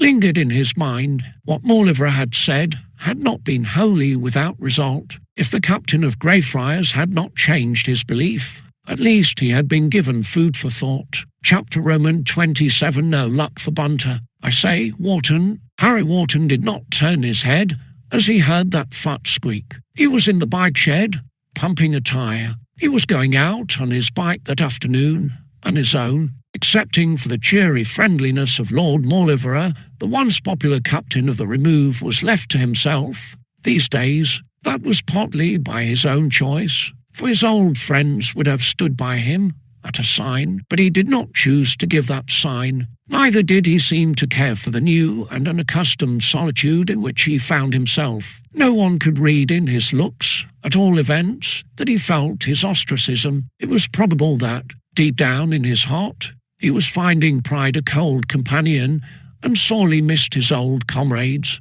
But nothing would have induced him to admit as much, even to himself. He went on his own way, with his chin up and an indifferent face. If he was tired of solitude, certainly he did not want it to be relieved by Billy Bunter. There were worse things than solitude, and William George Bunter was one of them. The foothole rolled into the bike shed and squeaked unheeded. He blinked at the back of Wharton's head with an irritated blink. I say, he squeaked again. Wharton went on pumping his tyre. Billy Bunter seemed to have forgotten that only the previous evening he had marched down the removed passage to know one study on the warpath. He even seemed to have forgotten that he had been booted out of that study. No doubt some matter of more importance was occupying his fat mind. "I'm speaking to you, Wharton," he yapped. "Look here, are you deaf?" Wharton seemed deaf, at least. "Beast," hooted Bunter. "I mean, look here, old chap. Has Coker gone out? I heard him tell Potter and Green he was going on his bike. Has he been in for his jigger?"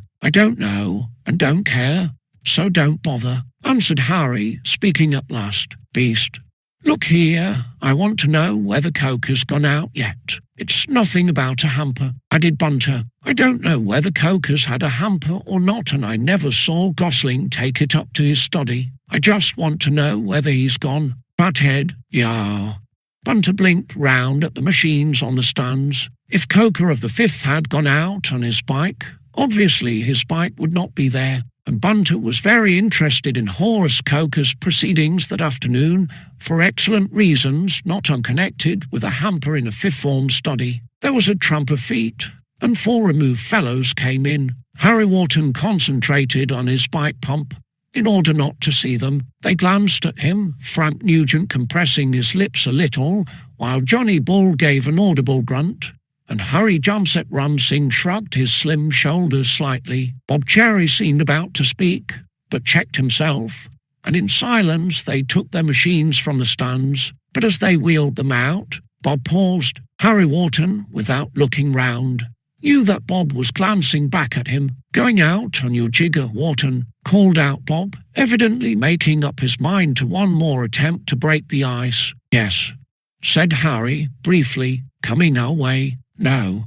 "Oh, come on," growled Johnny Ball, and the 4 juniors departed, leaving Harry Wharton with an expressionless face pumping and Billy Bunter grinning. The foothole seemed amused by that little scene. A minute later 3 fifth-form men came in. Billy Bunter, still blinking round to ascertain whether Coker's machine was there, now had a view of the burly Coker himself, evidently not yet gone out. Coker tramped in, followed by Potter and Green. He glanced at Harry Wharton and gave a snort. Coker, like most Greyfriars fellows just then, was down on that particular junior with a very heavy down. His snort expressed what he thought of him. "By gum," said Coker to Potter and Green, "that young rotter's still here." "What's he still here for?" "What? Goodness knows," said Potter. "Can't make it out," said Green. Harry Wharton did not look round, but his ears burned. The opinion of Horace Coker of the fifth form weighed very little with him,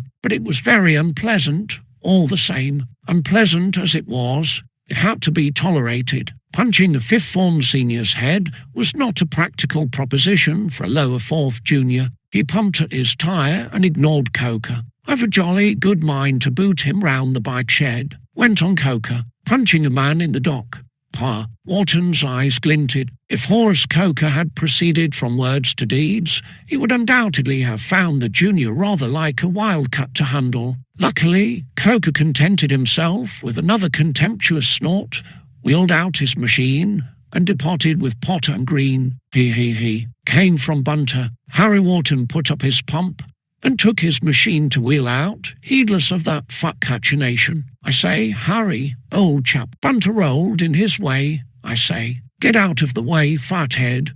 Hold on a minute, old fellow. I say, you jolly well heard Coker slamming you." "Oh, shut up," Beast, I mean, look here, old chap. I can tell you how to jolly well pay him out," said Bunter eagerly. "There's a hamper in his study. You know the hampers he gets from that old sketch of an aunt of his. Serve him jolly well right to scoff it, after slanging you like that, old fellow. I say, I'll keep cave in the passage while you get out, you fat ass." "Oh, really, Wharton, like Coker's cheek to slang you like that," urged Bunter. "You can't punch him in the jaw. You couldn't catch him in the dock like you did Wingate. He, but look here, I'll jolly well help you scoff that hamper.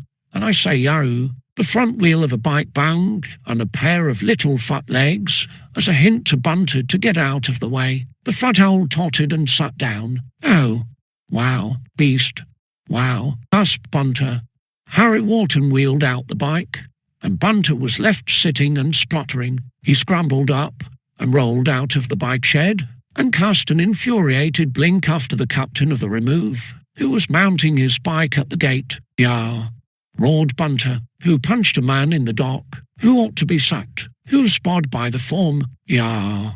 And having delivered that defiance at the back of Wharton's head, the fat owl rolled away to the house. Coker was gone now, with his 2 study mates, and most of the fellows were out, and a half-holiday. Nobody was likely to be about the fifth form studies, unless that smudge, Price, might be smoking in his study, or that lackadaisical ass, Hilton, loafing about. Nobody, at all events, would be in Coker's study, only the hamper. Billy Bunter, certainly, would have preferred to keep cave, while another fellow handled the hamper, but there was no catpaw available, and if the fat owl was going to sample the good things from Coker's Aunt Judy, it was clear that his own fat hands had to do the deed. He was very cautious as he blinked into the fifth form passage. Nobody, as he had hoped, was about. Almost on tiptoe, he crept up the passage to Coker's study. He had almost reached it when the door of the next study opened,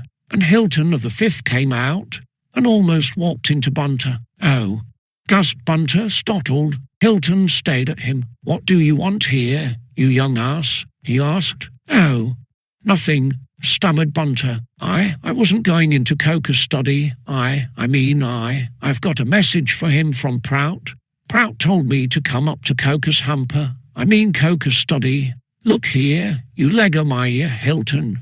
Yow-wow. I wasn't after Coker's hamper. I didn't know he had a hamper. Yow-wow. Will you leg o' my ear? Yelled Bunter. "I think you'd better cut," said Hilton, laughing. Bunter thought so too, when his fat ear was released. He retreated from the fifth form quarters, rubbing a burning ear, and Horace Coker's hamper, for the present at least, remained the property of Horace Coker. Chapter Roman 28, A Friend in Need. Marjorie Hazeldine slowed down on her bicycle, her eyes fixed intently, and rather curiously, on a figure by the roadside ahead. She was riding back from Friardale to Cliff House, by the road over the cliffs, when she caught sight of Harry Wharton. He did not see her coming. His bicycle was leaning against one of the chalk rocks by the roadside, and he was standing with his hands in his pockets, staring out to sea. Apparently he was watching the seagulls circling over Peg Bay, as if deeply interested in their wheeling and calling.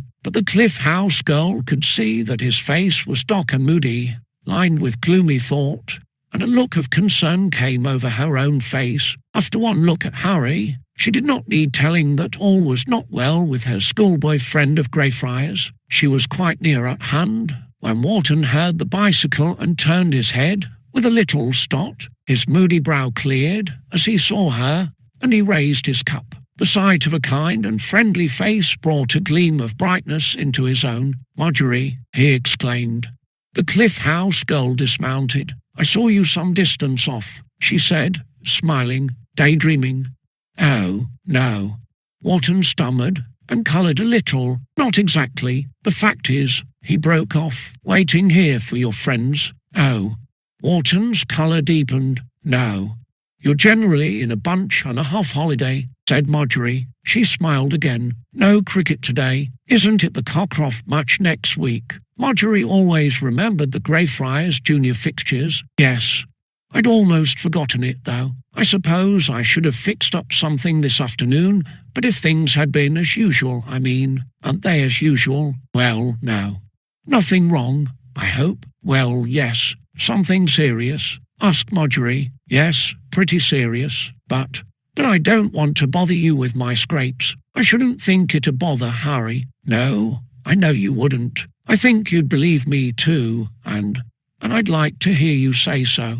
He stammered. I'm jolly glad I met you, Marjorie. It will do me good. If you tell me you believe me, after what I've had the last few days, you can take that for granted, said Marjorie quietly. It's serious, Marjorie. It's on the cards that I may be hoofed out of Greyfriars. Harry, my own fault, partly, I'm afraid, said Wharton ruefully. I've been rather a fool, but you wouldn't believe that I'd done anything to ask for the sack. Hardly. Yes, I knew, said Harry. Bob, I mean Cherry, says that you've got more sense in your little finger than most fellows have in their heads. Bob, you mean Cherry, repeated Marjorie. Her face became very grave. That doesn't mean that you've had some quarrel with old Bob, does it? I'm afraid it does. Marjorie stood looking at him. Wharton's colour deepened to crimson. Marjorie believed in him, without question, though she did not yet know what the trouble was. But she did not believe that Bob had been to blame. If there had been a quarrel, that was plainly to be read in her grave face.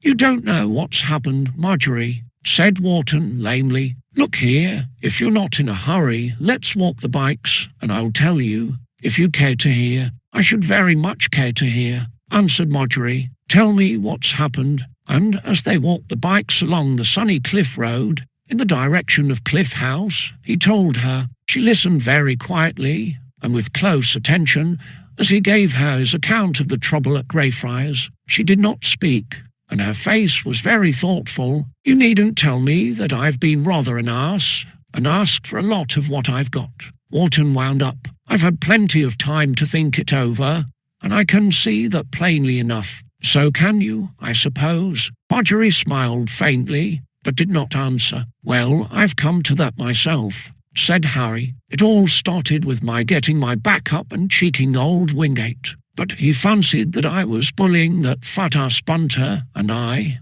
had my back up, and, well, I did tell him not to talk rot. That was the beginning of it all. That was really why I had the 6. It wasn't the licking, of course, I could take that, but it seemed so rotten and just. But I was a priceless fool to think of getting back on Wingate by shipping his study. A bit of a rot or two.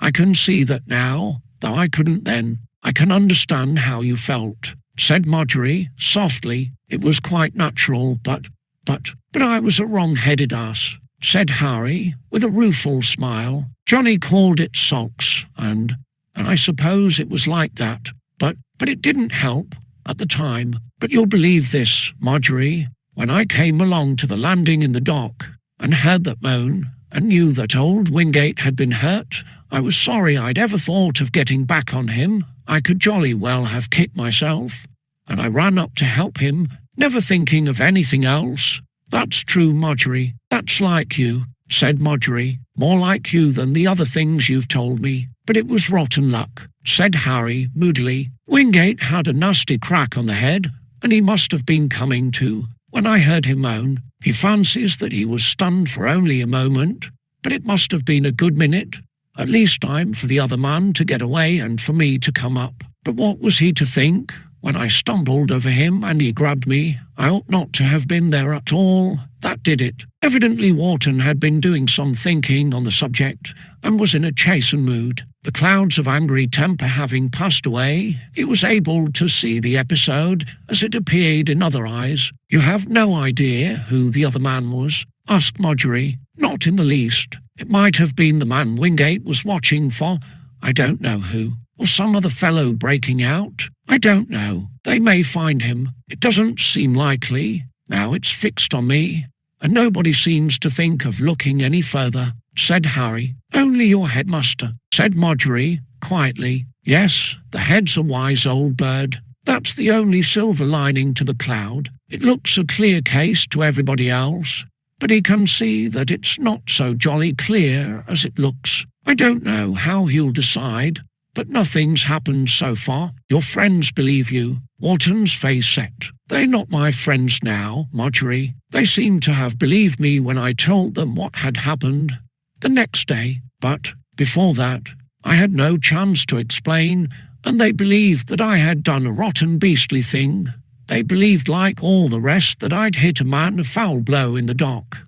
I couldn't get over that." His voice trembled a little. I just couldn't." Marjorie did not speak. They wheeled on the machines in silence, and Harry, at last, stole a look at her grave face. "Do you think that I'm in the wrong in that too, Marjorie?" he asked, very quietly. "You want me to answer plainly?" "Of course." "Well, I do think so," said Marjorie.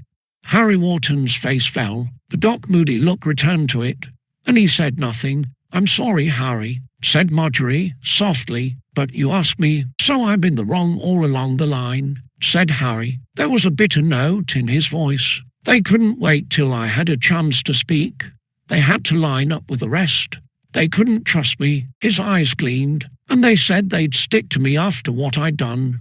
And I had done nothing. And I'm in the wrong. I don't see what else they could have thought, Harry, when you had placed yourself in such a position by your own fault," said Marjorie. "Oh, you say they believed you when you told them what had really happened. Surely that was showing great faith in you, when everybody except old Mowley." "Yes, I suppose I ought to be grateful for that much," said Wharton, with a curl of the lip. "Now you are angry," said Marjorie. "I won't say any more, only that I'm sorry." They walked on silently till Cliff House came in sight in the distance. Harry Wharton's face was dark with painful thought. It was not easy for him to subdue the stubborn pride that had been his undoing. He spoke at last. "I can't do anything now, Marjorie." "Why not?" "Well, look at it. I'm practically an outcast. Not a man except old Mowley is sticking to me. If I did anything now, it would look as if I couldn't do without them." He broke off as he met Marjorie's clear eyes. "Do you think that's just silly pride?" She did not answer, but her silence was enough. There was another struggle in Wharton's mind as they walked on without speaking, but it was his better self that prevailed. I suppose you're right," he said at last. "You think I'm a hot-headed ass in the sulks." "I don't think anything of the kind," said Marjorie. "But I think you ought to make it up as soon as you can with your old friends, and that it's up to the one who is in the wrong to take the first step." Harry Wharton winced. "Well, if you think I'm in the wrong, I suppose I am," he said. "Anyhow, I'll jolly well take your advice." Marjorie's face brightened. "You won't be sorry for that," she said. Harry Wharton did not feel quite sure of that, but when he parted with Marjorie at the gate of Cliff House and mounted his machine to ride back to Greyfriars, his mind was made up. Chapter Roman 29, not good enough. Stephen Price sat in his study, smoking cigarettes, with a scowl on his face. Price of the Fifth was not in a happy mood that sunny afternoon. Hilton had been in the study when Price came in. He had not spoken, and after a few minutes he had gone out, still without speaking. He was not exactly cutting Price, but it was plain that he wanted to have as little to do with him as possible, and Price could not fail to know why. Harry Wharton's version of the happenings on Wednesday night was known to all, finding few if any believers. But Hilton, who knew that Price had been out of his dormitory at the time and had bolted back in a state of terrified funk, knew that the removed junior had told the truth. He said nothing on the subject, but Price knew what was in his mind and why his pal kept him at arm's length. Price had few friends in his form. The cricketing men in the Fifth despised his slack ways, and fellows who were keen in class did not find him among their number. Hilton's easygoing nature tolerated him as a pal, and his friendship, such as it was, meant a good deal to the needy, unscrupulous fellow, and now it seemed that he was losing it. He despised Hilton as a fool, but he did not want to lose him. That was not the only worry on his mind.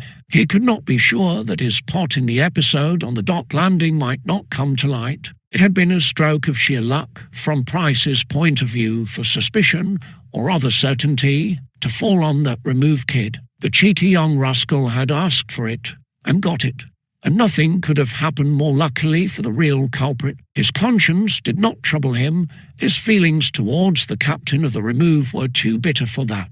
Had Wharton been expelled on the spot, as almost everyone expected, it would have been a relief to him, but the fact that the headmaster had not yet taken that extreme step left Price with a lingering twinge of uneasiness. Yet what was the danger? Hilton, whatever he thought, would say nothing, and no one else even dreamed of him in connection with the occurrence. He was safe, quite safe, but he could not feel quite easy. There was perhaps one consolation in the whole affair. Blue Fox, that dog horse, that sure snip, that certain winner had not, after all, romped home in the 2:30 at Wapshot. Like so many dead certs and sure snips, he had tailed in at the end of the field, and as Price, after all, had not been on, he was not under the necessity of borrowing £5 from Hilton to settle with Joey Bunks. He was not thinking of that, however, as he sat smoking and scowling in his study. He was thinking of another race and another horse. Cunning as he was, and clever as he deemed himself,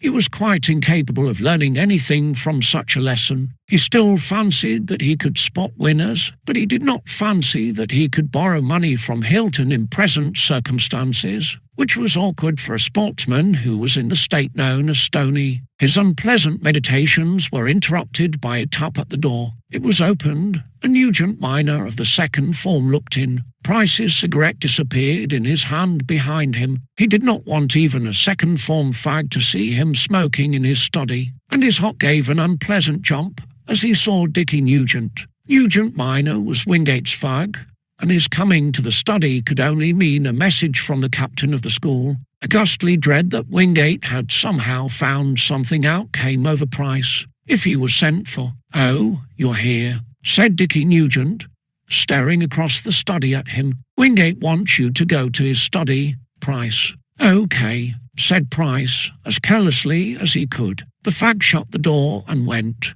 Price rose to his feet. His hands trembling, he threw away the stump of his cigarette. He was not feeling like smoking now. His narrow eyes gleamed like a startled rat's. "What does he want?" he muttered. "What has he sent for me for? He can't know a thing. He thinks it was that young cad Wharton. Nothing can have come out. Nothing." He stood in harassed thought for 2 or 3 minutes. The way of the transgressor was hard. For one who had not the courage of his transgressions, he left the study at last, assuming as careless an air as he could, as he went down. Wingate could know nothing, and if he suspected anything, hard lying was not a new resource for Price of the Fifth, and perhaps Wingate only wanted to see him about something else, to jaw him for slacking at games, perhaps. He hoped so. His manner was casual enough as he tapped at the door of Wingate's study and entered. Wingate, sitting in the window, fixed his eyes on him with so searching a look that Price felt an inward tremor. Something was in the prefect's mind, he could see that. He could not know that it was what Lord Mauleverer had said in that study a few hours ago. Never had the black sheep of the Fifth been more warily on his guard. "You wanted to see me, Wingate," he said. "Yes." "Take a pew, Price." Price sat down. "About the cricket?" he asked. "The fact is, I was just going down to change for the nets when I got your message." "Never mind that now," said Wingate. He paused, his eyes still searchingly on the fifth former. "Look here, Price, I'll put it plain. The other night, when I was knocked out on the dormitory landing, I was looking for you." Price had guessed that long ago, but he raised his eyebrows with an air of surprise. "For me?" he repeated. "Yes, for you." "I don't quite catch on," said Price, looking puzzled. "From what I've heard, it happened after 11 o'clock at night. We go to roost at 9:45 in the Fifth, as I expect you know." "Oh, quite. Did you get out of your dorm after lights out?" Price breathed hard. "Why on earth should I?" he asked. "That's not an answer. Did you?" "Certainly not. I gave you a warning the other day," said Wingate. "I didn't get any impression that it would be of any use to you, Price. I was pretty certain that you got some rot on for the Wapshot races, and I more than half expected you to break out that night. That's why I was there." Price laughed. "So far as I know, I never opened my eyes at all that night," he said. "You'd have had a long wait, Wingate. if Wharton hadn't known you were there and come along and punched you." Wingate sat silent, looking at him. In spite of his fixed belief, Lord Mauleverer's words had made him think of Price, and now that he sat looking at the furtive face and shifty eyes, somehow his doubt strengthened. Yet there was not a shred of evidence, not the ghost of a shred, nothing to go upon save his suspicion that Price had intended to break out, a suspicion that had seemed, after all, to be groundless. He did not like Price and could not trust him, but dislike and distrust did not count. There was absolutely nothing to connect Stephen Price with the affair. "It all hinges on this,"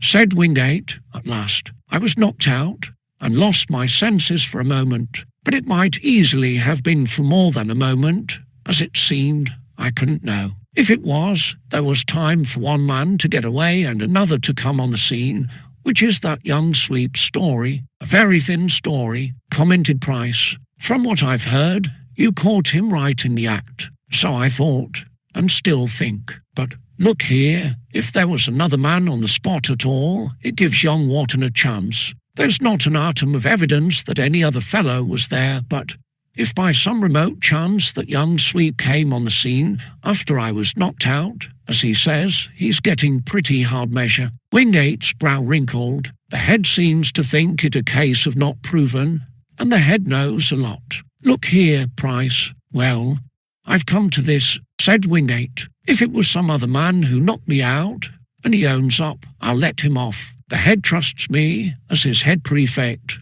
and I can rely upon him leaving the matter in my hands. If I make a point of it, he will know I've good reason, without asking questions. What I'm anxious about is that the wrong man shan't get it in the neck for what happened that night.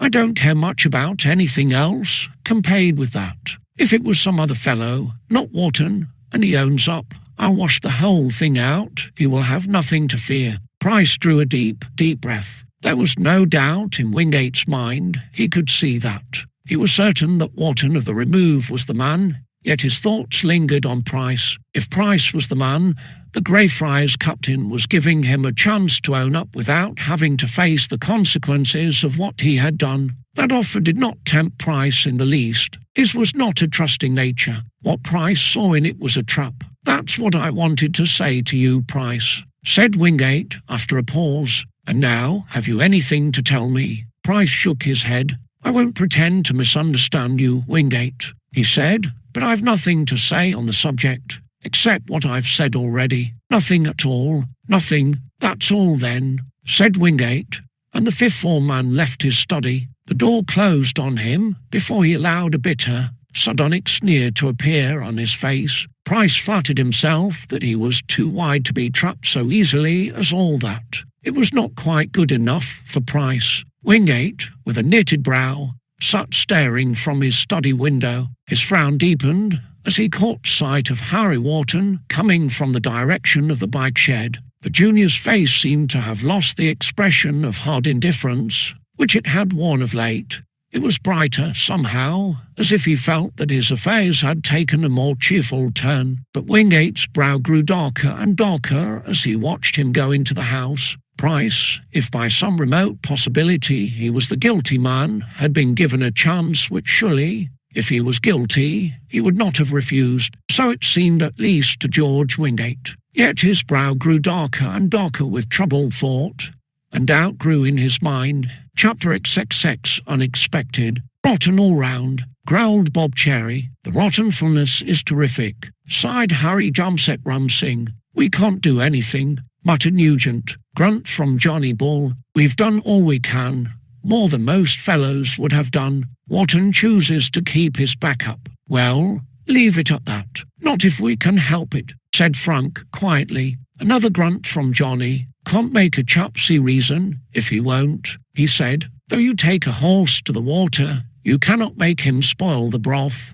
as the English proverb remarks," said Harry Jamset Rumsing sadly. "But we can't go on like this," said Bob. "We're playing Cockcroft next week, and Wharton's skipper. A lot of the fellows are talking about turning him out. We're not standing for that. We're to back him up against all the form and get the mobile eye for our pains." "Ask Johnny, said Bob, rubbing his nose thoughtfully. Well, it's jolly rotten all round, as I said. They were in Bob Cherry's study, after tea, talking it over. It was undeniable that it was rotten all round. All the company agreed on that. But what was to be done, and whether anything could be done, was another matter, not so easily decided. Harry thinks that we let him down, said Nugent, in a low voice, and so we did, more or less, said Johnny Ball. We had to take what Quelch said. Wharton shouldn't have been there at all. He asked for it, and got it. We might have waited till he had a chance to tell us. We never knew he had anything to tell us, and what he did tell us afterwards was too jolly steep for anybody else to believe. He ought to be jolly glad that we could swallow it. That's so, said Bob. But, well, he felt sore about it. But he never needed his pals more than he does now. That would be reason enough for him to turn them down, snorted Johnny. That's the sort of stiff-necked ass he is. Look here, Johnny. Rot, said Johnny. Are we going down on our knees? You fellows can, if you like. I'm fed up. That won't get us any forwarder, said Bob. We've been pals too long to let it end like this, if we can help it, said Frank. But what can we do? Nothing, said Johnny Ball. We've done all we can, and I'm not doing any more for one. I'd be as glad as anybody to go back to the old footing, but I've had enough airs and graces. It's up to Wharton now. He won't take the first step, said Frank. Why shouldn't he? Demanded Johnny. Well, he won't, and it isn't the first step, continued Johnny. We've taken the first, and the second too, and if he doesn't choose to take the third, he can suit himself so far as I'm concerned. It's up to Wharton to say he's sorry. Can't quite hear him saying it, said Bob ruefully. Tap. The study door opened. Bob Cherry and company looked round. They stayed at the sight of Harry Wharton in the doorway. There was a dead silence. For a moment, it was Harry who broke it. I couldn't help hearing what you said, Ball. Your voice isn't exactly a whisper, he said. Johnny Ball looked at him rather like a bulldog. You're welcome to hear what I said, he retorted. No secret about it. I'll say it over again if you like. No need, I heard it quite distinctly. You said that it's up to me to say that I'm sorry. So it is, said Johnny Ball, uncompromisingly. You've got your silly back up about nothing, and rode with your pals, because you're a sulky ass, and— Shut up, Johnny, said Frank hastily. I'm not going to shut up. You know it as well as I do. What's the good of beating about the bush? We speak plainly in Yorkshire, where I come from, grunted Johnny. Plain speech never did any harm. Anybody who doesn't like it can lump it. I can't say I like it exactly, said Harry Wharton thoughtfully, but I suppose I could lump it. At a pinch, eh? Johnny stared at him. The others were staring too, Frank very uneasily. Why Wharton had come to the study, they did not know, unless he was looking for trouble. Certainly Johnny Ball's extreme plainness of speech was likely to encourage him on that course, if such was his idea. But it was the unexpected that happened. Sorry, said Harry Wharton politely. Eh? What do you mean? Asked Johnny, taken aback. Isn't that what you wanted me to say? Oh, Harry, exclaimed Nugent. Well, now I've said it, said Harry. I've been doing some thinking this afternoon, and I've had some advice from somebody who's got more sense than the lot of us put together. I came here to say that I'm sorry I've been such a fathead, and to ask you fellows to wash it all out, if you feel that way. Bob Cherry chuckled. No if about it, old man, he said. The fondness is not terrific. Grinned Harry Jamset Rumsing. The gladfulness is enormous to see the smile of idiotic friendship replace the frown of absurd inimicality. We're sorry too, said Nugent. We're not, said Johnny Ball. I don't see anything for us to be sorry about. For goodness sake, shut up, old man, said Bob.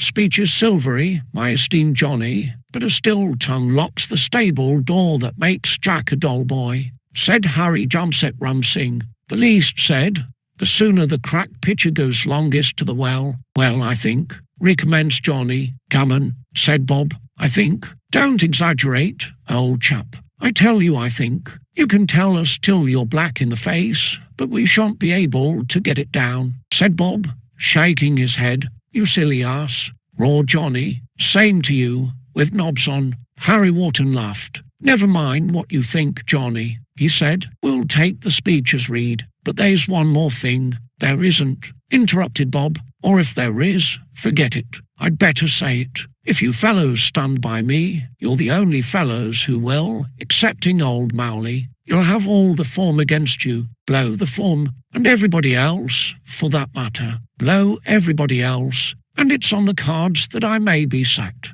added Harry. I'm not asking you fellows to stick to a man who may be turfed out in disgrace. No, you wouldn't, grunted Johnny Ball. Still got a stiff neck, what? No, said Harry, but, well, wash out the buts. We're sticking to you, whether you get bunked or not. And all the more if you are. Hear, hear, said Nugent, laughing. The stickfulness will be terrific, not to say preposterous, chuckled Bob. My dear chap, we're sticking to you like Bunter to a jump tot. That's that. And as the famous five, once more happily united, went down to the rag, Harry Wharton was thankful, from the bottom of his heart, that he had met Marjorie that day, and had been sensible enough to act on her wise counsel. The clouds were still dark over him, and what would be the outcome he could not know. But he had, at least, retrieved one false step, and whatever was to come, he had his old friends to help him face it. Chapter Roman 31:6 for 3. Oh, breathed Harry Wharton, his face crimsoned. It was third school, and Monday morning. Mr. Crouch had let the remove into their form room and gone to his desk, while the juniors filed to their places. The blackboard, which had been used in second school, was still standing on its easel facing the form. Crouch saw only its back, which presented its customary aspect. The removed fellows saw its front, and a chalked inscription thereon, in large capital letters. Frank Nugent, as he saw it, hurried out of his place with a flushed and angry face to pick up the duster. A gimlet eye from Crouch's high desk fell on him as he did so. Nugent. Oh, yes, sir. What are you doing? Go back to your place at once. Frank reluctantly went to his place. His action had drawn general attention to the blackboard, and all eyes were fixed on it. A few fellows were frowning, a good many grinning, and most, after looking at the blackboard, looked at the captain of the remove, who sat with a burning face. Skinner winked at Snoop. Snoop giggled, and Billy Bunter grinned. The bounder laughed. Mr. Crouch, busy with papers at his desk, did not seem to notice, for a moment, that there was anything on in his form, but he had to notice a wave of whispering and a fat cachinnation that floated unmusically across the form room. He looked up sharply. Bunter. Oh.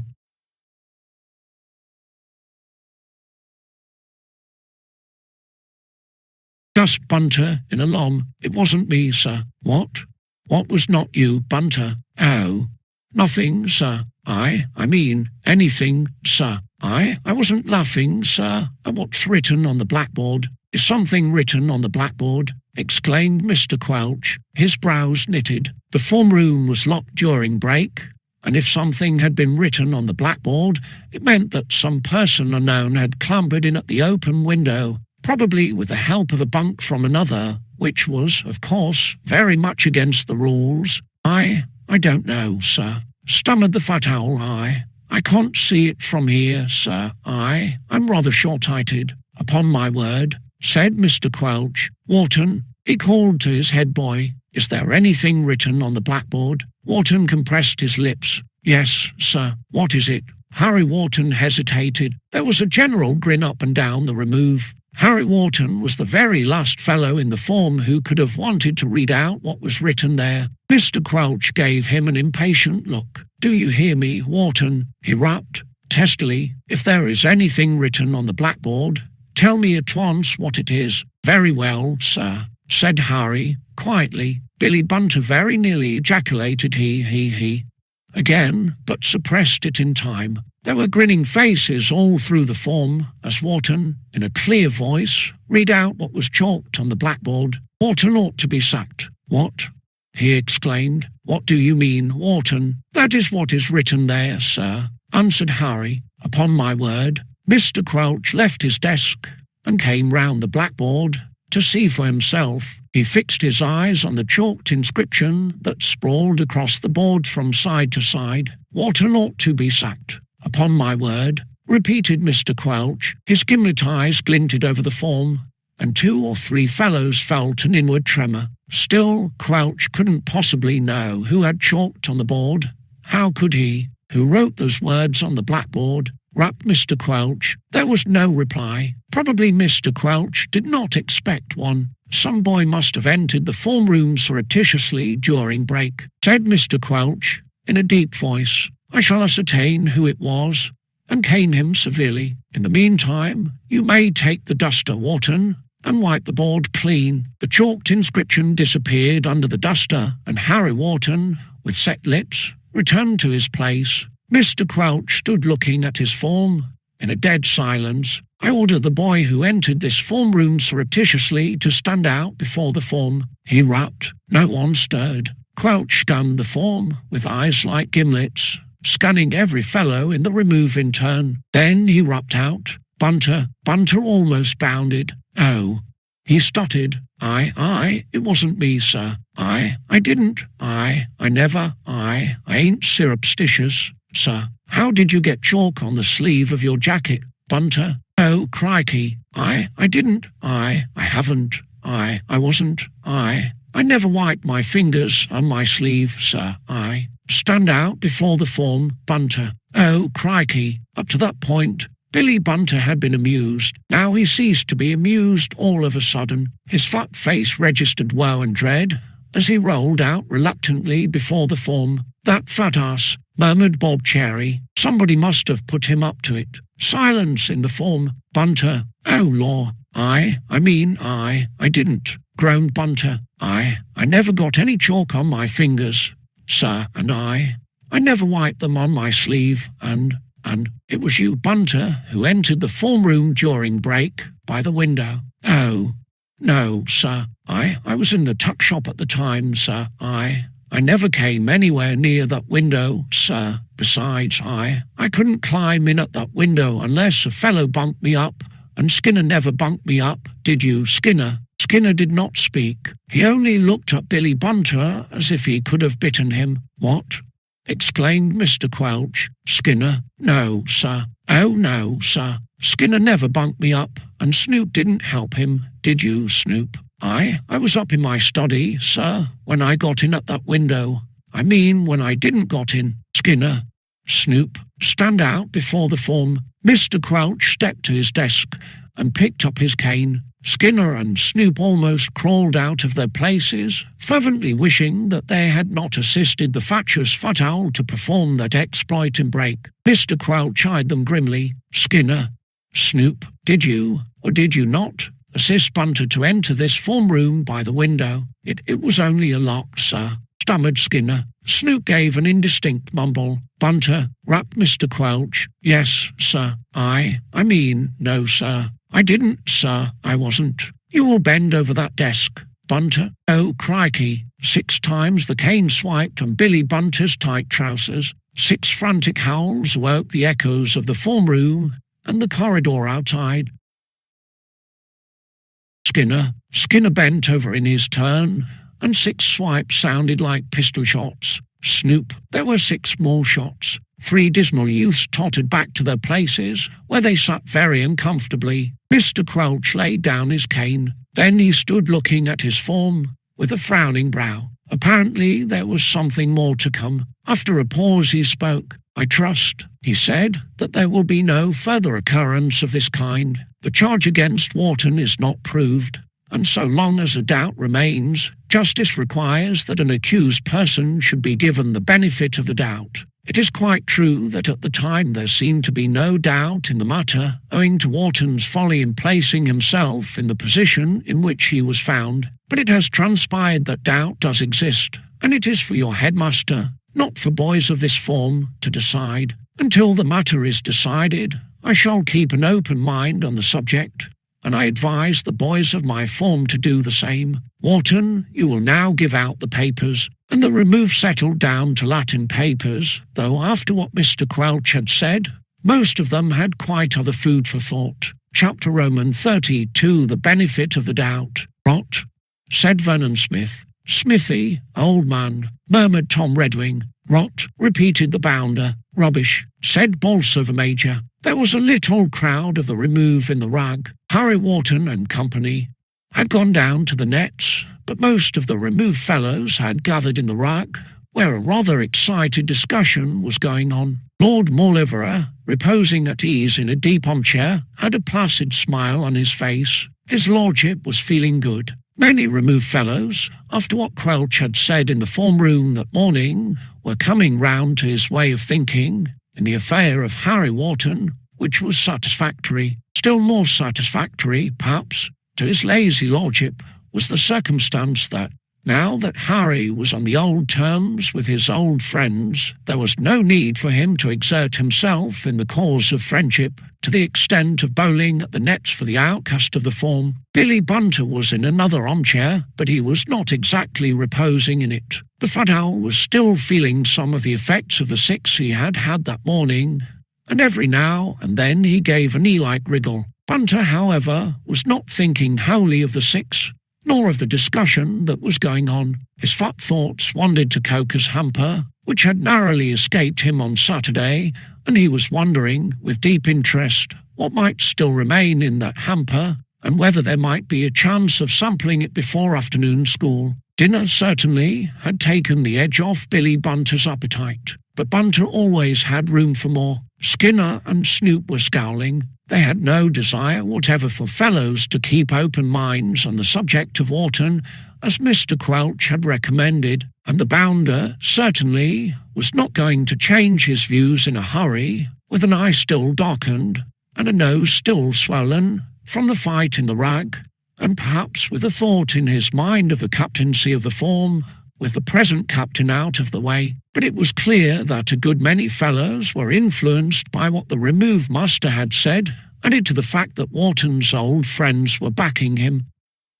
"You can see what Quelch thinks," said Squiff. "Well, Quelch is a downy bird. I know what he told us in the dorm," sneered Vernon Smith. "Nothing about keeping an open mind then, was there?" "Well, it looked a certain thing then, Smithy," said Peter Todd. "What was anybody to think, with that hot-headed ass caught on the spot? And it looks a certain thing now," said the bounder. "Quelch doesn't think so," said Tom Brown. "Are we all going to chop and change with Quelch?" jeered Smithy. "When father says turn, we all turn. Is that it?" "Oh, don't be an ass, Smithy," said Mock Linley. "I know Wharton's yon sounds steep, but I never could quite get it down that he was telling lies about it. It's not like him. Think he'd tell the truth about it, and ask to be sacked," sneered Skinner. "No fellow would, if you come to that." "You wouldn't, you mean," grunted Squiff. "No need to tell us that. I say, you fellows," came from Bunter's armchair. "Oh, shut up, Bunter, beast. I say, I jolly well know that Wharton did it, and he jolly well ought to be sacked for it, just like I wrote on the blackboard. Yap, Bunter, I jolly well know." "And how do you know, ass?" asked Peter. "Well, look how he banged my head, you howling ass." "Oh, really, Toddy? But if it wasn't Wharton, who was it?"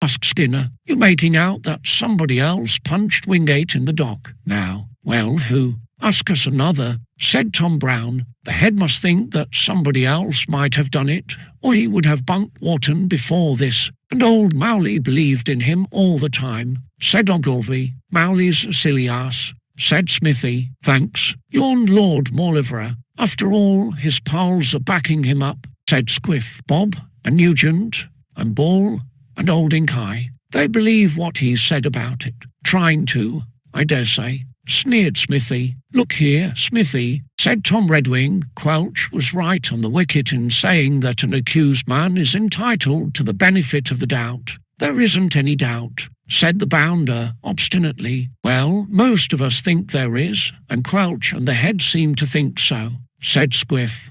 I don't see borrowing a chap for something that somebody else may have done. Same here, said Tom Brown. Rot, said the bounder. I say, you fellows, I don't think Wharton ought to be let off. After the way he banged my head, you'll get your silly head banged again, Bunter, if you don't shut up, hooted Squiff. Beast. There was a tramp of feet in the doorway, and 5 fellows in flannels came in a cheery bunch. The discussion in the rag died away as the famous 5 came in. The company glanced round inquiringly, and Harry Wharton's face set a little. He did not need telling that he had been the subject under discussion. Squiff looked round at the other fellows and then walked across to the captain of the remove. The Australian junior was a direct fellow, and having thought the matter out and made up his mind, he did not hesitate. Look here, Wharton, he said.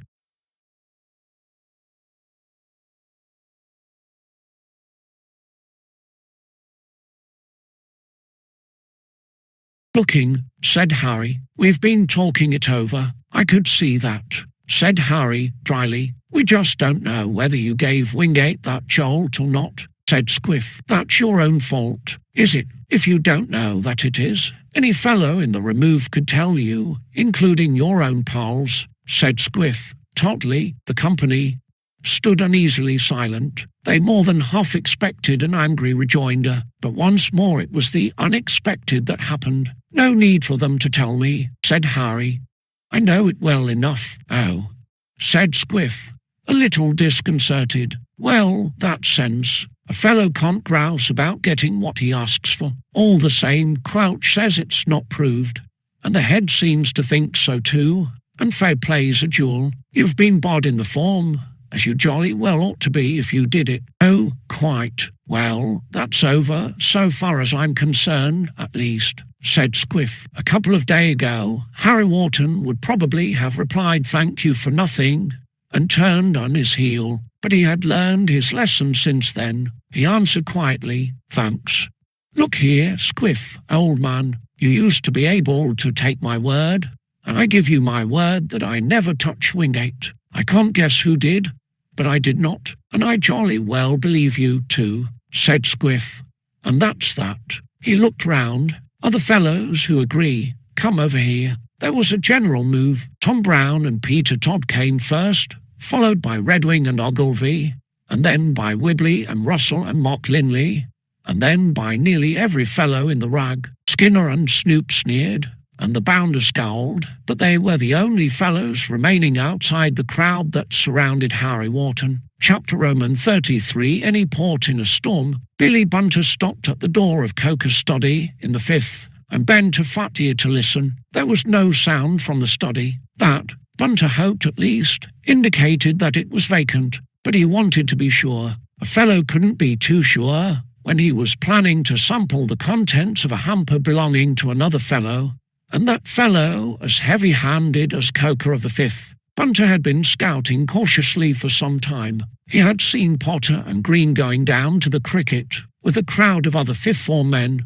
so he knew that Potter and Green were out. He had seen Hilton with the cricketers and Price mooching in the quad with his hands in his pockets, so he knew that the next study to Coker's was vacant, and that beast, Hilton, would not walk into him as he had done on Saturday. All, in fact, was safe, if he could only feel sure that Coker, like almost everybody else in the 5th, was out, and there was plenty of time before the bell rung for class. So he strained a fat ear to listen for a sound from the study, and there was no sound. Coker was not a silent person in his ways. Even alone, he was likely to be audible, shuffling his large feet, or knocking something over. So the silence from the study reassured Bunter at last. Cautiously, he turned the door handle. He opened the door a few inches and blinked in through his big spectacles. Had that blink revealed Coker within, the fat owl would have revolved on his axis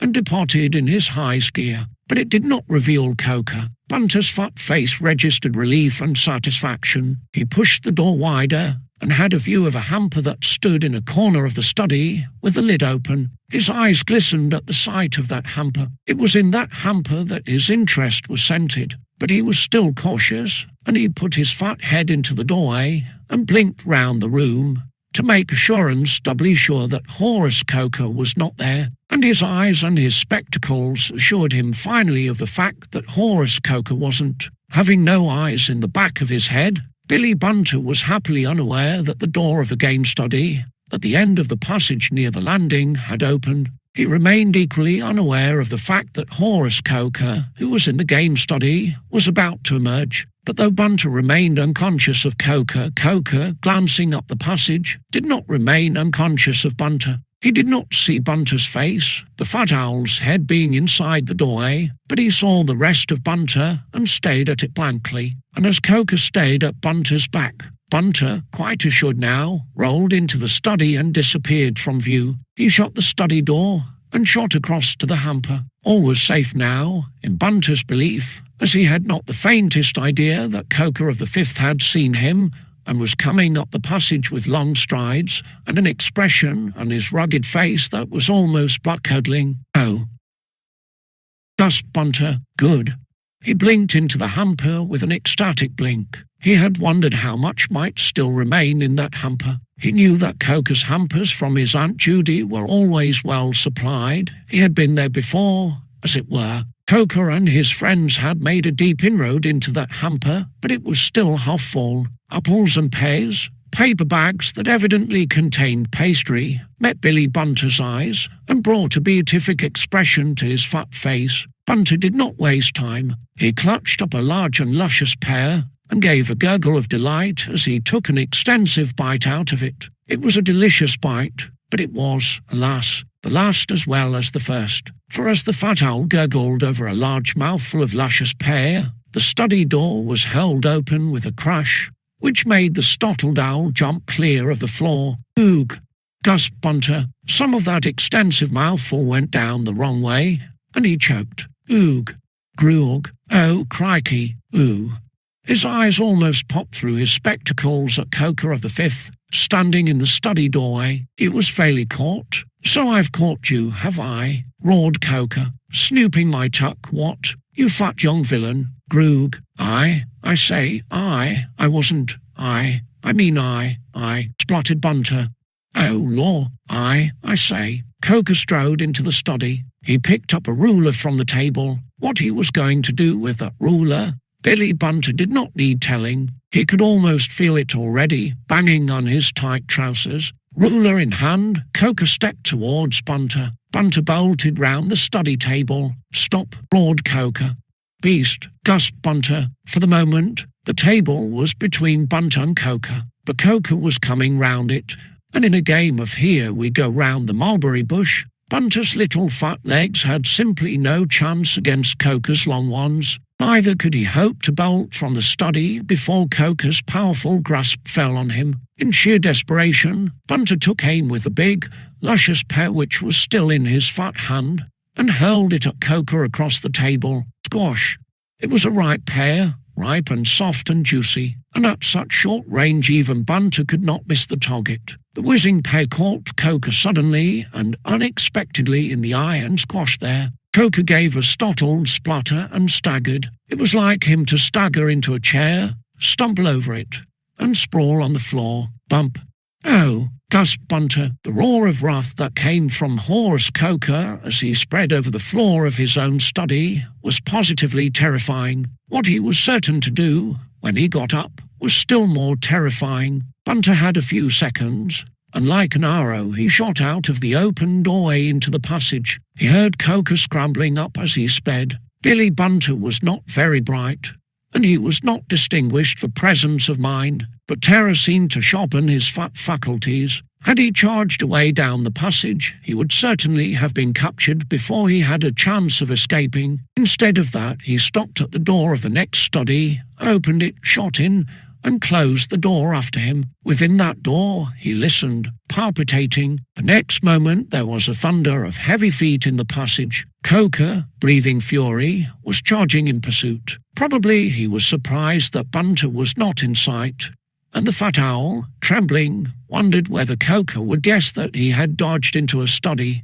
But Horace Coker was not quick on the uptake. He charged away down the passage towards the landing, nothing doubting that Bunter had fled for the removed quarters. His heavy footsteps clattered away, to Billy Bunter's infinite relief. "Oh, crikey," gasped Bunter. He was safe, for the moment, but he realized that it was only for the moment. He was in Hilton's study, and Hilton or Price might come in which case he would be promptly kicked out. And Coker, if he did not see him on the landing, was fairly certain to guess what had happened and come back. Billy Bunter's exploits as a snooper of tuck had often landed him in unpleasant situations, and this was one of the most unpleasant in his fart experience. He opened the study door a few inches and peered out. To his dismay, he caught sight of Price of the Fifth at the end of the passage, coming from the landing. A voice not unlike that of the Bull of Bashan reached his fat ears. "Here, Price. Seen Bunter?" "What? No." "Didn't he pass you?" "No." Price came on up the passage. Billy Bunter hastily closed the door and stood palpitating. In less than a minute, Price would be at that door, and if he found Bunter in his study, was absolutely certain to kick him out, right into Coker's hands. Once more the fat owl's podgy brain worked at double pressure. He bolted across the study to the window, under which was the cushioned settee on which Cedric Hilton liked to stretch his elegant limbs. In a matter of seconds, Billy Bunter was squeezed into the limited space behind the settee, out of sight when the door opened. It opened a moment later, and Price came in. He kicked the door shut, an action which indicated that he was not in the best of tempers. Then he came across to the settee under the window, and the approaching footsteps made the hidden owl quake with dread. But Price only wanted to sit down on the settee. He threw himself upon it, happily unaware of a quaking fat owl pocked behind it. A scent of smoke came to Bunter's fat nose. Price had lighted a cigarette. That was reassuring, proof positive that the fifth form man had no suspicion that anyone was in the study. Then a muttering voice reached Bunter's fat ears. "The fool, the lackadaisical nincompoop. Still at the cricket, I suppose. I shall have to have it out with him, Pa." Billy Bunter wondered to whom those angry mutterings referred. From the description, it might have been Price's study mate, Hilton. Price smoked cigarette after cigarette. Twice Bunter heard a heavy tramp of feet past the door. Coker was still on the hunt. Suddenly the door opened, and Bunter almost squeaked aloud with apprehension, in the dread that it was Coker. But it was not Coker, for Coker's voice came booming from further up the passage. "Seen Bunter, Hilton?" "No." It was Cedric Hilton, and he came into the study and threw the door shut after him. Then, as he saw Price on the settee, he paused and put his hand on the door handle as if to leave the study again. Price's voice came across in a bitter, almost venomous snap. "Don't go." "Well, I want to speak to you." There was a brief pause. "Oh, all right," said Hilton at length. "Come and sit down, can't you?" "I'll stand." And Cedric Hilton, with his hands in his pockets, stood leaning against the door, waiting to hear what Price had to say. Chapter Roman 34.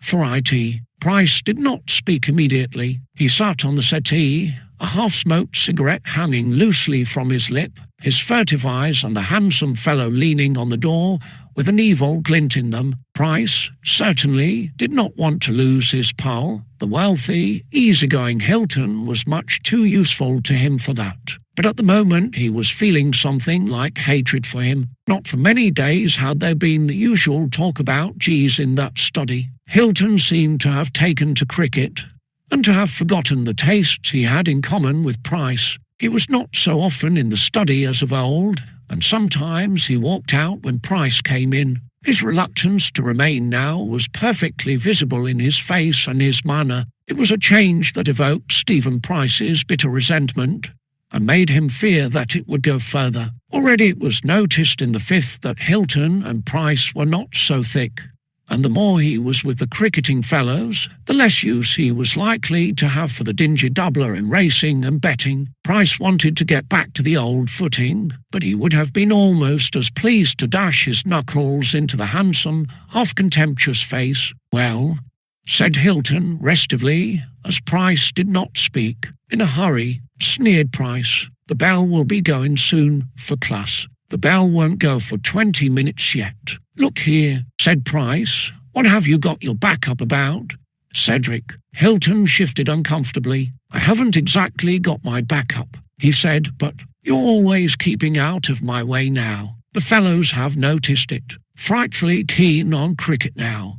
Price could not help sneering when he spoke of cricket. I wanted to speak to you after dinner, but you'd scuttled off to the nets with Blundell's gang. A spot of cricket wouldn't do you any harm, Pricey. Look here, what's the good of talking? You know what you've done, and you know what I think about it. And it's too jolly thick, exclaimed Hilton. I'm not going to say anything. You know that I couldn't give you away, but there's a limit, and you've gone a long way past it. Do you mean about young Wharton? You know I do. I told you that morning. Yes, and don't tell me over again. You went out of the dorm that night and scudded back trembling with funk. I knew that something must have happened. I didn't believe what you told me in the morning, even before I heard young Wharton's version. After I heard it, I knew all right. And you're letting that poor little beggar get sacked for what you did. What sort of a rotter do you call yourself? Steve Price. Hilton's voice rose angrily. Don't shout, snarled Price. Why not, if you had nothing to do with it? Snapped Hilton. I don't want to get mixed up in it. And if anybody knew I was out of the dorm that night, they might think what is true, you mean. For goodness sake, don't tell any more lies about it, Price. I know what you did, and Wingate and everybody else would know if they knew you were on the spot at the time. What young Wharton says is true. He came up after you knocked Wingate out and stumbled over him, and they're going to sack him for what you did, and I've got to stand for that. Unless I give you away, which I can't do. You make me sick. Young Wharton hasn't been sacked yet, muttered Price. It's nearly a week ago, and he's still here. You've landed it on him all right. Even if it's as you say, he landed it on himself. Do you think I had the faintest idea that a removed kid was going down to Ship Wingate's study that night? Snarled Price. He got what he asked for. It was his own fault that he was there at all. I know that, but he never hit Wingate in the dock. And you did. You've landed it on that kid, whether you meant to or not. And it was a foul and dirty trick, even if it hadn't got landed on the wrong man. Price's narrow face set bitterly. Do you think I was going to let Wingate nail me and march me off to the head to be sacked? He muttered. I'm not anxious to catch a morning train home, I can tell you. Wingate collared me in the dock, and I had to hit out. It was that or the long jump, and I lost my head too. I hit out before I really knew what I was doing. Yes, I can believe that much, said Hilton, his lip curling. I can guess the blue funk you were in. You didn't care what damage you did, so long as you got loose and could bolt back to the dorm like a rat to its hole. Price's eyes glinted. It's too rotten, said Hilton. You knocked a man out in the dock and hurt him and keep mum when another man slagged for it. You're a rank rotter, Steve Price. And now you've made me speak out, I'll tell you plainly that I'd rather you kept your distance. And look here, if young Wharton does get booted out for it, I'll never speak to you again, and if you speak to me, I'll hit you. Got that? Price panted. So you're turning me down? Yes, if you like to put it that way. I'm not a particular chap, but you're yards over the limit, and that's that. Hilton turned to the door again, Price watching him from the settee with the look of a spitting cat. His hand was on the door handle when the door was suddenly held open, so suddenly that Hilton only saved himself from being knocked over by a quick backward jump. The rugged, excited, angry face of Coker stayed into the study. Price eyed him with angry inquiry, Hilton with an annoyed stare. You clumsy rhinoceros, exclaimed Hilton. What do you mean? He's here, hooted Coker. Eh? Who? What? That fat tick Bunter, roared Coker. I know he dodged into a study. He couldn't have got away. He's in a study, and I've looked in every other study in the passage. So he's jolly well here, and I jolly well know it. Where is he? Bunter here, repeated Hilton. What rot? You can see that he's not here, can't you? Coker glared round the study. Nothing in the shape of a fat owl was to be seen, that was certain, but that did not satisfy Coker. Quite assured that Bunter had dodged into a fifth-form study, and having looked into every other fifth-form study, he was sure that Bunter must be there, as indeed he was. You didn't see him when you came in, Price demanded Coker. No, snapped Price. He wasn't here. Get out. I'll get out when I've got Bunter. I expect he dodged out of sight when he heard you coming in. Oh, rot. Well, I'm going to look, snorted Coker. Think I'm going to have a removed tick scoffing my tuck and banning a pair in my chivvy? What? I've looked through all the other studies, and I'm going to look through this. And after another glare round, in search of any possible hiding place, Coker strode across to the settee. That was the only possible hiding place in the study, behind that settee. If Bunter had dodged out of sight in that study, he was there, and Coker was going to see. Hilton and Price watched him angrily, not for a moment supposing that a fat removite was popped out of sight in the room, but their looks changed as Coker, leaning over the settee, stayed down into the space between it and the wall under the window and roared, "That fat tick, what did I tell you?" A fat figure was hooked out like a winkle from a shell. There was a startled squeak behind the settee. Two little round eyes blinked up in terror through a pair of big round spectacles. "Oh, I'm not here. Oh, crikey. I say, come out," roared Coker. "Beast." Coker reached over the settee and grasped a fat neck in a powerful, sinewy hand. A fat figure was hooked out like a winkle from a shell. Price, staring at Bunter, turned as white as chalk. Hilton whistled. Neither of them had dreamed for a moment that anyone was hidden in the study, that other ears had heard what had been said, but Bunter had been there all the time, and only too evidently must have heard every word. Price's eyes stayed at him from a colourless face. "Good God," muttered Hilton, and he whistled again. Price did not speak or move. He could not. He could only gaze at Bunter and think of what this meant for him. Coker, regardless of both of them, swung the fat junior across to the door, yelling, "I say, Lego." I wasn't. I didn't. Yarrow, will you Lego? "Oh, crikey, beast."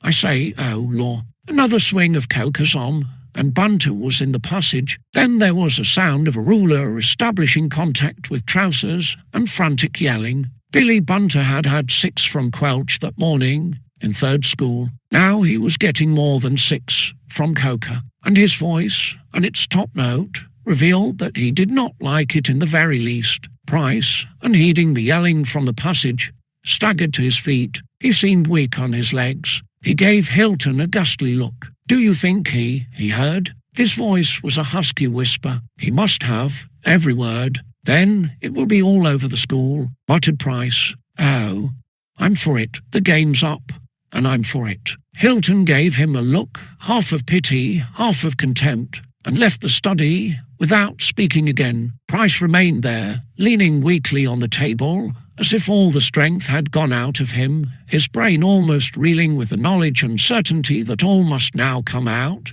and that the sentence that Harry Wharton had so narrowly escaped would now be his, without hope and without reprieve. Chapter Roman 25 bottled up. "I say, you fellows," Billy Bunter fairly yelled. The bell was ringing for class. Billy Bunter did not heed the bell. He hardly heeded the swipes he had received from Coker's ruler. Bunter was wildly excited, almost bursting with it. Greyfriars fellows were heading for the form rooms. Bunter had almost forgotten the existence of a form room. He was full of news, amazing news, thrilling news, news that would make the fellows jump when they heard it. Bunter knew. What was a mystery and a secret to all Greyfriars was known to Bunter, and to William George Bunter alone. The Head and Quelch and Wingate and everybody else were all in the dock, but he, Bunter, knew. Naturally, Bunter wanted to startle other fellows with what he knew. Bunter liked to be the fellow with the news, and never had he had so tremendous an item of news as this. Harry Wharton, who was condemned by the whole school, hadn't done it. Price of the Fifth, whom no one suspected, had, and only Bunter knew. No wonder he did not heed the clang of the bell. No wonder he almost forgot the swipes of Coker's ruler and the existence of Mr. Quelch. Bunter had to get that thrilling news out, or burst. He careered out of the house, his fat face crimson with excitement, his eyes almost popping through his spectacles. He ran into the famous 5 coming in for form and yelled to them, "I say, you fellows, I say." "Hallo, hallo, hallo, what's the jolly old excitement?" exclaimed Bob Cherry. "Has your postal order come, eh?" "Oh, no." "Come on, Bob," called out Nugent, the bell's stopping. "Coming." "I say, you fellows," shrieked Bunter. "I say, Wharton." He grabbed at Harry Wharton's arm. "I say, it wasn't you." "What?" "It wasn't you all the time," spluttered Bunter. "You wasn't? I mean you weren't. You didn't, butthead." What Billy Bunter's incoherent splutterings might mean, if they happened to mean anything, the captain of the Remove did not know. Neither did he care. He jerked his arm loose and cut after his friends. "I say," yelled Bunter. The famous five disappeared. No doubt, had they known what the news was, with which Bunter was evidently bursting, they would have lingered, at the risk of a grim stare and lines from Mr. Quelch. Not knowing, they did not want to know. In fact, they couldn't have cared less. They ran in to join the crowd at the door of the Remove form room, leaving the fat owl to waste his sweetness on the desert air. "I say, Peter." Bunter clutched at Peter Todd as he came along at a trot, causing him to drop a couple of books. "I say, you fat chump," hooted Peter. He stopped and retrieved his books and cut on. "But I say, Toddy," howled Bunter. Toddy vanished. Bunter gave an angry snort. Smithy, a latecomer, was cutting in when the fat owl clutched at him. "I say, Smithy." The bells stopped. "You fat ass." "Yes, but I say, do you want to be late for Quelch, fathead?" "Yes, no." "I say, beast." Vernon Smith cut in and joined the crowd at the form room, where Quelch was already letting in his form. Billy Bunter rolled in lust, his great news still unuttered. Now it had to be bottled up, as it were, till class was over, and that was a whole hour. For Billy Bunter to keep that tremendous news bottled up for a whole hour was a practical impossibility. He grabbed Squiff by the sleeve as the juniors went to their places. "I say, Field, dry up us." "But I say." Squiff shook off a fat paw and went to his place. Bunter spluttered a whisper into Bolsover Major's ear. "I say, Bolsover, I went to Price's study and I jolly well found him out. Lucky for you, you fat ass. I expect he would have kicked you out if he'd been in." "I don't mean I found him out. I mean I found him out." "What?" "Bunter," came Mr. Quelch's deep voice. "Oh, yes, no.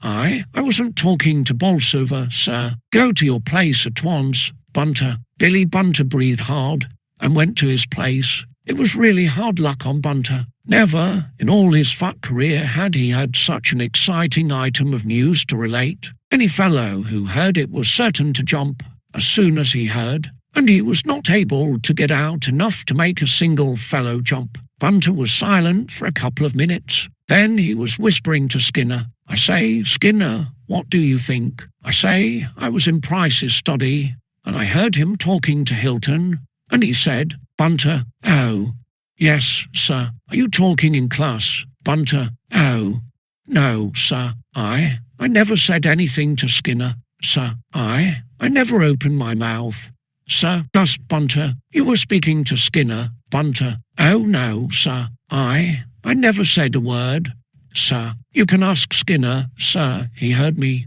Silence. Billy Bunter relapsed into reluctant silence. His foremaster gave him a severe look. Bunter was often in trouble for talking in class. The sound of his fat voice was music in Bunter's ears, if in nobody else's. It was Roman history that afternoon in the Remove, and Quelch, with the happy optimism of a schoolmaster, expected his pupils to dismiss other matters from their minds and give undivided attention to his words of wisdom. Certainly, he did not dream what tremendous news was bottled up in the fattest member of his form. Even Quelch would have been interested in Bunter's news, for once, but as it was, he frowned the fat owl into silence and proceeded to enlighten his form on the subject of the Augustan age. Billy Bunter's interest in ancient history was at its lowest ebb. Never since Greyfriars School had had a local habitation and a name had any fellow been so utterly uninterested. The Emperor Augustus and Marcus Antonius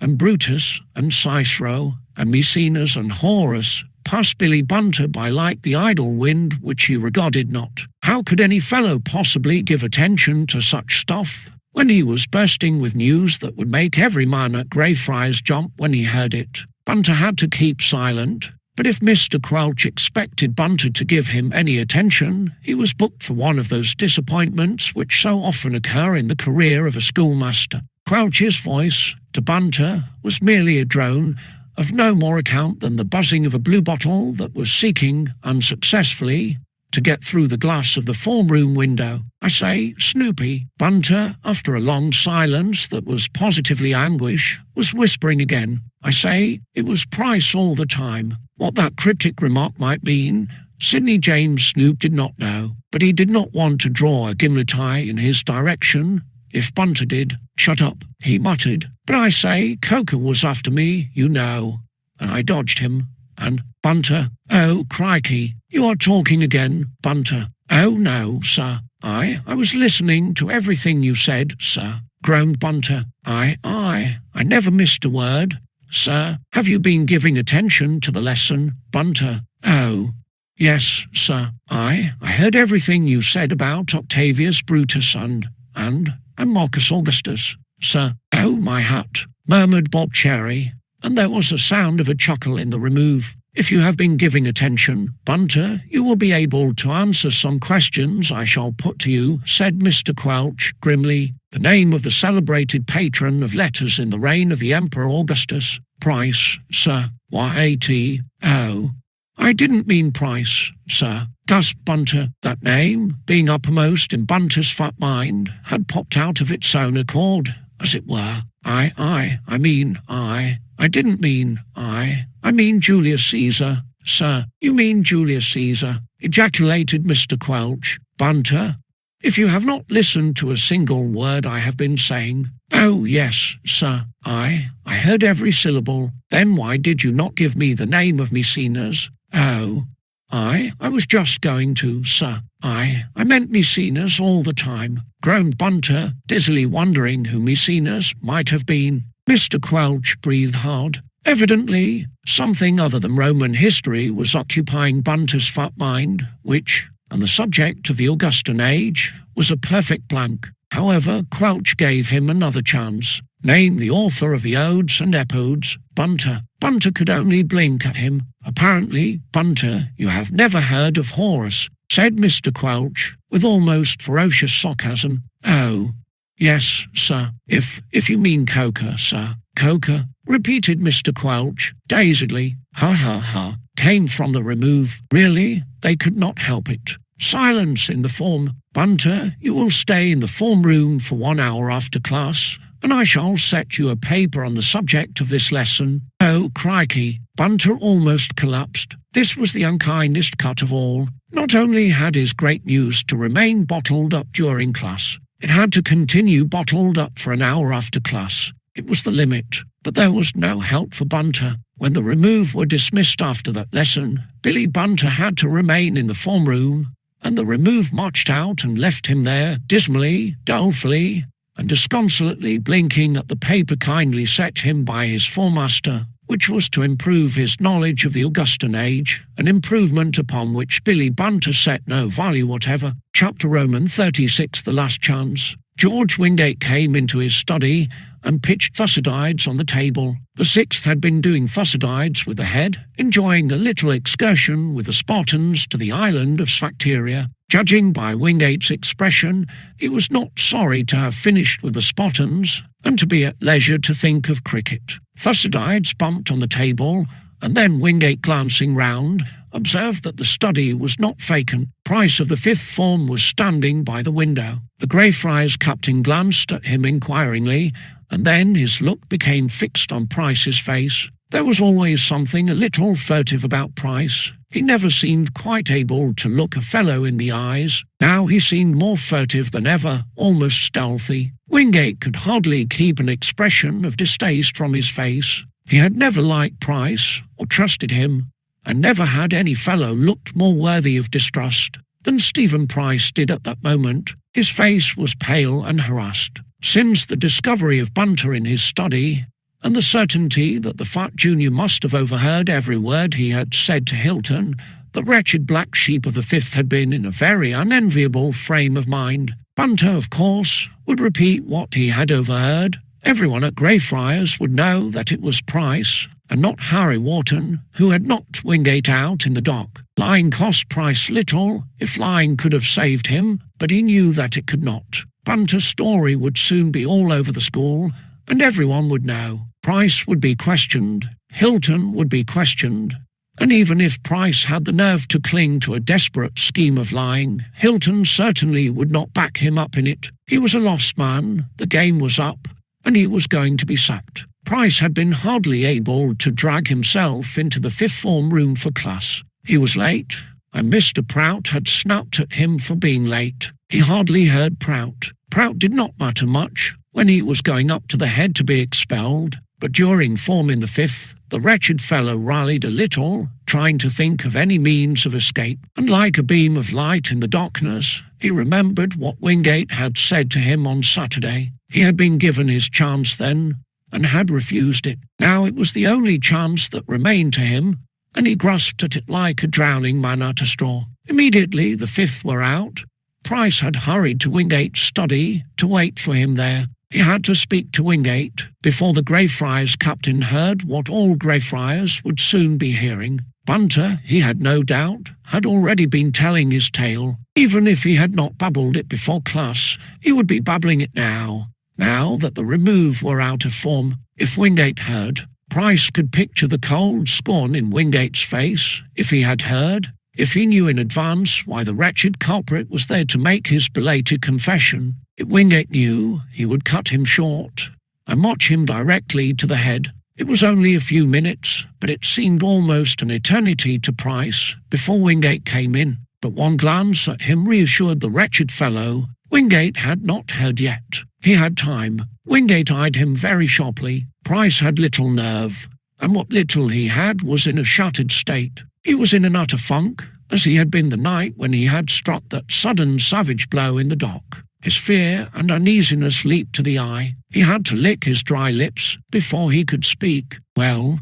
said Wingate curtly, "what do you want here, Price?" I came to speak to you, Wingate," stammered Price. "Get on with it. I've something to tell you." Wingate's face set. "Something that I asked you on Saturday," he rapped. "Yes," breathed Price. Wingate stood looking at him. Price went on desperately. You said that if the fellow owned up, you'd wash it out. You remember. You only wanted to know what was the truth. I've been thinking it over, and I've come here to own up." His voice trailed away. Wingate, in silence, looking at him. The contempt in his face did not hurt Price much, but what would he do? Price, utterly untrustworthy himself, trusted nobody. He had scented a trap, and prided himself upon his astuteness in seeing the trap and eluding it. But he had to take the chance of that now, and could only hope that Wingate would be as good as his word.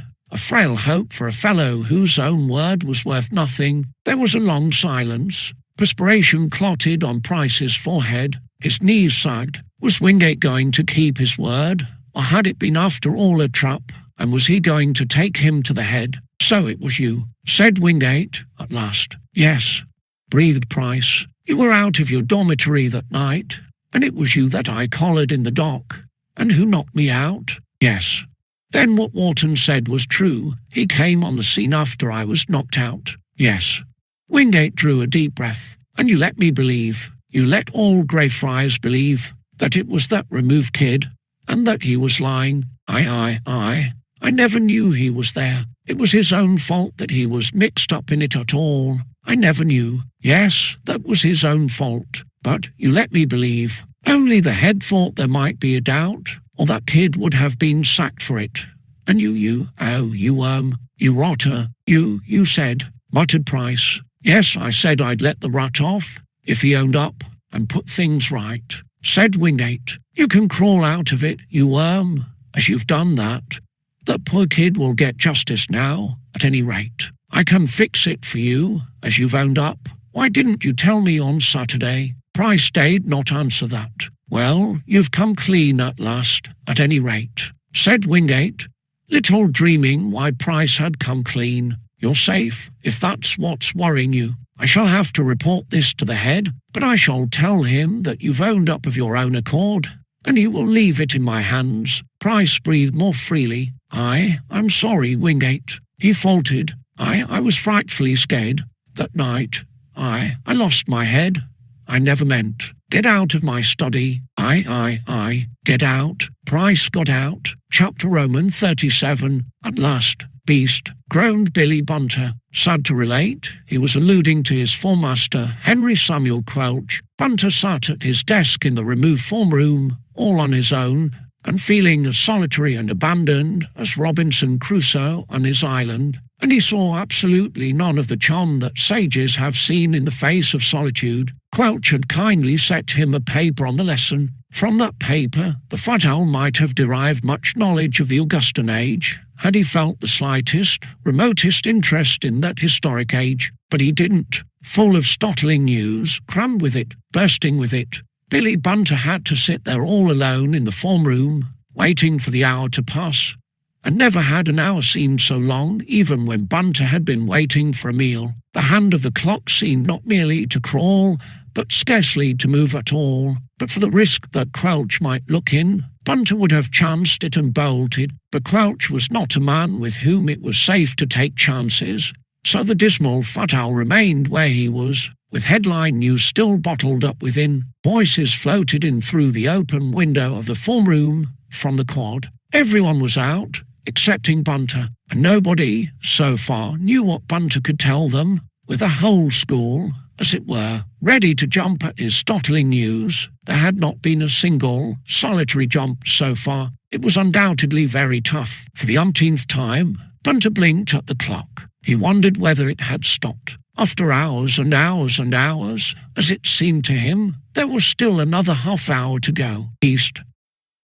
Mumbled Bunter. He blinked at his paper, but really he could not work up a spot of interest in it. Indeed, his only feeling towards the great men who had adorned the Augustan age was that he would have liked to punch the heads of Maecenas, Horace, Virgil and co. all round. He rose from his desk at last. He could not venture out of the form room, but there was the window. He rolled to the window and hooked himself up in the hope of spotting some fellow within hearing. A group of removed fellows stood at a little distance. Vernon Smith, Redwing, Squiff, Tom Brown, Peter Todd, and 2 or 3 others. They seemed to be arguing, and Bunter caught the word Cockcroft, from which he could guess that the topic was the Cockcroft match, due on Wednesday. Bunter gave a snort. Talking cricket, when Bunter was full of news that would make them bound the minute they heard it. The bounder was looking angry. He was in fact arguing that a fellow who was bod, Wharton to wit, couldn't captain the side at Cockcroft, to which the other fellows replied that Wharton was no longer bod, not by any fellow who mattered, at any rate, and that he certainly was going to captain the side, and that was that. Not one of the group noticed a fat face and a shining pair of spectacles at the form room window, till a fat voice reached their ears. "I say, you fellows." Then they glanced round at Bunter. "That fat ass," grunted the bounder. "Look here, you fellows can chop and change if you like, but I think—" "Smithy, old man," said Redwing, "I think it's rot. Wharton's bod." "He isn't," said Squiff. "I take his word for one. You didn't before." "Well, better late than never." "Rot, I think. I say, you fellows," yelled Bunter. "I say, Toddy, come here, old chap. I've got something to tell you." "Tell somebody else," called back Peter over his shoulder. "Beast. I mean, do come over here, old fellow." "I say, I found it all out," yelled Bunter. "I say, it was Price." "Eh? Price all the time." "Price of what?" asked Peter, staring at him. "What are you burbling about, you fat ass? Who's talking about prices?" "Price of the Fifth," howled Bunter. "I tell you I've found him out. I say, you fellows, I know who knocked Wingate out that night." "What?" All the group stared at Bunter now. If they did not exactly jump, at least they were startled. The bounder scowled. "We all know that, you fat chump," he snapped. "It was Wharton." "It wasn't," yelled Bunter. "It was Price." "Rot. Price all the time. I say, you fellows, I know all about it. I say, I tell you it was Price all the time." Billy Bunter had attention now. Everyone in the group came over to the form room window to hear what the fat owl had to say. Billy Bunter grinned with satisfaction. He was getting an audience, and it was likely to increase when his startling tale was told. "Now what are you burbling about?" asked Squiff. "How do you know that Price had anything to do with it?" "Because I jolly well heard him tell Hilton," retorted Bunter triumphantly. "Hilton knew all the time. He's been keeping it, Doc, because Price is his pal, but he jolly well knew." "Rubbish," said the bounder. Smithy, at least, was not going to be easy to convince. He had been looking forward to captaining the Greyfriars junior side at Cockcroft, in the place of the fellow who was, or had been, Bod. He did not want to relinquish that idea. "Oh, really, Smithy? Look here, how do you know anything about it? If you do know, ask Peter Todd." "I jolly well know the whole thing," trilled Bunter. "I'd have told you before, if Quelch hadn't kept me in. I heard Price say. Latest keyhole news," sneered the bounder. "I wasn't," howled Bunter. "I mean, I didn't. How could I help hearing when I was behind the settee in Hilton's study?" "Oh, my hat," said Squiff. "And what were you doing behind the settee in Hilton's study, you fat villain?" "That beast Coker was after me, and I dodged into the study to keep clear of him," explained Bunter. "Then Price came in, and I jolly well knew he'd turn me out, so I got behind the settee. And then Hilton came in, and they talked about it." "About what?" "About Price going out of the dorm that night, and Wingate grabbing him in the dock, and Price knocking him out." "Oh, scissors, Price all the time," said Bunter. "I jolly well know. Hilton said he'd never speak to Price again if Wharton was sacked for what he did. I say, you fellows, it was Price all the time." Bunter had got it out at last, and there was no doubt that his startling news made a sensation. Other fellows were coming up, and a crowd was gathering under the form room window. Billy Bunter blinked down at a crowd of upturned faces in sheer enjoyment. For once, probably for the first time in history, everyone wanted to hear what Bunter had to say. The fat owl quite forgot Quelch, and the possibility that he might look into the form room. "Where's Wharton?" exclaimed Squiff. "If there's anything in this, Wharton will want to hear it." "Oh, really, Field? What do you mean by if there's anything in it?" demanded Bunter indignantly. "I tell you I heard." "Gammon," snapped the bounder, but even Smithy was looking dubious now. "Oh, really, Smithy? Hallo, hallo, hallo," came a roar. "What's the jolly old meeting about?" "You'll have Quelch after you, Bunter." "I say, you fellows, it was Price all the time," trilled Bunter as the famous five came up and joined the crowd under the window. "I say, Wharton, it wasn't you knocked Wingate out, eh?" "It wasn't you, old chap. Thanks for the information," said Harry Wharton, "but I happen to know that already." "I mean, it was Price," yelled Bunter. "What? Price all the time? I tell you I've found it all out. Dice was out of the prom that night. I mean Price was out of the dorm, and Wingate collared him in the dock, and Price knocked him out," gasped Bunter. Harry Wharton stared blankly at the fat owl. The company blinked at him. Bunter was making fellows jump. At last, "Price," gasped Bob Cherry. "Oh, crumbs, he's the sort," said Johnny Ball. But how does Bunter know, if it's so?"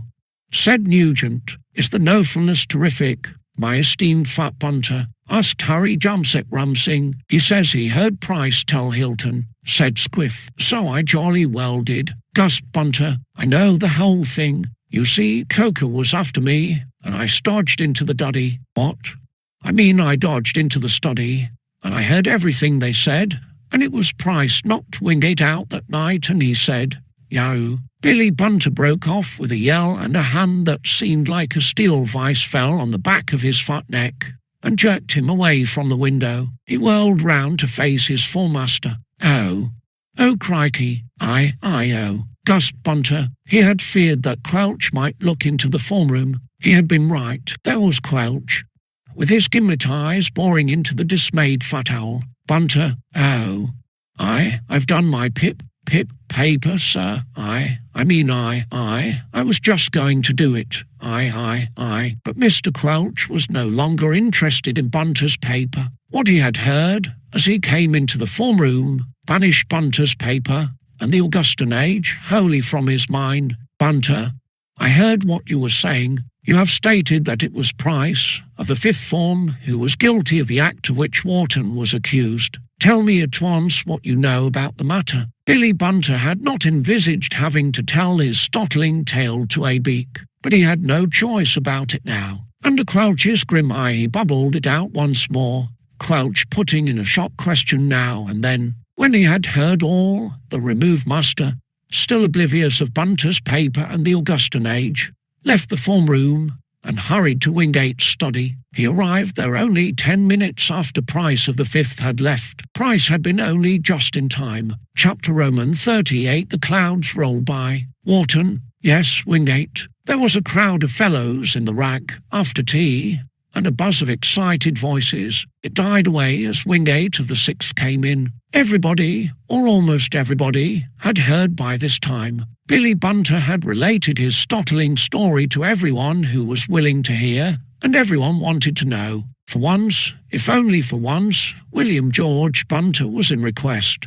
and there were eager ears to hear his foot squeak. The news was not yet official, but few doubted it. More and more fellows in the remove had been coming round to Harry Wharton's side even before the facts were known, and now the whole form had chopped and changed, as the bounder expressed it. Skinner and Snoop sneered, and Smithy still doubted, or affected to doubt, but the few dissensions were hardly noticed in the crowd. The story, certainly, had reached the ears of Price of the Fifth, and that Price had nothing to say was clear from the fact that he said nothing. Price was keeping to his study, and fellows who went along to see him found that he was sporting his oak, and there was no admittance. When Coker thundered at his door, Price did not even answer him, which was as good as proof that Price was the man. Still, it was not yet official. The famous five in the rug were looking merry and bright. Lord Mauleverer had a cheery grin on his lazy face. Harry Wharton's friends believed in him and stood by him, and other fellows had come round. Nevertheless, he was still under a cloud, and the shadow of the sack still hung over him. He could not know how the head would decide, and even if the decision was in his favour, the cloud still clung to him, unless the right man was discovered, and of that there had seemed little hope. And now, all of a sudden, the cloud had rolled by. It was no wonder that the chums of the remove were looking tremendously bucked. Price all the time. Billy Bunter was chirruping in a corner to some fellows eager for details. You see, that beast Coker was after me. He made out that I was after his tuck, as if I'd touch a fellow's tuck. I never helped myself to a single pair from his hamper, and I'd had only one bite, too, when the beast rushed in. We never thought of Price. Bob Cherry was saying, we might have, just the sort, grunted Johnny Ball. Price, I suppose, that Wingate was looking for that night, said Harry Wharton, and it was he. And he's kept it, Doc, all this time, said Frank Nugent, leaving it on another fellow. Thank goodness it's come out. Yes, rather. The ratherfulness is terrific, said Harry Jumset Rumsing, but as the English proverb remarks, it is a long lane that has no turntable. Ha ha ha. I say, you fellows, I had to seize behind the squeeze behind the settee. Jolly good luck, said Squiff. Even that fat idiot Bunter has come in useful for once. Oh, really, Squiff? Hallo, hallo, hallo. Here's Wingate. The buzz of innumerable voices was hushed as the Greyfriars captain came in and called to Wharton. All eyes were on Wingate. He had come there for Wharton. Did that mean that Bunter's startling tale was to be confirmed? Or the juniors were not left long in doubt. He gave Wharton a nod and a smile, and then glanced round over the eager crowd. I've got something to say for you all to hear, said Wingate, and the crowded rag hung on his words. You all know what happened on Wednesday night last week, and that Wharton was very nearly sacked for it. That was his own fault, for being out of his dormitory after lights out, as I dare say he knows himself by this time. Quite, said Harry Wharton meekly. Well, it's come out now that Wharton was not the man, went on Wingate. The man has owned up, and there's no doubt in the matter now. It was Price of the fifth form. I say, you fellows, I told you. He's owned up, exclaimed Bob. Yes, and the whole thing's cleared up. Sorry, Wharton, added Wingate. It was your own fault. And if you get the idea of going down to ship a prefect study again, you'd better think twice about it. Harry Wharton coloured. I'm sorry I thought of it once, Wingate, he said. Wingate nodded and walked out of the rack. He left the room in a buzz behind him. Skinner and Snoop had nothing to say, but the bounder had. He came over to the captain of the Remove with rather a shamefaced look. Sorry, Wharton, he said. I'm jolly glad it's come out. OK, said Harry cheerily. All serene now, Smithy. And all serene it was. It was rather a surprise to the Greyfriars fellows that Price of the Fifth was not sacked, but scornful and averted looks were probably a sufficient punishment for the wretched fellow. Harry Wharton and company wasted hardly a thought on him. The clouds had rolled by, and all was calm and bright, and that was enough for the cheery chums of the Remove, more than enough for Harry Wharton, who had been so long down on his luck. The end.